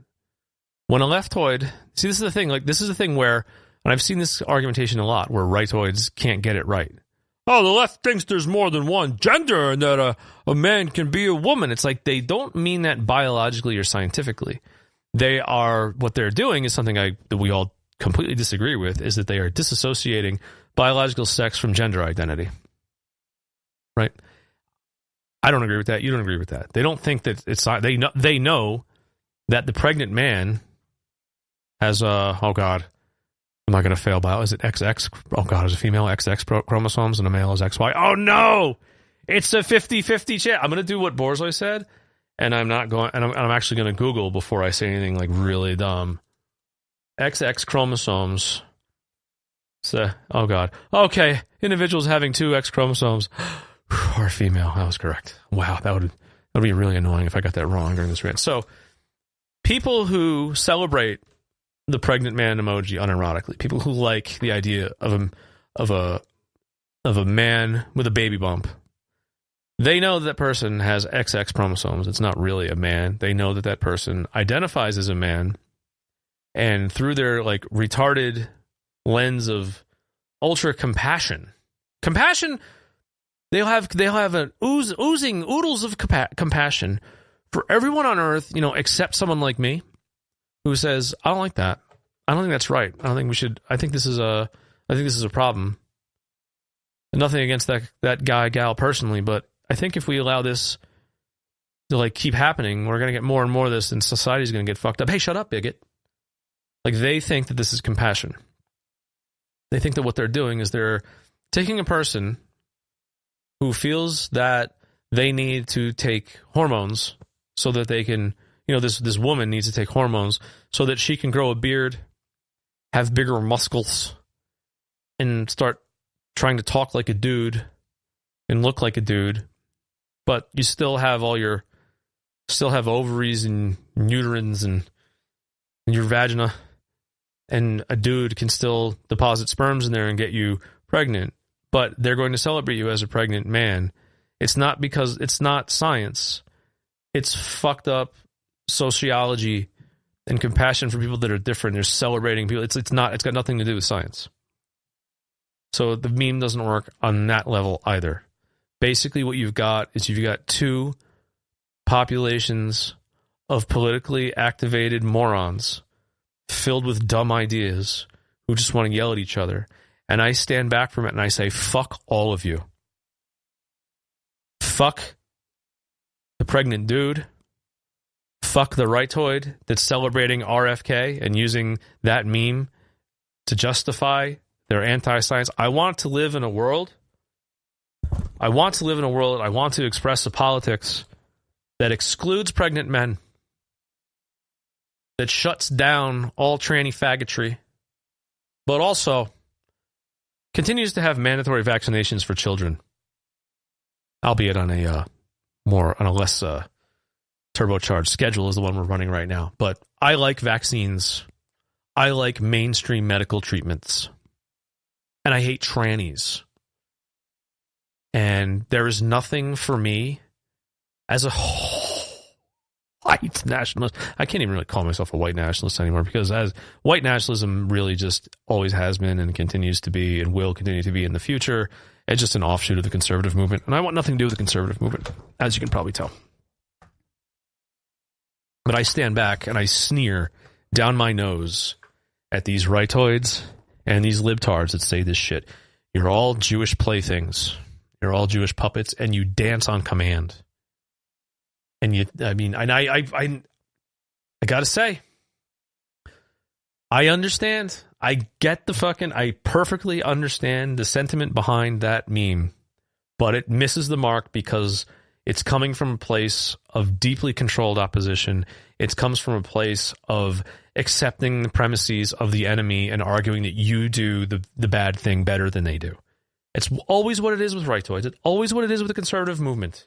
Like, oh, you say that we shouldn't care about race, but when it's like, well, no, we should care about race, right? If you want to accept the premise, accept the left's premise that we should care about race, and expand it to, what we should really care about is Jews and get rid of them and all of their influence. Not just no Zionists in government, no Zionists everywhere, no Zionists anywhere, no Zion, no Israel, no Jews anywhere. But no, we can't do that. That premise, that Holocaust denial is bad and anti-Semitism is bad, continues to run through. It even runs through white nationalistic conservatives. They hang on, they cling to those beliefs, and they will scream and cry at someone like myself, who is fed up with being a white nationalist, for talking about Israel, for talking about Palestine, for talking about Jewish control of this and that. Why can't you just take the W's? Because there aren't any. These are not W's. They're taking the W's. You're handing them to them by participating in this farce. The farce being, oh, you think RFK Jr. is anti-science? Well, your pregnant man emoji's anti-science. Like, no, it's not. RFK Jr., as I've said, and his supporters will tell you that they're anti-science. They will tell you it's a badge of honor that, yes, the scientific community, I stand in opposition to it because I think it's this, that, and the other, some kind of work, some kind of scam, some kind of lie. I have no evidence for it, but it's the powers that be, and I'm just going to not like the powers that be no matter who the powers that be are. I'm also never going to say the powers that be are Jewish, but I'm just gonna rail against the collective scientific knowledge and data and study of the Western world simply because I just decided. And then when someone calls me out, and then someone calls me out on that from the other side of the political farce, I mean, well, you like trannies. You're anti-science. And I just have to tell you, like, no, liking trannies is not scientific. I will say it again. It is an emotional, sociological effort being done and being gotten over by the Jewish establishment. Because they feel that having not just a deracinated public, but a degendered, a desexed populace that has its ability to reproduce short-circuited to such a point will, the Jewish elite will be able to secure itself better while it's presiding over a population like that. I don't know what it is. And it's frustrating because the real, I almost said the real pandemic. I don't want to say that because it's cheesy. Like the absolute cavalcade of sensitivity and compassion that has taken over this culture, this country. Like the amount of people who, political correctness, the line keeps moving. It's like, I don't know if it's real or not. Like, are people being conditioned to be more, quote, sensitive and compassionate about different kinds of people and different ways of running your life? And, are they really becoming as morally subjective, or not subjective? Is that the word? I guess people really as morally subjective as they appear, or is it just a put on because if you go against that, you'll get in trouble? Like, I don't know. It's very uncanny valley, and it's also very oppressive feeling that, like, I don't share this compassion for people different than me. And I notice that people, because of that, people don't have compassion for me. Like, I feel like a normal person, and I don't want to be around. I don't want to deal with. I don't want to have to. I don't know how to put it. I don't want to have nuanced conversations with my children about people that are different from us. I want to just be like, those people are different from us. Stay away from them. Don't deal with them unless you absolutely have to. Right? It's like, those people are gay. Stay the fuck away from them. If there's something wrong with them. Those people are black. Stay away from them. They'll steal your shit. Those people are Indians. Stay away from them. But don't say anything racist about them because that's what the system wants you to do right now. And those people are beaners. Stay away from them. It's just like these people aren't like us. And I have a deeply held cultural belief that I should be in a society, in a town, in a territory, in a nation filled with people that I can relate to, that are like me, that have extremely similar, almost identical interests as I do. I shouldn't have to deal with some out of left field weirdness from a person. I just shouldn't have to. That's outside. Like, I don't want to do that. That's stressful to me. I have to wonder, like, this person, this thing that's different that I'm encountering, is like, is this going to warp my young children's minds as they grow up? Do I need to shield them from this? Do I need to ignore this? Do I need to come down hard on them about this, possibly leading to a rebellious attitude about this thing that they take up again? Like, kids are weird. You never know how they're going to react. Like, do I need to come up with lectures? Do I need to pretend this isn't happening? Do I need to, like, pretend it's not a big deal? Well, I know it's a big deal, hoping that they'll just will think, well, I guess it's not a big deal, so we just won't, we can't troll dad with it either. You know what I mean? It's just like, there's no compassionate for people like me. And I assume people like you listen. There's no compassion for us in that. People who think this way, there will be no compassion spent on you. To the gulag. If you can't deal, if you can't have compassion for, if you can't celebrate, if you can't deal with people that are very different from you, some of which didn't exist 20 years ago, Different kind, like tranny shit didn't exist 15 years ago. Like no one expected you to have compassion for a tranny. The only trannies that existed were hookers.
And they were basically the butt of jokes. It was drag queen stuff, but it was like an outrageous gay thing that like no one expected you to be like, oh, that's cool. People would understand if you had a laugh at their expense, or if you took being associated with them as a straight man as being an insult. People would not jump down your throat. These days, no bank account for you. You lose your job. You lose your education track. Whatever you're doing, like every gate into a better future for your life is guarded by people with this attitude. And people seem to be complying, and I don't know what to do as someone who doesn't want to comply. I don't want to tell you what to do as someone who doesn't want to comply. All I can tell you is like this conservative reaction to it. It's not even controlled opposition. It's like self-fulfilling prophecy. When a rightoid argues with the left, he just loses and makes the left look smarter and more mature and more learned than them, because there is sort of a creek shitter pride taken, even in people who aren't creek. There is a pride taken in the second-class citizenship of the conservative in this country, in this system. When you identify with the anti-liberal side of things in the mainstream, you are basically saying, I'm a redneck. You're saying that I'm an uneducated, poor, low-class, tacky idiot that doesn't like the way this country runs itself. You're in rebellion against everything that looks cool and is fun. And that's what Donald Trump is. Donald Trump is a garish, gaudy, just sort of like nouveau riche, whatever they call it, like rebellion against good taste for rich elites. He is the anti-elite rich person. And I understand the temptation to be supportive because I was into that 10 years ago, whenever it was, but it's fake. He's not getting anywhere, and it just guarantees victory for the other side because they tell you stupid things like I am anti-science, I am anti-medical, I'm anti-doctor. That's funny. I saw there was a Stu Peters. See, I tried to watch a Stu Peters documentary that he made about Israel. It was all right. But in order to gain access to it, I had to give them my email address. So it's not that bad. Occasionally I get Stu Peters like marketing email. And one was just for some jerk that I don't know if it was a guest he was having or it was literally a paid spot, but this guy that was talking about like the super chemical to cure cancer, and it's nicotine. It's like there's studies that nicotine can shrink. It's like, yeah, that's called chemotherapy. Like there's nothing revolutionary there. Like, yes, there are I'm sure there are many, I don't know, but I almost just said a thing that I don't know, but like there are different chemical compounds that can be used in chemotherapy to destroy cancer cells. The danger is, as I mentioned earlier, is that it can kill the healthy normal cells around it. And nicotine is like an option that I guess is not used often. I don't know what the guy's premise is, but it's like nicotine is not a miracle cure for cancer. right? It's not like you start doing pouches of Zyn or whatever, and suddenly you don't have cancer. It's like, no, it's just like,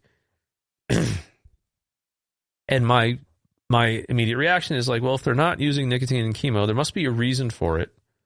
But this doesn't stop you from having an ebook and going on Stu Peters and marketing your anti-establishment so-called scientific expertise and medical expertise to idiots on the internet who establishment. They just want to hear something that's coded as that. And shooting nicotine at tumors is like another thing. And it's just like, this is not going to liberate me from this society that doesn't necessarily want to destroy me outright, but wants to make sure that everything I stand for and everything I represent, at the very least, just fades away within a few generations. Right? They're going like, it's like they can deal with me. I'll live another 40, 50 years, who knows. They can deal with me being racist, being anti-Semitic, being homophobic, being anti-tranny, being non-compassionate. They can be like, you're a middle-aged man. You sit over there. Your kids, though. It's about your kids, Marty. It's your kids, Marty. Boy, I am really leaning into the Anthony thing. It's like, look at them. They'll have a different attitude than you. And there's nothing you can do about it. Because you're not cool. Because you identify with those retards. You identify with those low-class morons over there that are going to go ice fishing and get drunk and fall in the hole. And people kind of just like, you hear about a guy that gets drunk and falls in an ice fishing hole. You kind of like, it's like once the shock is over that like, oh my God, the guy's dead. I knew that because you were like, wow, what an asshole. Why didn't he either not ice fish or not drink while he was ice fishing? Fell in the water and drowned, It happens more often than you think. But it's like when you put yourself up with like, I'm one of these, it's like I'm one of these people that recognizes how evil and gluttonous and usurious the medical industry is. But by God, if you mention for a second that people should have access to healthcare for free, whoa, boy, have you got another thing coming? I'm with those guys. Because I want my kids to like get married heterosexually and reproduce one day. I mean, not to each other. I mean, marry other people. I want to have grandchildren and a healthy family. Right? I mean, I don't. These conservative bumpkin morons. They're not even all bumpkins. There's suburbanites. There's rather well-to-do suburbanite conservatives who fall into this mindset, and it's basically they're the same. It's the same thing. They become tacky. They become second-class citizens, and they become proud of their second-class citizenship. Conservatives, no matter how downtrodden, no matter how poor, or no matter how exalted and rich and successful, they always have the chip on the shoulder, and they have internalized themselves as the bad guy. They're the bad guy in the liberal Democrat story, and they're fighting against an adversity that they don't have a chance against, and they're just on an uphill battle. It's an upward struggle the entire time. And they never stop to notice, is like, you know what? You know why it feels that way? It's because you're always losing. You're always losing because your argumentation is bad. Your beliefs are dumb. And they were concocted for you and fed to you a certain way to make you think that you came up with them on your own and that they're coded as rebellious. Right?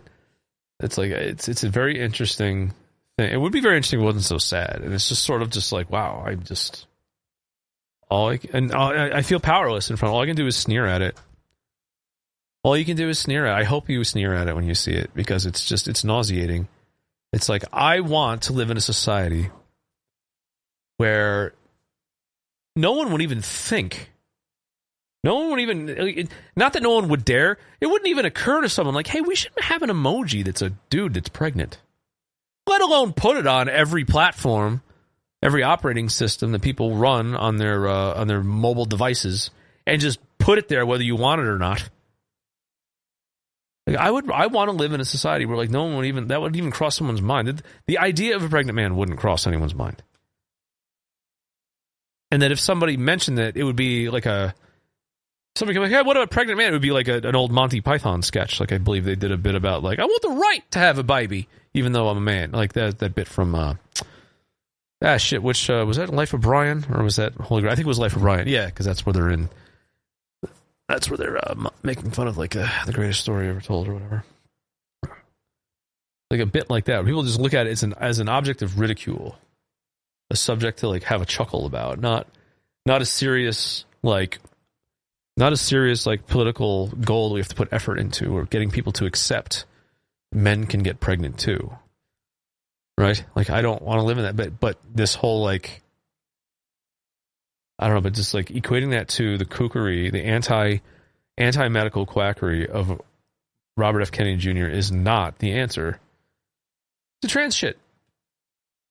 Nothing that conservatives concoct to try to red pill each other is an effective argument against what the left does.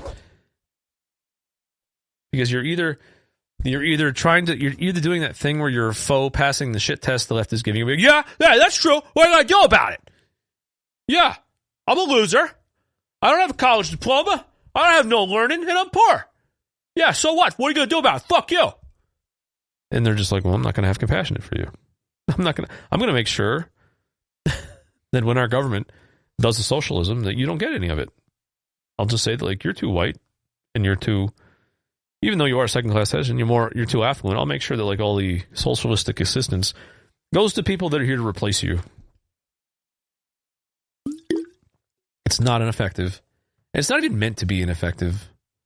Let's face it. It's not even meant to be an effective counter-argument to, like, Jewish leftism. It's meant to roll over and die. It's an extinction burst by an impotent people with no hope of getting anything that they want. I'm not sure where else to go with this. Wow, this actually did almost an hour. What was it? It's 4. Oh, I thought it said 46 minutes. Wow! I really can feel. I meant to sit down here for 20 minutes. What am I going to do now? I'll tell you, I'll do anything I can to procrastinate working on any music. Wow! Watch Tucker Carlson tell me about demons. Right? Like, that's another, like, oh man, I can't believe I didn't think of that till just now. Like, Tucker Carlson speaking earnestly and seriously about a demon encounter. Honestly, like, that is what you're supposed to do. Like, you don't like trannies, so you're supposed to like demons. Dear God. Like, is that really the counter-argument? These evil people believe that a man can get pregnant. Well, I believe that a supernatural being crawled into bed with me and scratched my ribcage up and did violence to me. That's what I believe, and I put on my television, or my faux television show on Twitter. Like, those are your opposing sides. And I'm supposed to entertain, like, someone's, like, sort of outraged reaction to what I'm saying, I'd rather deal with the people that don't believe in trannies. It's like, why? I would rather not deal with either of them. I don't like either of them. They both suck. Neither of them represent me. Neither of them represent progress for my people. Neither of them represent a future for my children and possible grandchildren, God willing. Neither of them. One side is a direct attack on all those things. The other side is a pretend fucking opposition that is slated to lose to that side so that I lose everything eventually. And I'm supposed to go along happily with that shit. I'm supposed to be like, you liberals. You said RFK Jr. is anti-science. Like, yeah, he says he's anti-science. Again, you would say he's anti-science. If I argued with you about what RFK believed in, you would say that, you're just a bootlicker that likes the scientific shit. You just like the flat earthers. You just believe everything. It's like, yeah, I believe what it's been told by the body of human intellect over the several centuries. Yeah, I believe that. I believe in the work people did. I don't believe that I need to throw that all out simply to be a rebel, man. I'm a rebel. With a rebel, yeah. They cry more. I'm a rebel, bro. I don't believe in your medical treatment. I don't believe in your emoji. I never even sent one. Yeah, I'm a rebel. Oh, you think I should put a Band-Aid on my cut and disinfect it? Fuck you. I'll get an infection. Because I'm infected with the Lord. I'm infected with Jesus demons. I'm with Tucker Carlson, man. I wonder if Tucker Carlson sought medical help for his demon scratches. Do you need some, what do they call that shit? You put some hydrocortisone on that? Not hydrocortisone. You know what I'm talking about. What's that stuff that bubbles up? Benzoyl peroxide? No. That's for pimples, right? You know what I mean. You pour it in the cut and it stings. He's like, no, that'd be too... He's too anti-establishment for that. That's for liberals. First aid is for liberals. I just bleed on my stuff. Rub some dirt on it, like the old Peyton Manning commercial. This is very funny. Peyton Manning is actually a better commercial comedic actor than he is a quarterback, I guess. Sip of water. This is almost an entire fucking Just Jesse show, but I'm just going to I'm going to pause it at the moment. But just I don't see the value in pretending that the conservative movement has anything for me. They don't have anything for us. They don't have anything for it. The MAGA has nothing for us. We are losing because these are the people appointed to fight for us, and they're not fighting for us. They're fighting for Jewish control. They're fighting for Israel. They are fighting to have an America that will support Israel in its time of need. And it is in a time of need right now. Right now, Israel doesn't need us to be fighting over trannies and weird shit, so they're taking that off the table for a minute.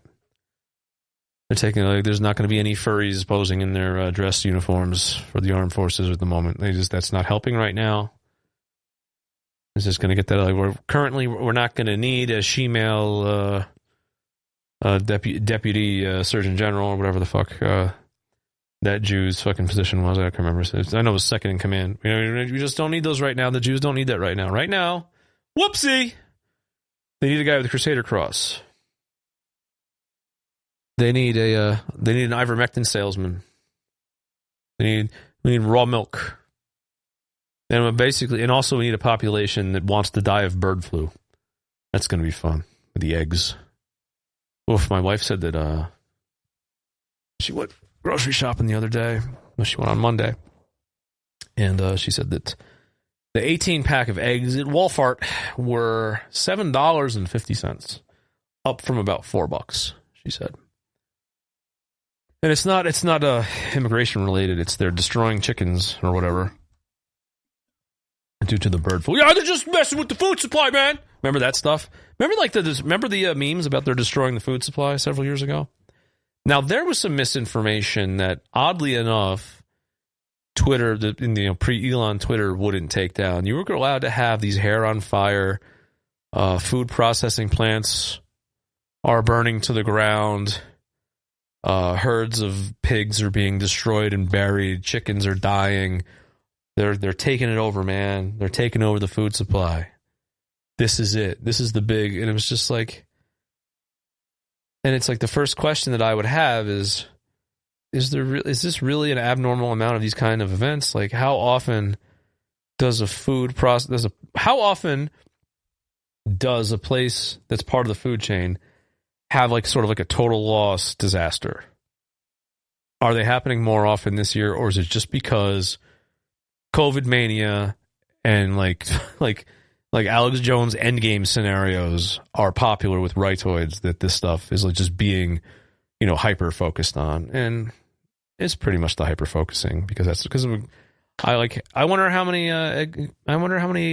chicken egg facilities burnt down last month in the last 6 months. Wonder if they're going up the way they were in 2021, 2022. I don't know. Why you don't look into that? If the media is not telling you to look into that stuff, you're not getting that signal anywhere. So why would you look into it? Just don't think about it. It's gone. Just like Hurricane Helene, you don't think about it anymore. The hurricane victims in Appalachia, they're out of sight, out of mind now. Why? Because the inauguration happened, the election happened. You don't need to worry about that anymore. Those people are fine. They don't exist. They don't exist. There's still wildfires in Florida. It doesn't exist anymore. They already did the executive order about killing the fish so that the water can stay dammed. It's over. It's all fine. It's all good.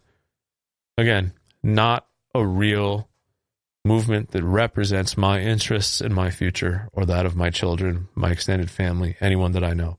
It is not a political force that does that. They are there to simply use your desperation.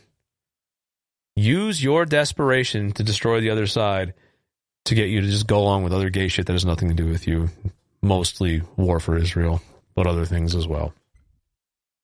So, Quick pause. I'll be back. I'm going to record some more on Thursday. See you in a bit. Drop. Oh, man. I forgot that I had to work today. But then again, I was under the impression that I had only done 38 minutes, and we're sitting here at 54. I don't know how that happens. I think that was 38 minutes is about where I paused and came back, which is weird. But anyway, I'm here. I don't know what else to talk about. This programming. After doing yesterday's show, I realized that, yesterday's show on TDS, the previous stuff that I recorded on Tuesday, for some reason I kept saying moral subjectivity. I meant moral relativism. So every time in the previous hour when you've heard me say something about moral subjectivity or subjectivism, I mean moral relativism, moral relative. I don't know why. Anyway, that's just happens. I think there's a comment that always accuses us of sundowning. Well, there you go. There's some sundown on my vocabulary. So it's also been fun. So we got a little bit of news on Robert F. Kennedy Jr. yesterday after I recorded all that epic stuff about him being anti-science. Like he went to Congress, he went to his confirmation hearings, and he totally cucked to everything, to all the anti-science positions he has. This is typical. They walk in there, these rightoid things that whiteoids cheer for. Whiteoids line up, or they're so willing. It's a funny thing about whiteoids, right? So if a whiteoid believes the promises of someone like Robert F. Kennedy Jr., who is a fucking lifelong Democrat, right? Just throw that aside. He said this or that thing that's based. He has this or that qualification. I'm adding headcanon to his persona that creates, he's some kind of, in my mind, he really is a temporarily embarrassed, white advocate, anti-Semitic advocate, and we just have to, he's only saying as much as he can, right? People like him, people like Trump, people like J.D. Vance, people just name your favorite, online rightoid commentator. They will be, if you try to suggest that these people are charlatans, people are liars, these people suck, it's no, they're just saying, they're going as far as they can. They know everything we know. They're just not saying it because they're playing that kind of thing. Well, this is secretly our guy. This guy is based. We should support him. He can't get spoon-feed us everything, but it's right? Those guys get all the benefit of the doubt, and they get a groundswell of support. And let's face it, it's because the whiteoid, the person who knows more than the mere right, the whiteoid is so thirsty to be a part of something that's not just miserable, that they would rather be part of a mainstream conservative movement without admitting it, by pretending that these people are secretly based and I support them. But me, a whiteoid, hates me. I am outspoken and completely based. I make no bones about it. I am not embarrassed. I will tell you, I am 100% anti-Jew. I want the Jewish power that rules this country eradicated, destroyed, removed from the earth permanently forever, so it can never take over anybody else's country. And I want them out of here, and I want this country run for and by white folk. White Americans. That's what I want. I tell you that every day. I am racist. I am racist. I'm anti-Semitic. I'm all the bad things. I am anti-gay. I am anti-tranny. I'm anti all these things. You don't have to look for hidden messages from me. I don't dog whistle. I bullhorn it. But I can't get away with something like, yeah, you know what? Fuck the J6ers. Oh my God! How dare you? Get mad. Ashley Babbitt deserved it? You monsters! Well, who cares? There's the test you keep failing. It just doesn't, But if someone like Borland Blorf comes out with a policy that he's going to look to uproot and eradicate and deport anti-Semites, he has to say that. He's our guy. Don't worry. Don't worry. He doesn't mean that. He's our guy. Ooh, a plane crashed. I look forward to being an air traffic control expert tomorrow, by the way. It's going to be great. We're going to become, I think yesterday we were Bible textual analysis experts. What else were we? We were Hunter Wallace experts. I can't remember what I think we were Star Trek experts. Tomorrow we're going to be air traffic control experts. But Donald Trump, he's saying that DEI hiring an air traffic has something to do with it. Oh, that's our guy. Yeah, he's still thirsty. So that's going to be my favorite thing. Is tomorrow I'm gonna defend air traffic control and be like, yeah, it's not really DEI that did anything here. Something else happened.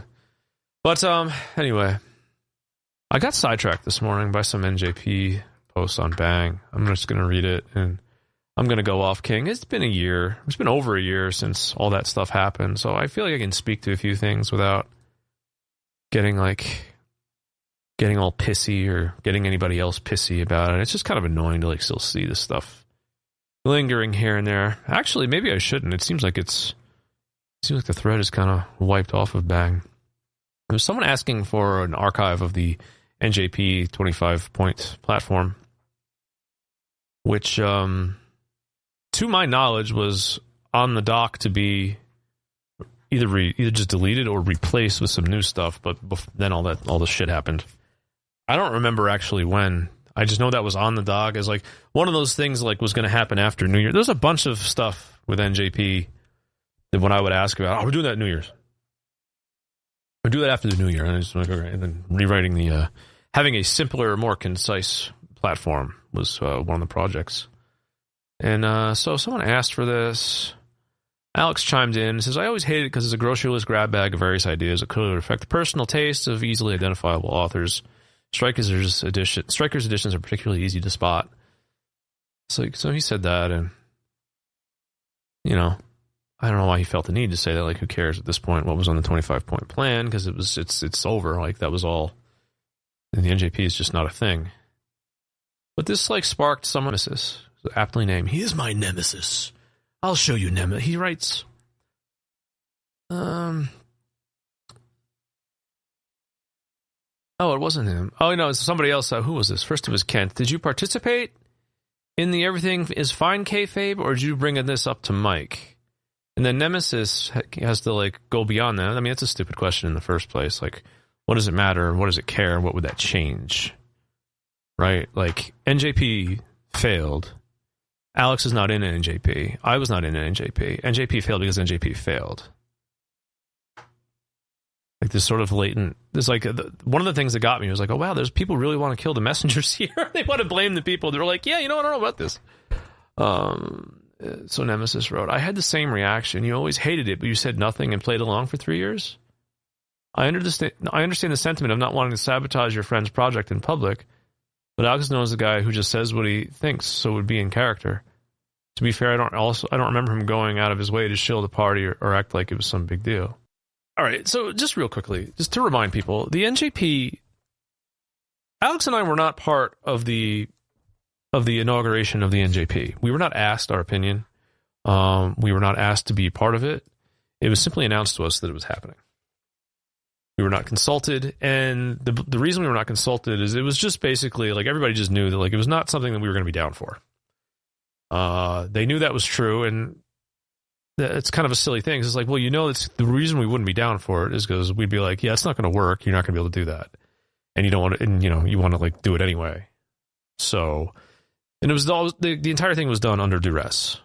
Okay, the NJP was announced during the summer of 2020, during the race riots, during this horrible. I don't know if you remember that. I don't know if you feel this way. Felt the way I did during that. That was wow. It is 100% abundantly clear. I live in a country that hates me and wants to destroy me. And everything I stand for, it wants to kill my kids.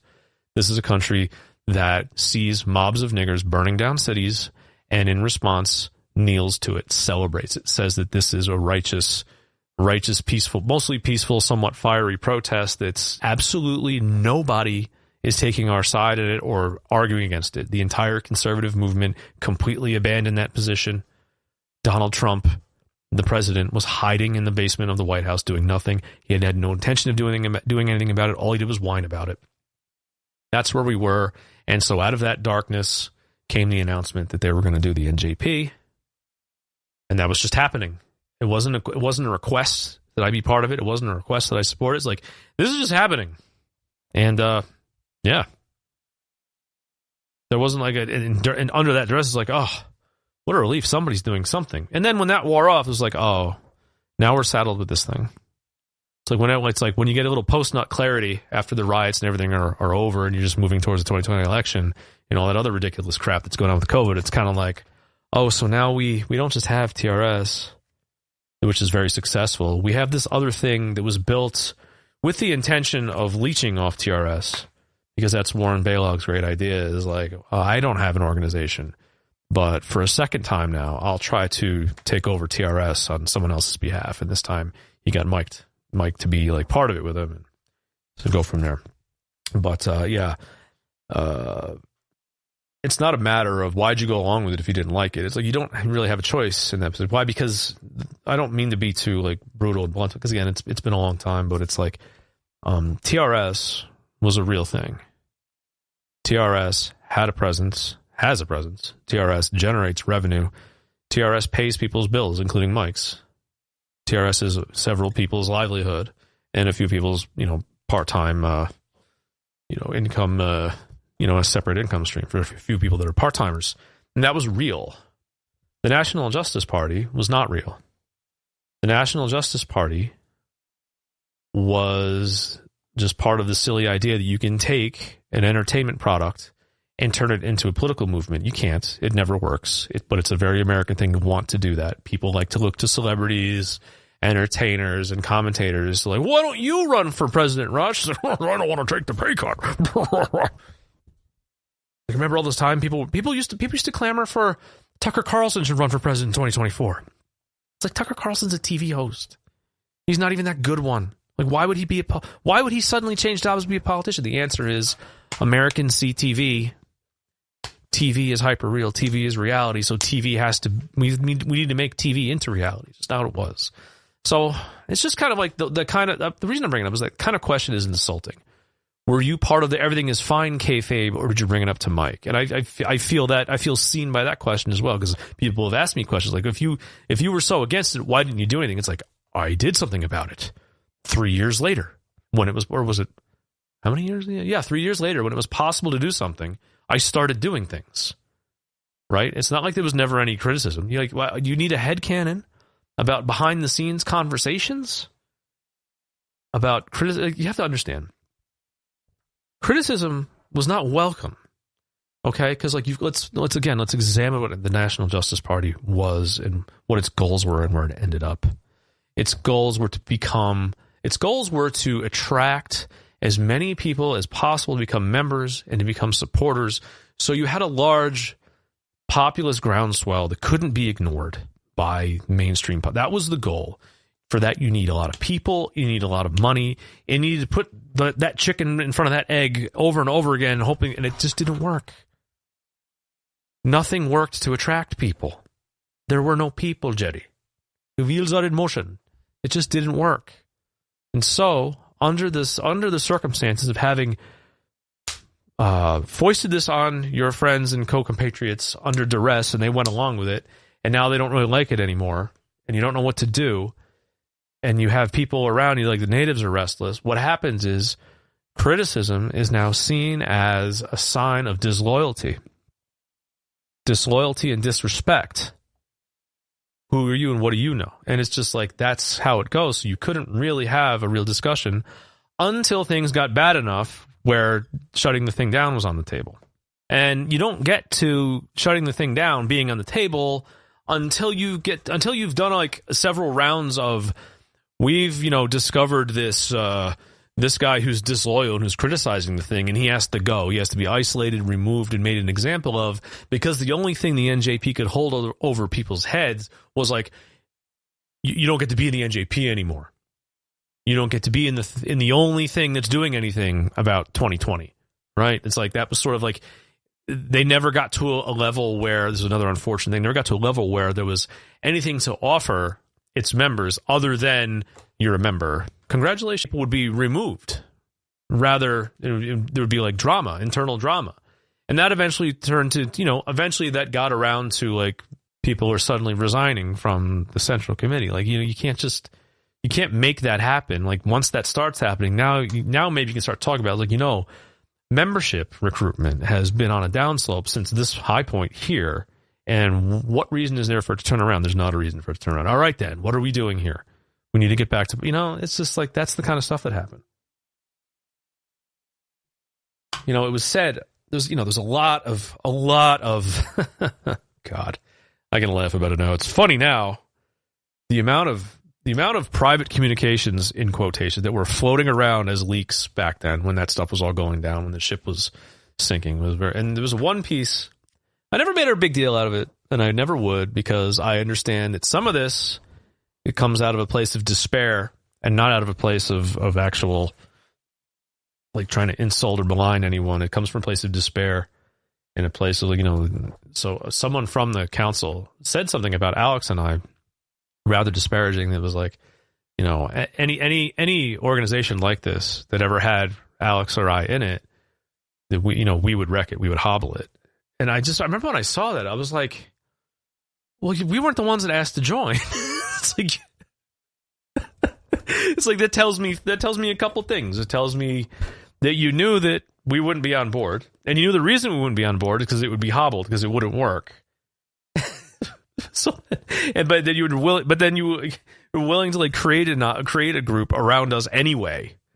It's like, what are you, crazy? Like, why would if you see Alex and I that way, why would anyone form a group that me and Alex participating in being visibly, publicly seen as supporting it was absolutely necessary to its existence? Like, then why would you do it?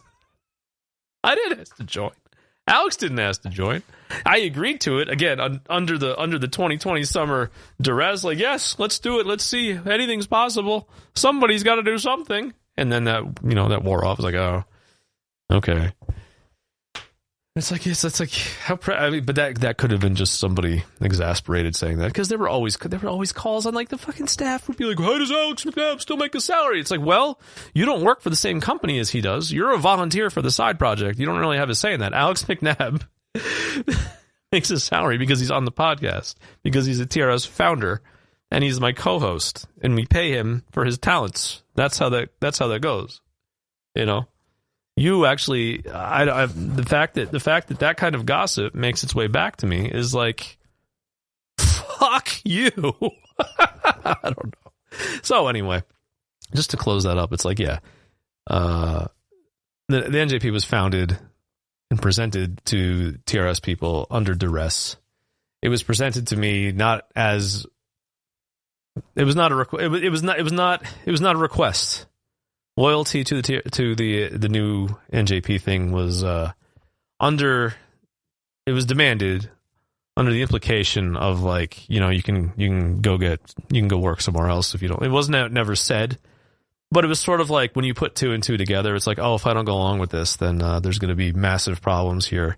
Either Mike would take off and leave with them, or we would be asked to surrender the microphones and go do something else. And it's like, yeah, I'm not going to do that. I'll wait this out until we can. Or maybe it'll work. That was the other thing, is also like, maybe this will work. Maybe I'm wrong. Maybe I am just a non-team playing selfish person. I would sometimes ask myself, maybe this will just work. Maybe I am wrong, and I'm just maybe I'm just blackpilling. Maybe I'm just selling despair because I'm a Satanist, because feeling bad about how things are going that's always Satanism. But maybe, you would have that feeling. Like, maybe I'll just, we'll just shelve these feelings for now, and we'll just make a bunch of podcast episodes this week and just not worry about it. That was the other thing. You could coast, because it wasn't that important. I mean, that's the thing about the National Justice Party. The National Justice Party existing also wasn't much of an imposition. It was just like, there were a couple paychecks that went to people that didn't deserve it. That I'll always be pissed about. But it really wasn't, because it wasn't a real thing that wasn't really doing anything. It just kind of existed in the background as like a product people didn't want and a marketing scheme that didn't work, right? Like, it didn't bring in memberships for itself. It didn't bring in subscribers to the podcast. It didn't do anything. Basically, it would just do, the guys would go do a piece of activism here or there somewhere. It would serve no other purpose than to make the people who participated in it feel good about themselves. And the worst part about NJP was having to do like a post-activism like celebration. Like, I hate shows about that, I'll tell you that. Like, the protest happened over the weekend, let's watch the video and celebrate. I hate those shows. Because I vibe with that kind of act. Like, for me, activism doesn't count until it's massive. Activism doesn't count until, 20 people in front of something doesn't mean anything. 20 people in front of somebody is just a risk that somebody might get hurt. Somebody might get beaten up. Someone might get arrested. Somebody might get railroaded. You get thousands of people. Now you're talking. That's activism. That's unignorable populism. Thousands and thousands and thousands of people. Which, that would have taken a very long time to build to, and I don't know even know if it was possible. But well, looking at America, it's not, because I see if you're going to get thousands and thousands of people to do an unavoidable, unignorable populism, it has to be an orange con man that doesn't actually, it has to be a grift. And NJP was not a grift. That's the one thing. It was sincere. There were bad actors inside it who ended up doing bad things towards the end, but NJP was not founded as a grift. It was founded with the best intentions. As far as I know,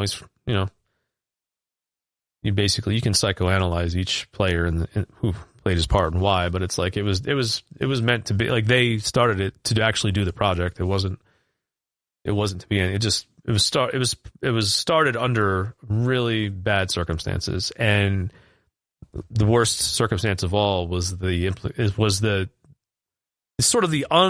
non-vocalized demand that it uses TRS as its springboard into not notoriety, but just like it's all of its credibility was not its own. It was all to be on a loan from TRS that would be forgiven, like a loan that would never be paid back. That was the worst part of it. Under duress, write this check for your credibility on loan to the National Justice Party, and by the way, we're never going to pay you back.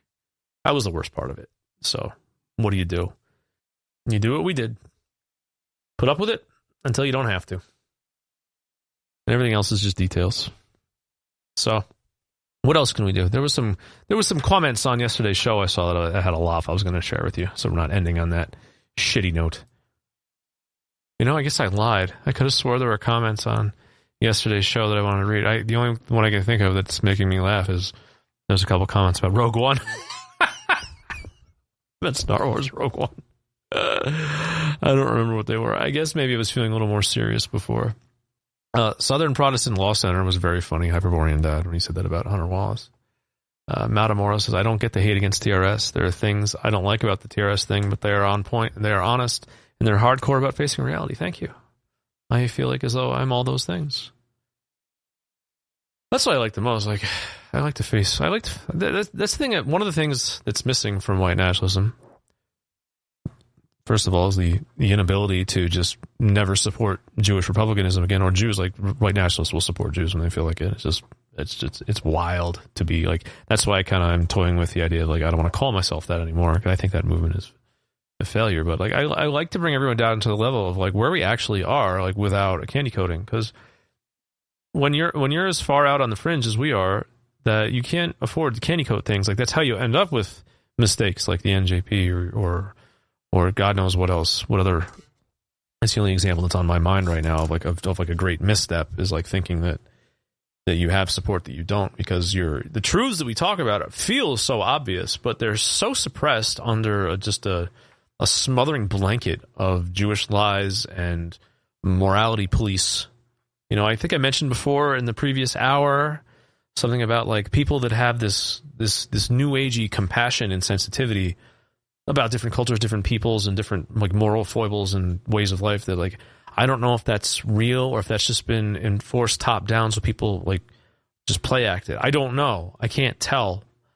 All I know is that when someone is like, all right, here's an example. So I'll go back into that. It's like people in their compassion, like seeing self-destruction, national self-destruction as an act of compassion, right? So I watched that YouTuber, I haven't in a while, but I was watching it around Christmas time. It was the guy who was doing the Nintendo games library. He does an entirely video game history thing. It's actually a massive project that I can't believe someone would undertake for something so pointless. But his name was Jeremy Parrish, and he sounds like a lib from the Pacific Northwest. Just the way that's how the voice sounds to me. I could be totally wrong. But that's what he sounds like to me. Then he has these very lax, rooted in sensitivity and compassion feelings about different kinds of people. He says dumb things about Americans' attitudes towards women and stuff in the 80s, or different, less sensitive times. Like, he was doing a review of the, apparently there's an Indiana Jones and the Temple of Doom video game. It was based on an arcade game, and it's not very good. So, of course, he had to, like, mention, the Indian racial gags in the movie, such as eating monkey brains and bugs, and there was like eyeball soup and all that stuff, like, and the snakes. Oh my God. Like, these were like, and to basically see that as anything other than like slapstick like to be really concerned about how that makes a fucking Indian feel. What those scenes in those films meant for the subcontinent and its culture and its people and its pride. Like, as an American moviegoer, you're watching Jew slop that's supposed to be funny, entertaining, action-packed, and thrilling. To look back on that with a feeling of shame, because like this guy is a couple years older than me, so he definitely saw it as a child, and he definitely thought it was funny, and he liked it, and he feels like a twinge of guilt about that. And I'm sitting here like, how could you, like, why? What utility is there in feeling guilt about monkey brains and eyeball soup being like insensitive to fucking subcontinental Indians? Like, I know that like the Indian anti-Indian sentiment and racism is on the menu, boys, but like still it's unfortunate. Like, this is the example that comes to mind is like, what is the point of saying that's insensitive and wanting that to like snuff that out? Like, Steven Spielberg, arch Jew, like you're not going to cancel him. Is what he did really bad? Is enjoying that content really bad for anyone? No. Like, what is the point of being sensitive? Pretty much everyone knows that these foreigners don't do that. Also, these people were supposed to be part of a really deranged cult. Ever think of that? Like, in the film, The Temple of Doom Indians, they weren't just Indians. The people who we saw who were just Indians were in little villages starving to death with no clothes. No shoes and whatnot, in little grass huts. Those were the actual Indians that I thought of. Like, the people in the palace were part of some weird death cult. So it sort of made sense, as much as it was funny and like gross out material, that they would be eating these disgusting dishes that make people feel uncomfortable and make you laugh in the movie. At the end of the day, you're supposed to laugh in the movie theater. So why do we have to be so sensitive? And with this guy, I can tell like his sensitivity is genuine. He's not just putting, because there's no reason to include that in his video game reviews, and he includes several such things throughout his catalog of video game reviews and history lessons about Nintendo, about certain like content that wouldn't be possible to do these days, that would be deemed too insensitive, either racially or sexually, or something would be deemed as misogyny. It's like, dude, like, shut the fuck up. Like that kind of, like, if you put all that stuff out of bounds, that's why you don't have games anymore. That's why content sucks now, like, because none of these things can be used. No, like, sort of like sexual insensitivity or racial or ethnic insensitivity or religious insensitivity can really be touched upon unless it's anti-whiteness. And guess what? No one wants to watch anti-whiteness. No one wants to watch anti-straight, anti-white fucking propaganda. That's why they're credibly getting away with a wokeness rollback right now. As legit, people don't want to watch that stuff. But yeah, like, I don't just exude sensitivity as a default position, as a knee jerk. Like, you have to do some risk assessment first, right? Because having sensitivity towards an outsider, you're giving up something, and you have to ask yourself, is it worth giving up whatever I have to give up in order to make room for this person or this idea set, this like new moral that I had never considered accepting or tolerating? Like, it's a fucking trade-off, and it's utterly insane that the position, like, I don't want to trade anything for that, is like, wrong answer, McFly. You're a fascist. It's like, well, I guess I'm a fascist. I guess fascism is good then, you know. And unfortunately, where we're at is like, people don't want to touch that third rail still, no matter how obvious. I mean, I just was talking about summer of 2020 and the political and emotional duress. I mean, that didn't change anything about America. That didn't stop 2020 is 2020 is effectively still the cultural law of the land. George Floyd is like a saint. He's a great hero. That has not been chipped away at. That's not been undone. You know, the Borland-Blorf administration, even if it wanted to, wouldn't be able to turn that sentiment around, because it's only going to be here for 4 years. It's only really going to have power for 2. Actually, some might say it's only going to have power for 100 days or so. But, yeah, the McMichaels are still going to rot in jail. He's not pardoning them. He's not making, as I've said, he should be doing. They call him Hitler. It's so annoying. That's what gets me the most, is when watching the shitlibs cry and caterwaul that he's a fascist dictator. I was like, I wish he was. Like, there are things that if I had There are things that I would do as president that could be dictated because he could just take power. He could just do it. Same as last time. Just say, you know what? I'm letting the McMichaels out of jail today. Way to really do it, but it's like, try and stop me. You can literally do, was it President Jackson? Court's made its decision. Let's see it enforce it. Like, if I'm gonna turn 2 guys free from jail, and you're gonna order me, telling me I'm not allowed to do it. Well, I'm not gonna comply with that order. I'm not gonna send any federal. I'm not gonna send any U.S. Marshals to go get them. Like, no. And if anyone does, I'll throw you in jail. You can just get despotic. You can create constitutional crises. It's because all that stuff is in your head. All the stuff about the Constitution and the rule of law, it's all made up, and it's usually, and it's only really utilized for Jewish purposes, right? Unfortunately, people that are, actual white nationalists will say it's only done by the left, by Democrats. It's like, yeah, it's only done for leftist things. You're right. I'll rephrase that. It's only done for liberal stuff that liberal white ladies from the suburbs like. Liberal white ladies crashed that helicopter into a plane yesterday. So I don't know. I have compassion, for people like me. I have compassion for people that I know and love. I have compassion for people that have similar goals. Like, I don't have compassion for people that want different things than me. Like, I don't have compassion for, like, drug people. Right? And that's of any race. Like, I don't have compassion for problem children. I don't have compassion for the lawless and the poorly behaved, right? Like, that's the other thing. It's like, I don't know.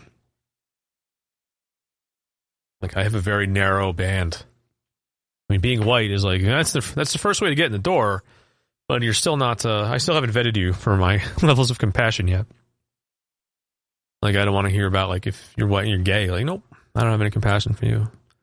And I want you the fuck out of here. I want you away. I don't want you to be able to influence cult. Like, no one should have to trade any moral room for you and your kind in order to be sensitive towards you. It's like, there's no sensitivity that you are owed. You are out of line. You need to be corrected to get back to Opie and Anthony bits. Corrected. Scatman Crothers. Yeah, it's like there's no, like, what do you do when you surrender space for those kind of degenerate lifestyles? Because, like, oh god, that reminds me of another thing I was gonna do. Fuck, I just remembered. See, I got so sidetracked by this fucking NJP bullshit. I should just delete it. I'll think about it. Maybe I'll delete it. Maybe I won't. Maybe you'll be sitting like, what NJP stuff? And this will be a much shorter. But no, I saw another Reddit post. It was late last night or this morning. I can't remember. It was just a Redditor, just an idiot, just a normie. Like, I don't understand it. Why are Americans just sitting idly by while our country is torn apart by this new Nazi administration? It's like, man, I would love to be able to answer those questions for you in depth and detail. I would love to be able to go and, like, this is what sucks about Reddit for those. I can't park myself and be like, hi, actual Nazi here. Here's why your question's misguided. Here's why that's not actually happening. And here's also why people actually would. I would love to just run down. I would love to run down that, like, Mr. Trump, first of all, he's not a Nazi and he's not burning anything down. Second of all, I would love to tell you that, like, how popular stopping immigration is. It's popular. People just like it. I would like to tell you your gay stuff that you're alluding. This person had some kind of, like, trans rainbow shit going on in there. I can't remember exactly what it was. It was like, I'd like to explain to you, the average person doesn't really like gay stuff. They definitely don't like, nobody likes tranny stuff. Like, your belief that, like, trans rights are human rights and that's just a decent and go-to, like, the vast majority of people do not share that position. They don't feel compassion towards trannies. They think it's gross. They wish they could stop it. And the only reason they're not saying so all the time is because there's top-down repercussions for saying so. Like, there is institutional pressure on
people, they will lose things. They will lose portions of their lives, portions of their livelihoods. They will lose relationships. They will lose futures. They will lose things, real things, actual things, by not keeping their mouths shut. Like, they don't go along to get along, like something else that I may or may not have deleted from this podcast. If they don't go along with it, it's not because they like it. It's because they've done a cost benefit analysis on keeping their mouth shut, right? So that's the first miscalculation. It's like, you're in an online bubble, Mr. Redditor, about this kind of thing, but people don't regard. People see. If you want to talk about fascism and or because when they say fascism, they just mean like authoritarianism that they don't agree with. Like, that's what I'm talking about. So you want to talk about authoritarianism that people don't agree with is being told that they have to tolerate, enjoy, and celebrate people's gender identities. Like, they don't want to do that. They see that as completely out of whack with what their lives are like. That's how I see it. I don't want to go along with any of that. And that's why they call you the real fascists. They see that as unjust, just despotic authoritarianism that's controlling their lives, because they feel as though, at the very least, you will get banned from your little Reddit account there if you engage in that discussion, all the way on up to, like, you may lose a bank account if you do anti-trans stuff hard enough. They might eliminate your ability to keep, transfer, and invest funds in America. So the next thing is, like, the country's not being burned down by him. It's just not, like, that's just, again, it's like, this is your online bubble thing. Like, all of his executive orders are basically for show. All the executive orders, all these policies are pie in the sky. They're not actually going to happen because he doesn't really mean it. He's just trying to maintain a reputational clout with a certain kind of right-winger that put him over the top electorally. He needs to hang on to that. He didn't have those people in 2020. He has them now, and these sort of things are red meat for them to feel like they're on the right track with this guy because he's going to do this, that, and the other thing. It's like, it's all pipe dream stuff that's not going to happen. He's not trying to make those policies happen. It's no skin off his back if they do happen to, like, stay in place, but, like, they just don't matter. They're not real. You have to understand the shell game that you're living in. Like, politics are not real. They're fake. So, what's the other thing in there? I don't know. Just the immigration stuff. Like, you have to understand people don't like immigrants. That's a less popular thing than anti-gay. Well, gay acceptance was also top down. That was just drilled into them. Like, remember, Barack Obama said, I believe that was in 2009, perhaps. Maybe it was the 2012 campaign. He was still saying that. I don't remember, because that was done by judicial fiat. Somebody drove the judicial Fiat 500 down America's throat with gay marriage in it. And people don't want it. People didn't want it. Just because that won at the Supreme Court doesn't mean it won people over intellectually or morally. They just had no choice to go along with it. And as we learned throughout the years, that if you don't want to bake the cake for, like, the fag wedding, you could be subject to, like, lawsuits and all kinds of stuff to ruin your life. So it's basically, that's top down. That's tyranny. That's an unjust authoritarianism that's taken over people's lives, that they have to make the choice to go along with it and keep their head down. That's how America's run. That's how Jew power works. It's like they keep just throwing these things and people put their heads down, to the point where you have a Republican Party now that's supposed to be, people that are supposed to be standing athwart history yelling stop are just like, please use a little more lube. They're standing athwart history with their assholes open, with a bottle of Astroguide. Please use a little bit of this, please. And then I'm the bad guy for not voting for that guy. Like, yeah, I cast my vote for Astroglide, man. Then it's not even that. Then they turn around, then they win, and they fuck you in the ass. Here's a bazillion Indians to take over middle-class corporate jobs in the... Have you seen the way people are talking about Indians these days? They believe that the H-1B program is being defeated by, like, Twitter chatter. It's like, where are you seeing that? Where's the executive order on H-1Bs? Like, H-1Bs flooding America with tech workers to undercut American salary. Like, that's happening. Nowhere in the political record has that been turned around. Just because you posted some, like, street shitter memes and Vivek Ramaswamy was kicked off of DOGE or whatever, the Department of Government Efficiency, it doesn't mean that it's not happening anymore. It just means that he took the mask off a little too far because he's a stupid Indian. Because he's a stock scamming retard that, like, almost messed the whole thing. Like, they're still doing it. Like the pushback didn't change the policy. It's still happening. It's like, what are we doing here, guy? So, I don't know. It's very strange out there, and I would rather just watch. I would just rather watch like Opie and Anthony's downfall. Actually, I'm going to get back on making fun of AEW wrestling. Watching the AEW downfall is happening currently. The downfall of Opie and Anthony was like more than 10 years ago. So I don't know. The downfall of AEW doesn't deliver every day. It's called All Elite Wrestling, for those of you who don't know. A wrestling business that was started by the son of a billionaire, which doesn't need to make a profit because he has bottomless pockets to keep it running. So it's been fun watching them fail to get any TV ratings, but they don't have to shut down because, like I said, it doesn't matter if they can be not profitable for eternity, and he'll just keep writing checks to keep it on board. It's pretty funny. That's that entertains me once in a while. At least there's something at stake there that's like I shouldn't say at least there's something at stake. In politics, everything is at stake. But you don't have a stake in it. You don't have a say. You don't have a hand in it. It's like your opinion is not considered. It's a very confusing bit, this democracy, right? It's very confusing. It's clear that the system has absolute power, but it still does seek sort of popular cover for certain things. It does sometimes still seek, to have like a political impetus to get something done.